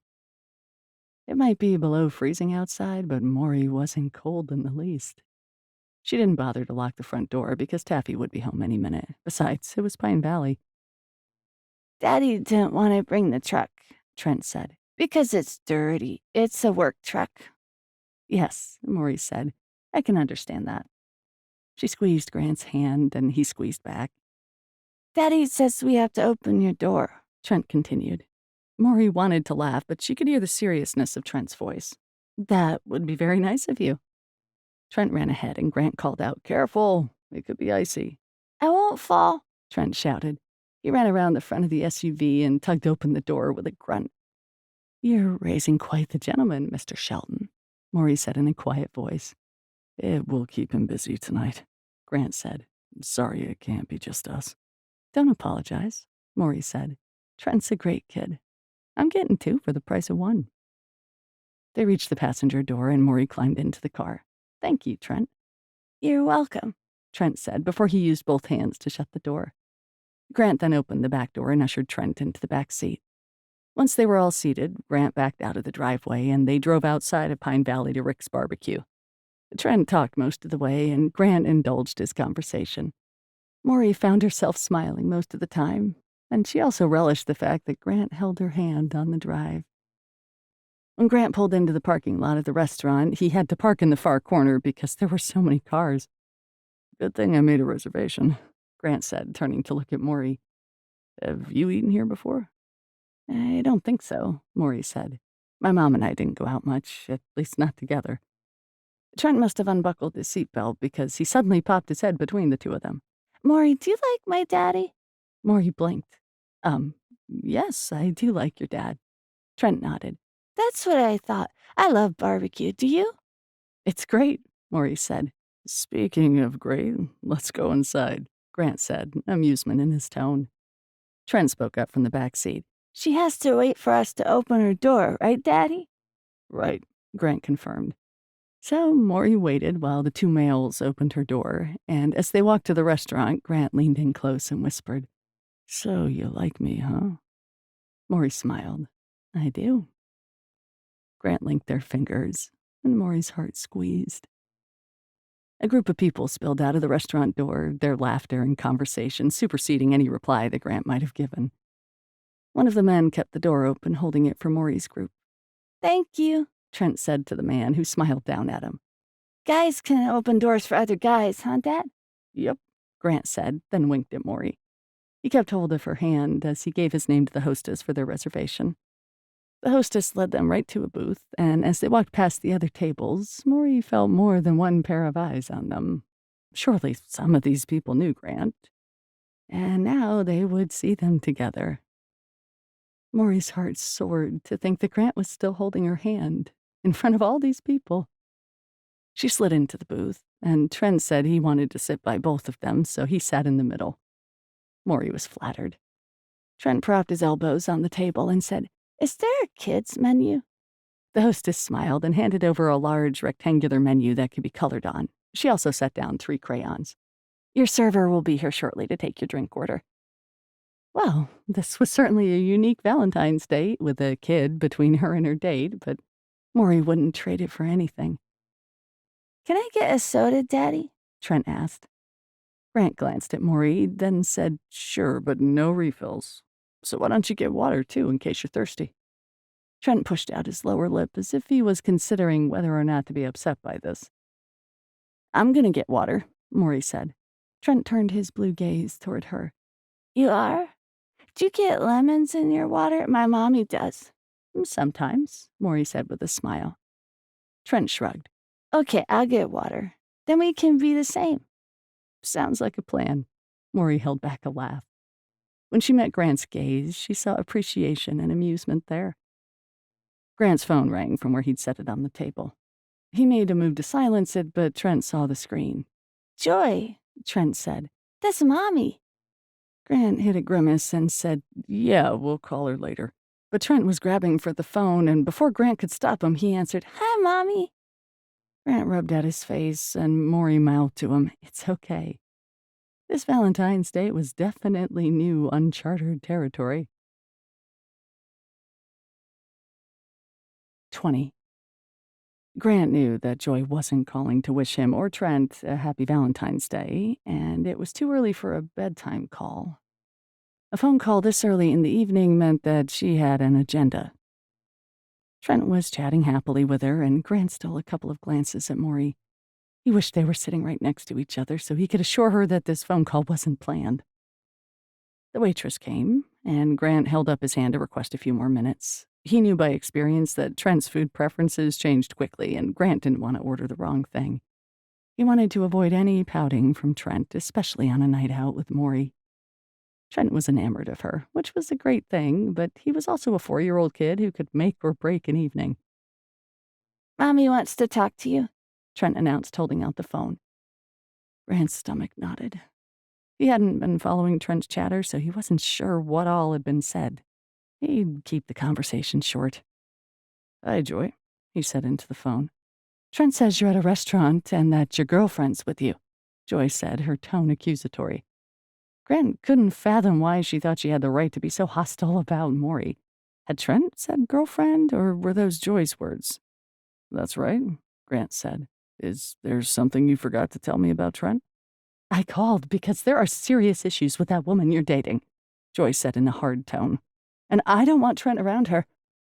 Grant opened his mouth, but had no reply. He was stunned.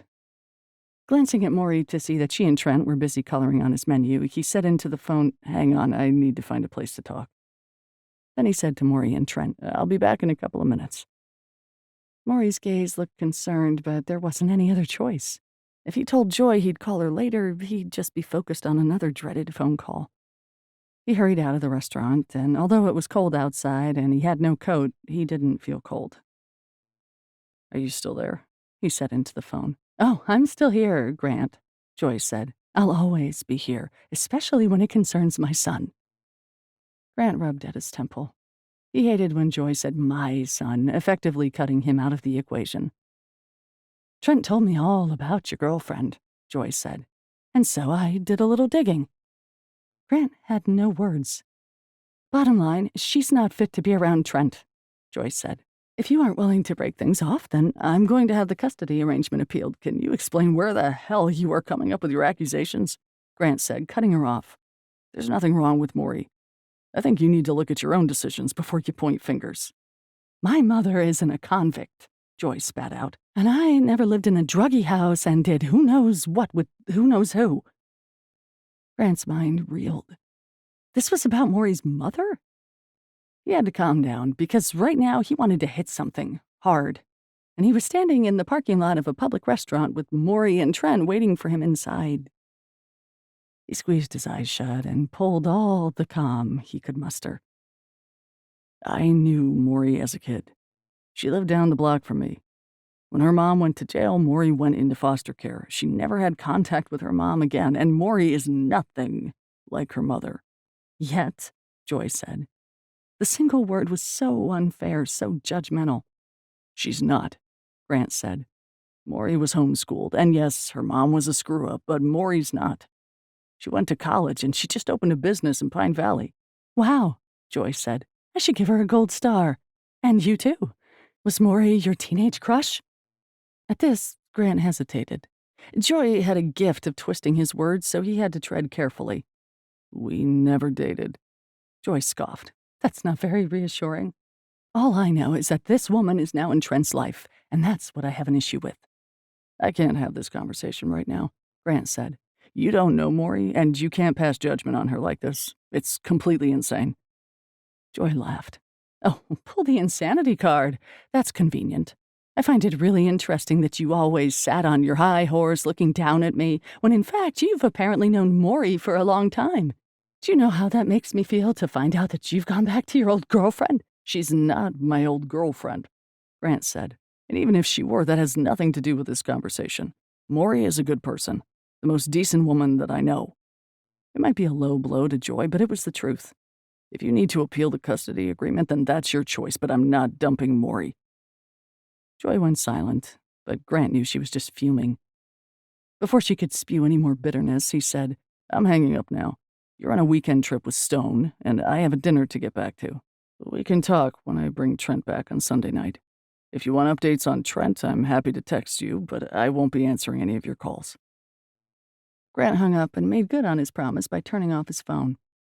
Then he paced the parking lot for a few more minutes. He had to cool down, let his heart rate settle, let the anger dissipate. He couldn't imagine Joy being jealous of Mory, but he didn't know where all of her hatred was coming from. Maybe, just maybe, Joy had panicked, but it was pretty extreme to do all that research on Mory. His sister, Julie, had told him that she thought Joy was a narcissist. Grant had looked up the diagnosis once, and Joy had met 8 of the 10 requirements. He could hear Julie's voice in his head telling him that Joy would be angry if she thought he was moving on from her. Despite their divorce, Joy didn't want him to be happy. It made a strange kind of sense, Grant had to admit, but it was still pathetic. He went back into the restaurant. As he approached the table, he saw that an appetizer of loaded baked potato skins had been delivered. What's this? Grant asked, hoping his voice sounded lighthearted. Skins, Trent said. Grant met Mory's questioning gaze. Sounds good. I love skins. Mory smiled. Great, because we weren't sure what you wanted to order. Trent said your favorite food is coffee, but I thought we'd wait until you returned. Grant slid into the bench on Mory's side so he could sit by her. She looked surprised and scooted over, and luckily Trent was so excited about the skins that he didn't notice. Sorry for the wait, he said, and he reached for her hand. Her fingers interlocked with his, and the warmth of her hand was already making him feel better. Joy was feeling farther away by the minute. See my picture? Trent said, holding up his menu. Grant couldn't quite make out what Trent had drawn. It looked like a huge blue scribble, sort of a cross between a dinosaur and a truck. What's his name? He asked, using the trick of asking a question about his son's art to get him to say what it was. It's Brady the dinosaur, Trent said. Ah, Grant had been half right. Brady looks like a strong dinosaur. He felt the beginnings of a headache, which wasn't too surprising after the fight he'd had with Joy. He reached for a potato skin and bit into it. Do you like this skin, Daddy? Trent asked, watching him carefully. Grant smiled. It's delicious. Trent nodded happily, then picked up another crayon and returned to his coloring. Apparently, Brady the dinosaur was going to be blue and red. Mory had been quiet, but he also knew she was observant, so he wasn't surprised when she whispered, "Is everything okay?"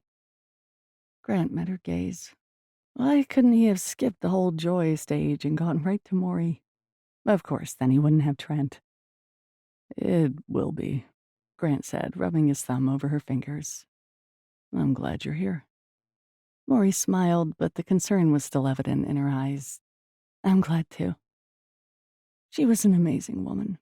Joy didn't even come close to a woman like Mory. "You're a great dad," Mory continued in a soft voice. "Trent thinks you walk on water, which I have to agree with." She squeezed his hand. Grant exhaled. "If you keep complimenting me, I'm gonna have to kiss you in front of everyone." Her brows lifted. "Is that a threat?" she teased. "Have you had a chance to decide?"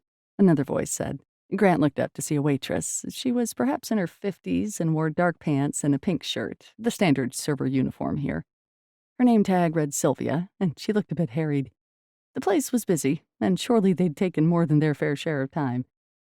"I'll have the half order of ribs," he said. Mory ordered the Cobb salad, and Trent ordered the kids' grilled cheese meal. "Great," Sylvia said. Then she hesitated. "We've opened up the dancing on the other side of the restaurant for Valentine's. Usually we only have the floor open on Monday nights for Western night." "Okay, great, thanks," Grant said. As Sylvia walked away, Trent said, You should dance with Maury, Daddy. Grant looked at Mory. "Do you want to dance?" Mory's cheeks stained red. No. Thank you, though." She looked at Trent, pointedly ignoring Grant's gaze. "Thanks for thinking of me, but I don't dance." "It's not line dancing or anything," Grant said. He could see where the dancing was underway, and there were a handful of couples swaying slowly to the music. "Just slow stuff." "I don't think so." Grant could see that she was truly uncomfortable. Maybe it was the public restaurant setting? "Okay, I think we should play Guess What Animal I'm Making." Trent clapped his hands. Can I go first? Grant chuckled. "Of course." We have to make animals with our hands, and then guess what it is? Trent told Mory. "Sounds fun." Grant loved how she was always so positive around Trent. Whatever Trent was making with his hands didn't resemble any animal that Grant could think of, which was often the case with this game. "A bear?" Grant guessed. No, Trent said, then turned his hopeful eyes to Mory. "A lion?" Mory said. Apparently her guess wasn't any better because Trent said, nope, it's a wolf. "That was my next guess," Grant said. Trent laughed. You always say that. Mory lifted her brows. "Okay, can I have a turn?" They played the game until their meals were delivered. As Grant ate, he realized it had been at least 15 minutes since he'd thought of Joy. Very good progress. After they finished eating and Grant paid the bill, they left the restaurant and headed for the car. Trent jumped ahead of them. "Stay by me," Grant said, grabbing for his hand. "No running in the parking lot, remember?" Trent latched onto Grant's hand, then reached for Mory's as well. Mory looked surprised, then she smiled over at Grant. It seemed Trent was just as taken with Mory as Grant was. Can I open Maury's door? Trent asked. "Sure, buddy." Grant used his key fob to unlock the doors, and Trent heaved open the passenger door. "Thanks, Trent," Mory said, and she ruffled the kid's hair as he got in. Trent smoothed his hair back down, but he was smiling as he climbed into the back.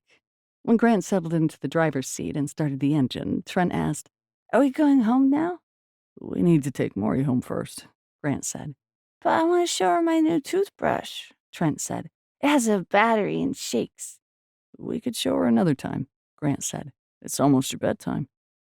"You could take me to get my car," Mory said, "and I could come over really quick." Before Grant could answer, Trent said, Can she, Daddy? Please? Grant wasn't going to tell Mory not to come over. He glanced at her. "If you're sure." "Yep." 21. Mory sat in the dark in her car for a couple of minutes before climbing out and knocking on Grant's door. Had she bulldozed her way into coming over? Had Grant wanted to call it an evening? Even though Trent was a part of everything, she felt that Grant had been trying to cut the date short. Not that they'd planned to go to a movie or anything, and it was a bit late for a 4-year-old. Still, Mory had noticed Grant's mood change when he'd come back into the restaurant after talking to Joy outside. Mory still didn't know what they'd talked about, but Grant's face had been pale when he'd returned. Mory hated that his ex-wife could still affect him emotionally. She was at a loss of how to help him, but she supposed divorces were complicated enough without trying to work out sharing custody of children. She hoped that Grant trusted her enough to talk to her about whatever he was going through. The car was getting cold, so she opened the door and climbed out. The lights were on at Grant's apartment, and Mory smiled as she thought of how excited Trent was about the simple things in life, like a new toothbrush. She tried not to compare Trent's life to her own childhood. It was a never-ending dark tunnel whenever she started the comparison game. She needed to consider herself blessed to have a man like Grant to date, and Trent was just an added bonus. After she knocked, she heard Trent yell something, then the lower tone of Grant's voice. By the time the two of them opened the door, Mory was smiling. They were adorable together. "Hi." She was relieved to see that some of the shadows beneath Grant's eyes had faded. He'd also taken off his blazer and rolled up the sleeves of his button-down shirt. Mory couldn't decide which look she liked best. All of his looks were great. Trent was wearing Incredibles pajamas with giant Cars slippers. "Come in," Grant said, and she stepped past him. See my toothbrush? Trent held it up as if he'd been waiting for her to knock on the door. Grant shut the door, and Mory bent to examine the toothbrush. It was one of those automatic ones. Watch. Trent flicked the small on-off button, and the toothbrush whirred to life. Stone says that it will keep the cavity bugs away. "Definitely," Mory said. Do you want to see me brush my teeth? Trent asked. Mory shouldn't have been surprised. The question was so Trent-like. You don't have to," Grant told her. She glanced up at him from her crouched position. "It's okay. I can watch." So the three of them crowded into the bathroom while Trent demonstrated brushing his teeth. Mory kept in her laughter, and Grant did a pretty good job at distracting her when he rested his hand on the back of her neck and slowly ran his thumb over her skin. His touch gave her goosebumps, and she could smell his clean, spicy scent. Maybe she should have danced with him at the restaurant. No, not with everyone watching. She was proud of herself for walking in her stilettos. Dancing would have been another matter. When Trent finished, he wiped his mouth on a towel, then said, See how clean my teeth are? No cavity bugs. "I don't see any. Do you, Grant?" Mory said. "I don't either." Grant's tone was amused, and the three of them in the bathroom was feeling a bit too cozy. Can you read me a story? Trent asked, looking up at Mory with those pleading blue eyes. Her heart felt like it would burst. How could she say no? "Trent, I don't think," Grant started to say. "It's okay," Mory said. "I'd love to." Trent grinned, then bounded out of the bathroom. I'll get the book. Grant grasped her hand before she could leave the bathroom. "Are you sure, Mory?" She gazed into his equally blue eyes. "I'm sure, but are you sure?" His brows lifted. "What do you mean?" "Well, it's all very..." She hesitated. "Family-like, and we're sort of newly dating. If it's too much, then I can tell him I need to leave." "Don't leave." Grant moved his hands to her waist. "And I'm more than happy that Trent likes you." He leaned close and lowered his voice. "I'm really happy about it." Mory placed her hands on his chest. Was he going to kiss her with his kids so close by? Trent could see them at any moment. "Okay, then let's go read a story." Grant smiled and lowered his face to hers.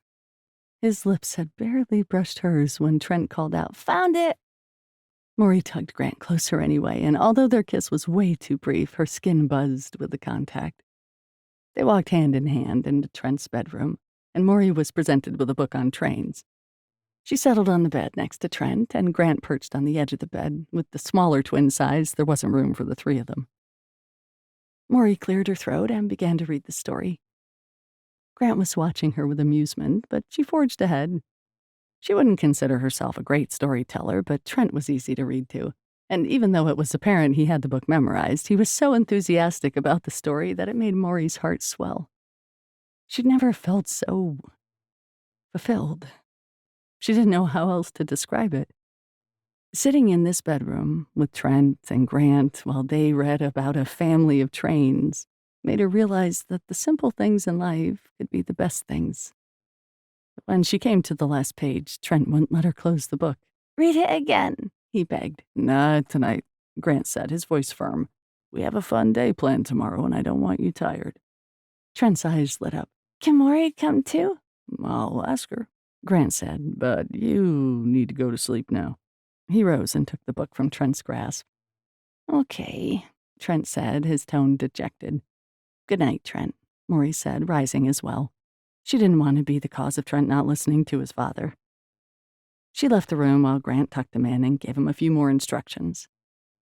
In the living room, Maury stayed standing.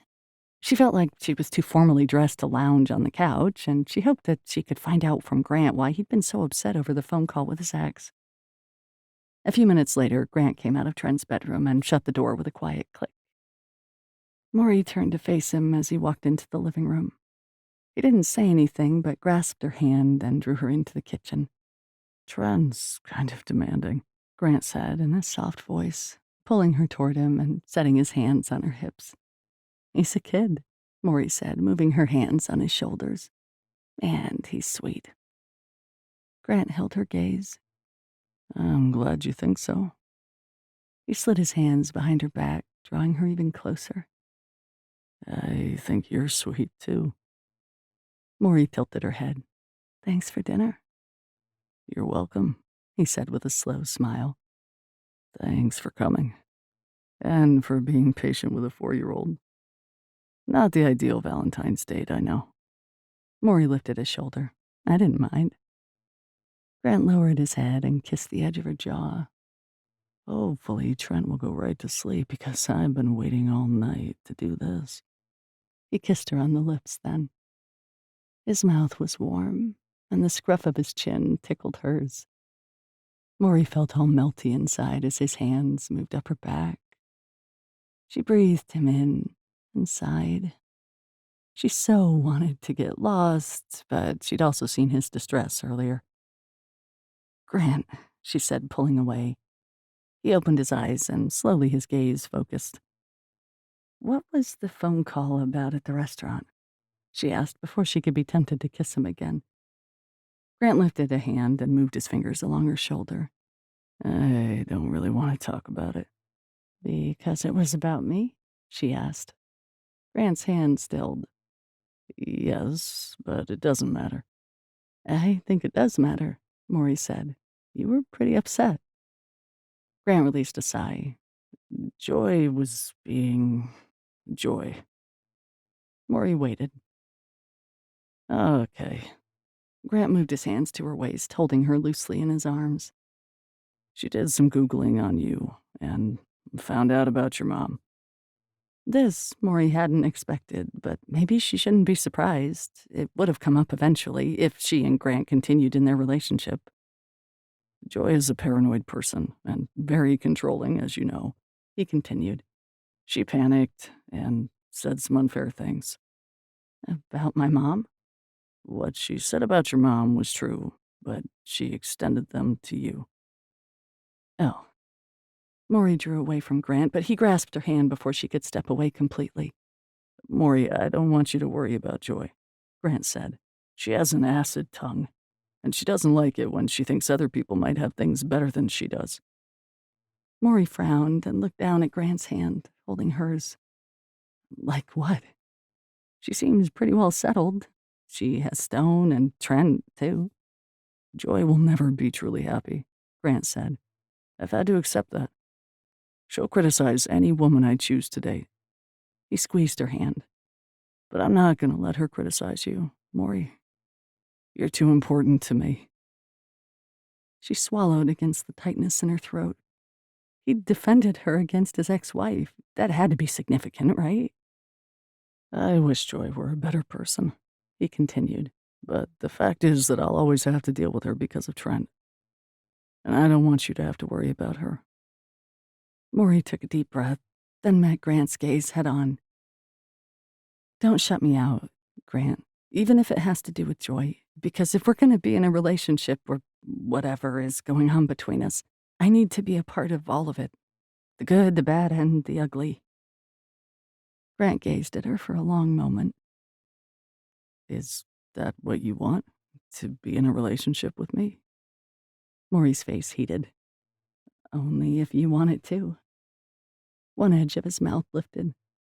I'll make you a deal. She stared at him, not sure where he was going with this. Dance with me, and it will be the official start of our relationship, he said in a low voice. I think it will help me forget about that phone call with Joy. 22. Mory didn't look exactly pleased that he'd brought up dancing again. What's wrong? He asked, not breaking his gaze. I've never danced before, she said, then looked away. Grant stared at her. She'd been homeschooled, yes, then moved, but surely. Now he felt like an idiot. Is it too late to learn? Her eyes met his again, and he didn't like the sadness he saw in them. I don't think I'd be any good at it, she said. Plus, there's no music, and my shoes. Grant released her and pulled his cell phone out of his pocket. He turned it on, then opened a music app. Trent will wake up, Mory said. Believe me, he sleeps like a rock. Grant started the music, then set the phone on the counter. Mory placed her hands on her hips. I'm not going to dance with you in a kitchen. Grant chuckled. Why not? No one's here to see if you trip. Her cheeks stained red, which only made her look more beautiful. He bent down and grasped her ankle. What are you doing? She protested, her eyes flashing. Taking off your shoes? He lifted her foot and undid the very small strap. He wondered if the shoe manufacturers purposely made the buckles on these things tiny. Then he set the shoe aside and reached for her other foot. Miraculously, Mory let him take off her other shoe. He straightened and smiled. The music that was playing was a slow beat. It's not hard, he said. Just move with me. Mory exhaled, as if she'd given up arguing with him. Grant counted that as a win. He took her hands and set one on his shoulder, then he clasped her other hand in his. Next, he drew her close.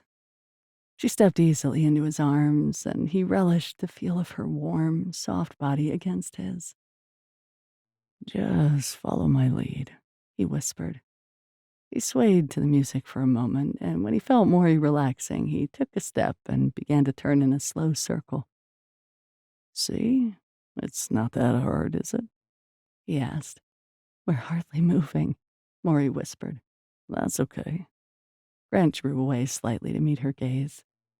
There aren't really any rules here. Her eyes had softened. This is rather nice. I didn't know you were such a romantic. I don't know if I'd go that far, he said. Flowers yesterday, she said. Dancing today? What's next? Grant chuckled and drew her close again. He rested his cheek next to hers, and her breathing quickened. Every day's a new adventure with you. And it was. Glad you think so, Mory said in a quiet tone. Fortunately, Trent stayed in his room, asleep, and Grant was able to dance several songs with Mory. In the kitchen, of all places. He couldn't think of a better place. So, I should go, Mory said. I have to play catch-up on some things. He didn't want to let her go, but Trent would be up early, although it wasn't like Grant ever really slept in anyway. He released Mory, but kept hold of one hand. I'm sorry again about Joy, and about Trent monopolizing you. Stop apologizing, Mory said with a half-smile. My life is no piece of cake either. That's why I don't want to make it harder, Grant said, linking their fingers. You're not. Mory lifted up on her toes and kissed his cheek.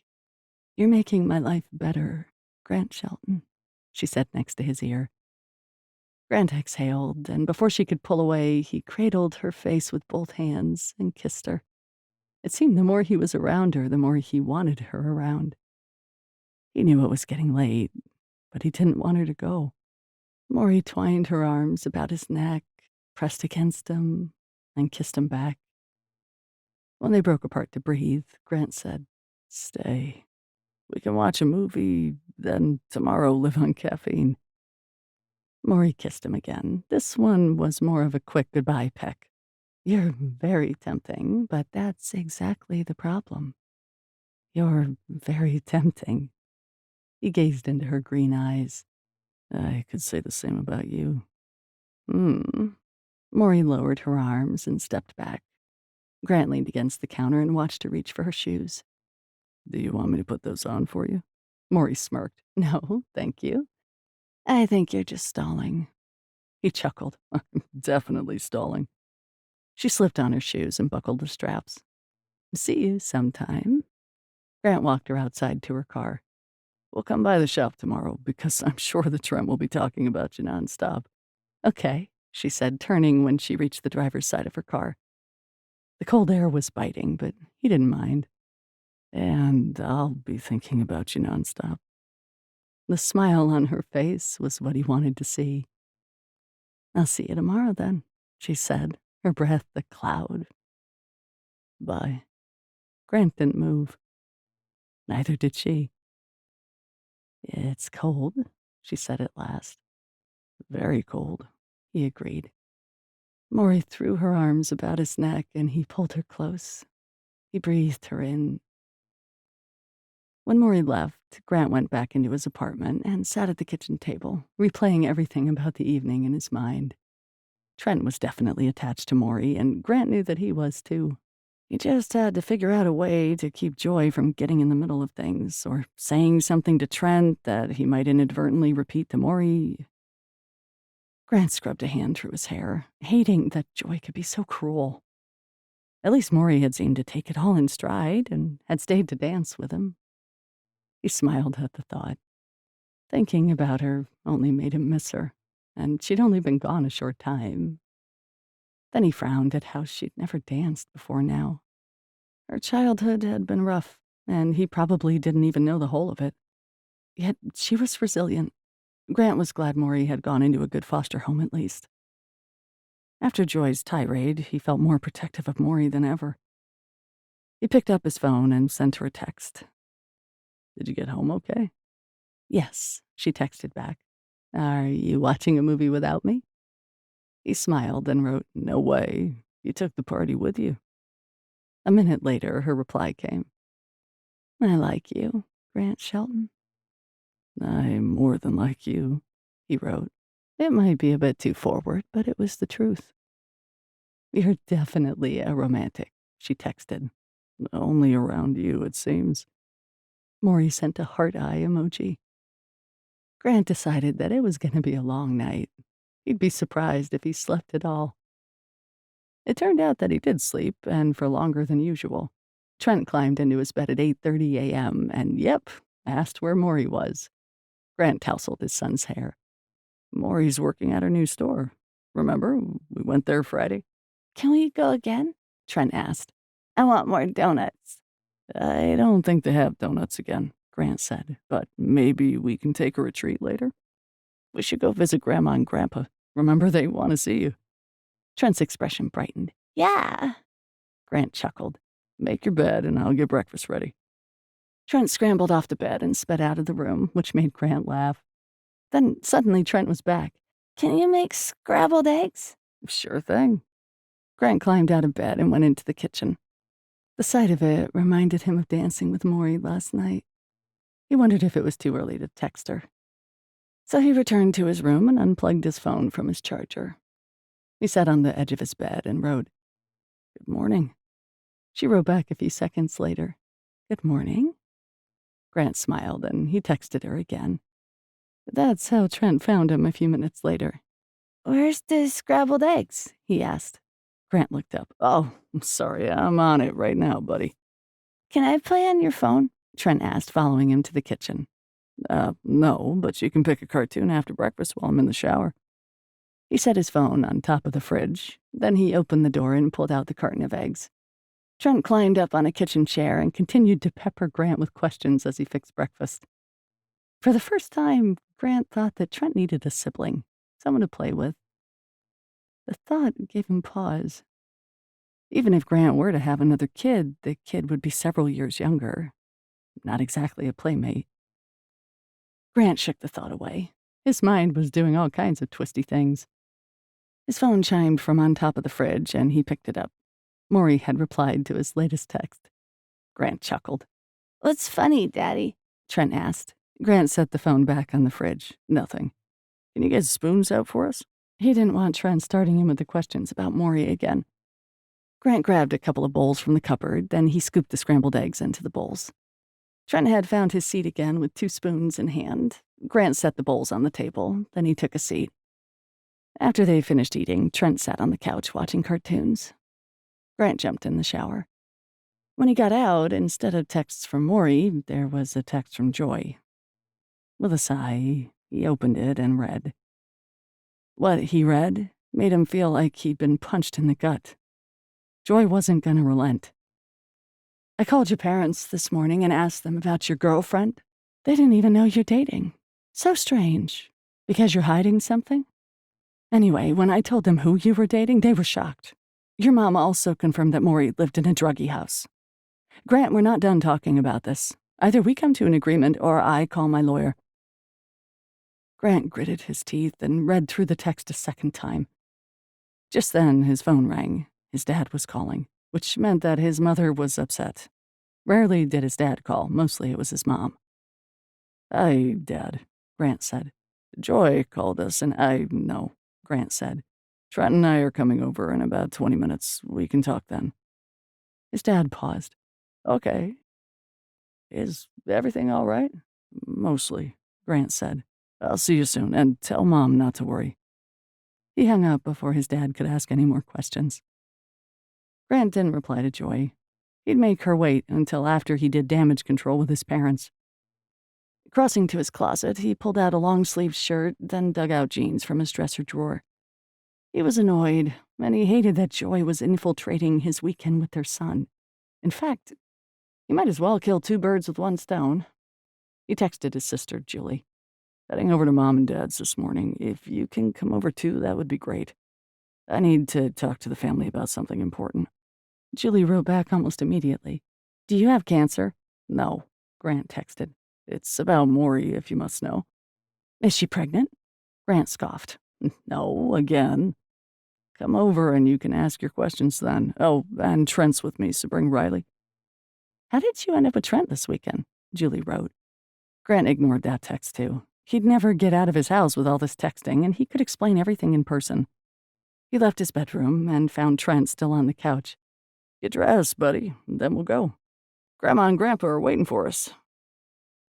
The drive to his parents' new retirement condo took less than 10 minutes. The short distance only made Grant feel guilty that he didn't see his parents much. His mother's constant efforts at trying to set him up on blind dates had put a strain between them. So now she should be pretty happy he was dating someone, right? Despite Trent's peppy chatter, Grant couldn't shake the moodiness that had come over him. He shouldn't let Joy affect his mood so much. They'd been divorced for years. Yet she'd gone below the belt with dragging his parents into their argument. Trent had unbuckled his seatbelt by the time Grant parked the SUV. Grant turned. What did I tell you about keeping your seatbelt on until I turn off the car? His voice was probably sharper than needed. Trent's chin jutted out, and Grant knew he had to ease off or he might have a crying kid. Sorry, Trent said. Should I put it back on? No, Grant sighed. It's too late now. I want you to be safe, okay? Okay. Grant climbed out of the car, and within a few minutes they were inside his parents' place and enveloped in floral-scented hugs from his mom. His mother was a petite woman, formerly blonde, and now gray since she'd fully embraced her gray hair and kept it short and spiky. His dad was the tall one, and Grant had inherited that height. Good to see you, son, his dad said, and they gave each other a quick hug and pat on the back. Tension came from both of his parents, but they were acting cheerful for Trent's sake. Julie's coming over too, Grant said. His parents exchanged significant looks, and Grant tried not to let that bother him. He'd be the one calling the shots this morning. Is she bringing Riley? Trent asked. Yep, Grant said, and hoped it was the case. In the next moment, someone knocked. His mom opened it, and Julie walked in with Riley. After more greetings were over, his mom said, "Hey, boys, I have puzzles set up in Grandpa's office. I'll bring in some snacks, too." The boys cheered and ran down the hall. "Let's sit in the living room," his dad said. Grant took a seat on one of the wingback chairs. Julie sat in the other one, and his parents sat close together on the couch as if they needed support from each other. Everyone seemed to be waiting for him to start, so Grant said, "I hope you can erase everything from your mind that Joy told you. She's only right about one thing. I am dating Maurie Ledbetter." Julie smiled. "I knew it." But his parents shared no such enthusiasm. "I don't understand," his mother said. "The Ledbetters were... Well, Joy has a right to be concerned. I'm concerned. Maury is nothing like her mother, if that's what you're worried about," Grant said. "Joy has issues with me moving on, although she can move on all she likes. Maury returned to Pine Valley a few weeks ago and opened the new Every Occasion shop." His mother's furrowed brow relaxed. "That's Maury's place?" "Yes," Grant said. And he went on to give them a brief history of what Maury had done since leaving Pine Valley. Then he finished with, "Before you pass judgment, I want you to meet her." 23. "He invited me over to his parents for dinner," Maury told Taffy. Taffy looked up from the display she was organizing in their shop. Business had been brisk in the morning, but around 3 they'd hit a dead spot. No one was in the store right now, and Grant had just texted Maury that he wanted her to come with him to his parents that night, for dinner. Taffy quirked an eyebrow. "Wow, really?" Maury exhaled, then leaned on the counter next to the cash register. "Grant's family knows me as the teenager with a druggy mom." Taffy set down the basket she was holding and crossed to Maury. "You were the teenager with a druggy mom. It's part of your past, and it's also part of why you're so strong and amazing now." "I don't feel strong or amazing," Maury said. "Oh, hon." Taffy stepped forward and hugged her. "Believe me, you are. If you weren't, I wouldn't be out here in this small town stuffing baskets." Maury gave a soft laugh. "You'd be in London living it up?" Taffy drew away and grinned. "Something like that." She settled her hands on her hips. "Grant's parents will love you. If they're half as great as Grant, then you have nothing to worry about." "So you like him, huh?" Taffy was still smiling. "Let's just say that if you dumped him, I'd get in line. Although he pretty much already told me there's no future between us." "What?" Maury stared at her friend. Taffy told her about her first meeting with Grant. "I had no idea." Maury shook her head. "Maybe you could come with me? Be the backup friend?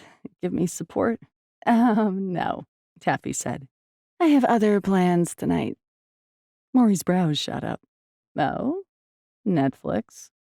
Taffy's cheeks pinked, and Maury wondered if she'd ever seen Taffy blush. "I might have a date," Taffy said, "but that's all you're getting out of me for now." Maury scoffed. "I tell you everything, Taffy, and you're holding back on me now?" Taffy grinned and turned away. "Let's just say that Pine Valley is starting to grow on me." She busied herself with the table arrangement again. "But seriously, Maury, just be your amazing self. I don't doubt that by the end of tonight you'll have Grant's parents in love with you, too." "What do you mean by two?" Maury asked. Taffy glanced over at her. "You know what I'm talking about, girl. Even you can't deny that Grant is head over heels for you." The breath left Maury. The thought that Grant could be in love with her was staggering, especially because she knew she was in love with him. "How can you be sure?" Taffy shrugged. "One of my gifts, I guess." She waved a hand. "Now, text the man back. Don't leave him hanging. You took a giant leap forward in your relationship." Maury swallowed. Taffy was right. This was a major step, meeting Grant's parents. Was she ready for it? She wanted to meet them, and she was more than happy that Grant had asked, but would they ask about her mom? Would they worry, too, about their grandson, just as Joy had? Maury opened Grant's text and replied, "Sounds good." What time should I be ready? Grant wrote back a minute later. We'll pick you up at 5:30.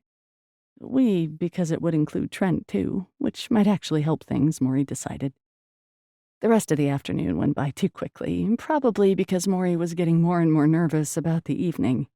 She'd met Brandon's parents once at a giant party that he'd thrown. They'd been introduced and they had chatted for a few minutes, but that was about it. So after work, Mory found herself changing into a fresh outfit while Taffy was in the shower getting ready for her mystery date. Mory chose to dress a little nicer than casual since she didn't want to look like the homeless waif she'd been when Grant's parents last saw her. She wore black slacks and a cream sweater, then decided to add a black and blue scarf, too. She twisted her hair up and used a decorative clip, hoping it would make her look more sophisticated. When the doorbell rang, Mory nearly jumped. It was 5:30. She opened the door to find only Grant on the porch. He was wearing a light shirt and black leather jacket, complete with faded jeans and loafers with no socks. "Aren't your feet cold?" she asked, because apparently that was the best greeting she could come up with. "Not really," Grant said, his blue eyes scanning her.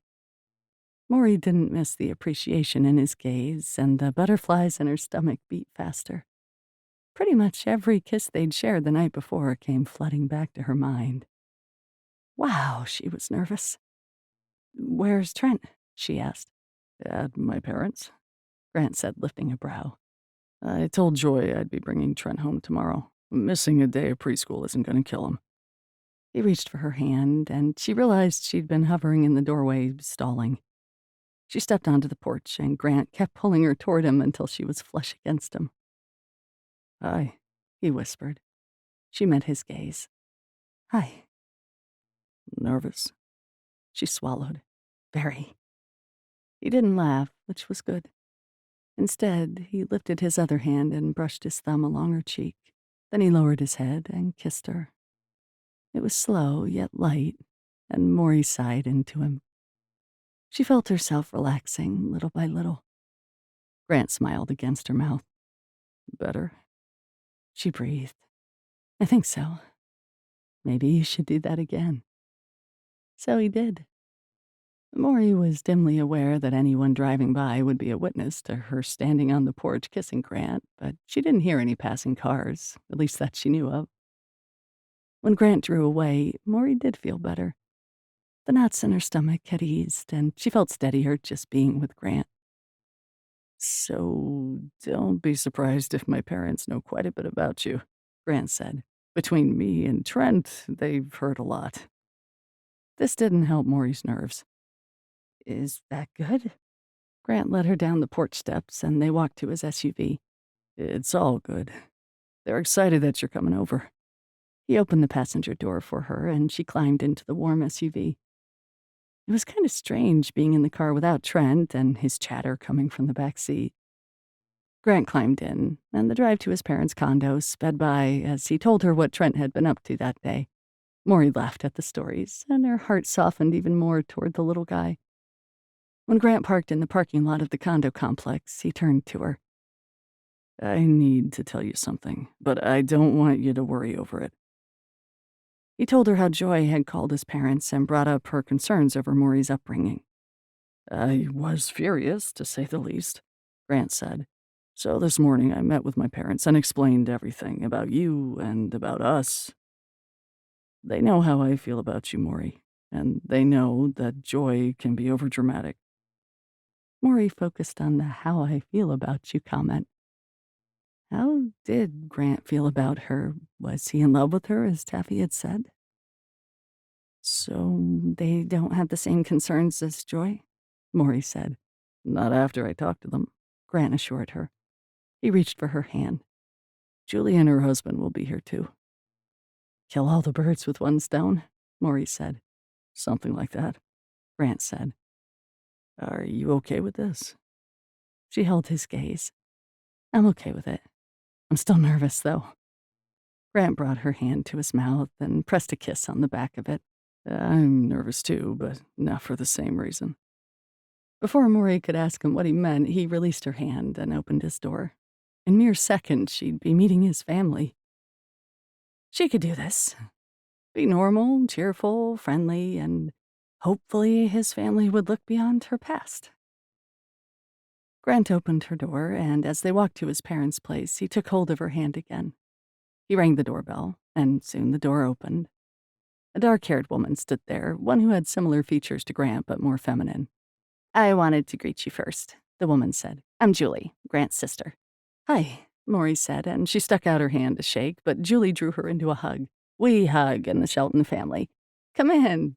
I hope my brother's treating you well."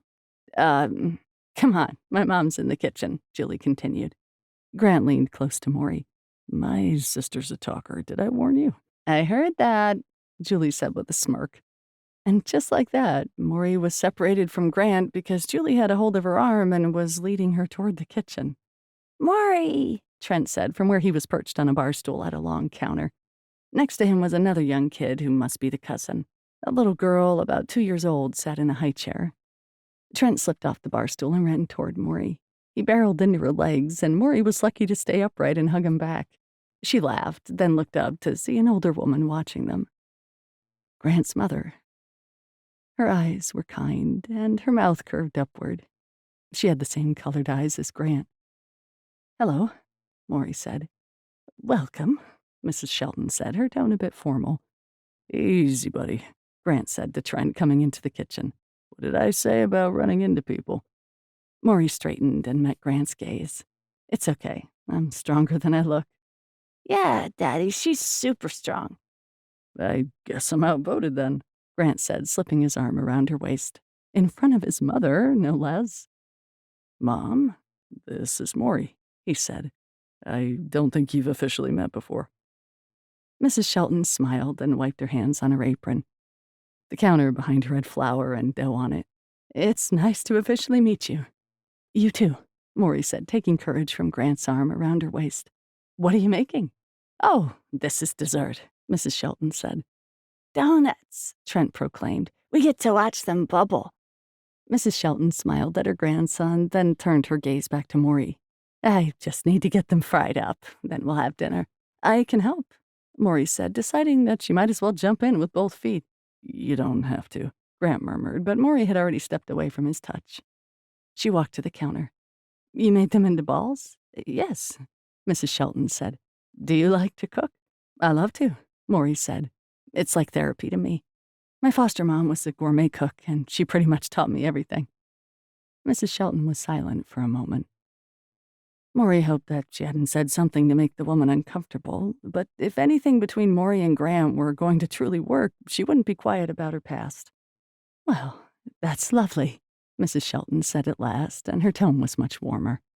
"Have you made donuts before?" "Once, but it's been years," Mory said. "I've made scones, though, and it's not much different, right?" "Right," Mrs. Shelton confirmed. "If you could roll the last of the balls, then I'll get the first batch into the fryer." Mory moved to the sink and washed her hands. Within moments, she and Mrs. Shelton had a sort of assembly line going.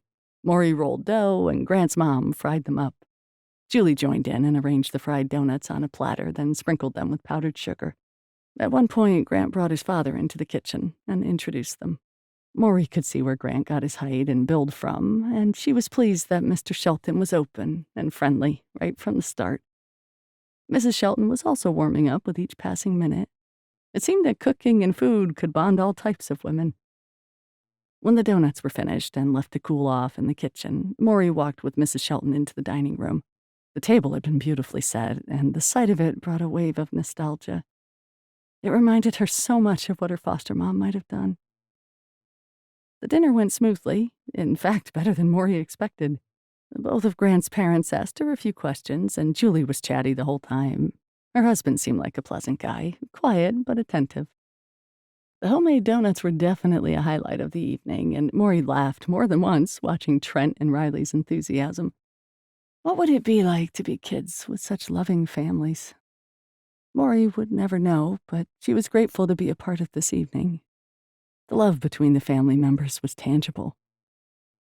When Julie said she had to get Riley home to bed, and Grant concurred that he had to get Trent home as well, Mory was surprised how fast the time had gone. "We need to help clean up," Mory said. Mrs. Shelton quickly cut in. "Maybe next time. You two are off the hook tonight." "If you're sure," Mory said. "I'm sure." Mrs. Shelton said. She stepped forward and enveloped Maury into a hug. It was lovely to meet you, and thank you for coming. Maury didn't know why the woman's words made her feel like crying. She blinked against the stinging in her eyes. Goodbyes were fairly chaotic, as Julie's family was leaving at the same time. As they walked out together, Trent hopped ahead, chattering with Riley. It sounded like they were making playdate plans for the next day. Grant took her hand, linking their fingers together. Hey, Grant, Julie said, can Trent sleep over tonight? Riley has been begging me. Mory could feel Grant's hesitation, but then he said, okay, that's fine. Ahead of them, the boys cheered. Mory laughed and squeezed Grant's hand just before Trent ran up to both of them. He hugged his dad. Then he hugged Mory. The boys followed after Julie's husband to their car, and Julie turned to Mory. My parents were very impressed with you, I could tell. And don't let anything Joy says bother you. Grant told us all about it. Just know that you're 10 times better than Joy ever was, and you have all of our full approval. Mory doesn't need anyone's approval, Grant cut in. Julie held up her hand to stop her brother. Even so, you'd better treat this woman right, because she's the best thing that ever happened to you, Grant. Mory decided she really liked Julie. As for you, Mory, Julie said, keep doing what you're doing. You're perfect. She stepped forward and hugged Mory. Mory didn't think she'd ever been hugged so much in her life. After Julie and her family left with Trent, Grant grasped Mory's hand and they walked to his SUV. When they reached the passenger's side door, he turned to Mory. Julie's right. My parents loved you. Mory let those words buzz through her. They're pretty amazing. Your mom reminds me a lot of my foster mom, Gladys. Not only does your mom love to cook, but she was so accepting. You're not a hard person to accept, Grant said, a smile turning up the corners of his mouth. He leaned closer to her and put his hand on the SUV behind her so that she was between him and the SUV. So, it looks like we have the rest of the evening to ourselves, he said in a low tone. Mory met his eyes, and she felt the intensity of his gaze burning through her. Whatever will we do by ourselves? She teased. Grant moved a few inches closer. I could think of a few things. Mory arched her brows. Like what? She asked in a soft voice. He closed the distance and kissed her. She slipped her arms around his neck and pulled him in. Closing her eyes, she kissed him back.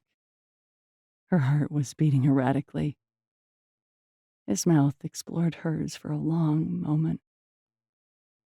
When he drew away, he held her gaze, and she realized that she didn't feel a bit of the cold night. Remember when I told you I was nervous too, but not about my parents? He whispered. Mm-hmm. It was a distant memory, since his kisses made everything else distant. I need to tell you something, Maurie Ledbetter. This brought her out of her haze, and she drew back enough to meet his eyes. The intensity in his gaze made her pulse skyrocket. I'm in love with you, Mory, he said. When I first saw you after so many years, all I knew was that whatever had happened in each of our lives, I wanted to begin again with you. Mory stared at him, this man who had watched over her when she was a lost girl in a lost life. A man who was still watching over her. The warmth from his gaze was heating her all over, and the love in his eyes she hoped to never see disappear, because she knew without a doubt that she felt the same way. I love you too, Grant Shelton, and I agree. Let's begin again. Grant cradled her face with his hands, and then he kissed her again. This time, the kissing wasn't slow and warm. It was more fiery, more passionate, more encompassing, and she decided they probably needed to leave the parking lot. When Grant drew away, he whispered against her mouth, Do you want to dance? It took a minute for her mind to focus. Out here? I was thinking we could find a kitchen somewhere, he said, amusement in his tone. Maury smiled. Then she laughed. Grant Shelton was one of a kind, and there was no other man she'd rather be with, and no other place she'd rather live than right here in Pine Valley. Your kitchen or mine. This has been Let's Begin Again, a Pine Valley novel, written by Heather B. Moore, narrated by Exie Sands. Copyright 2019 by Heather B. Moore. Production copyright by Mirror Press.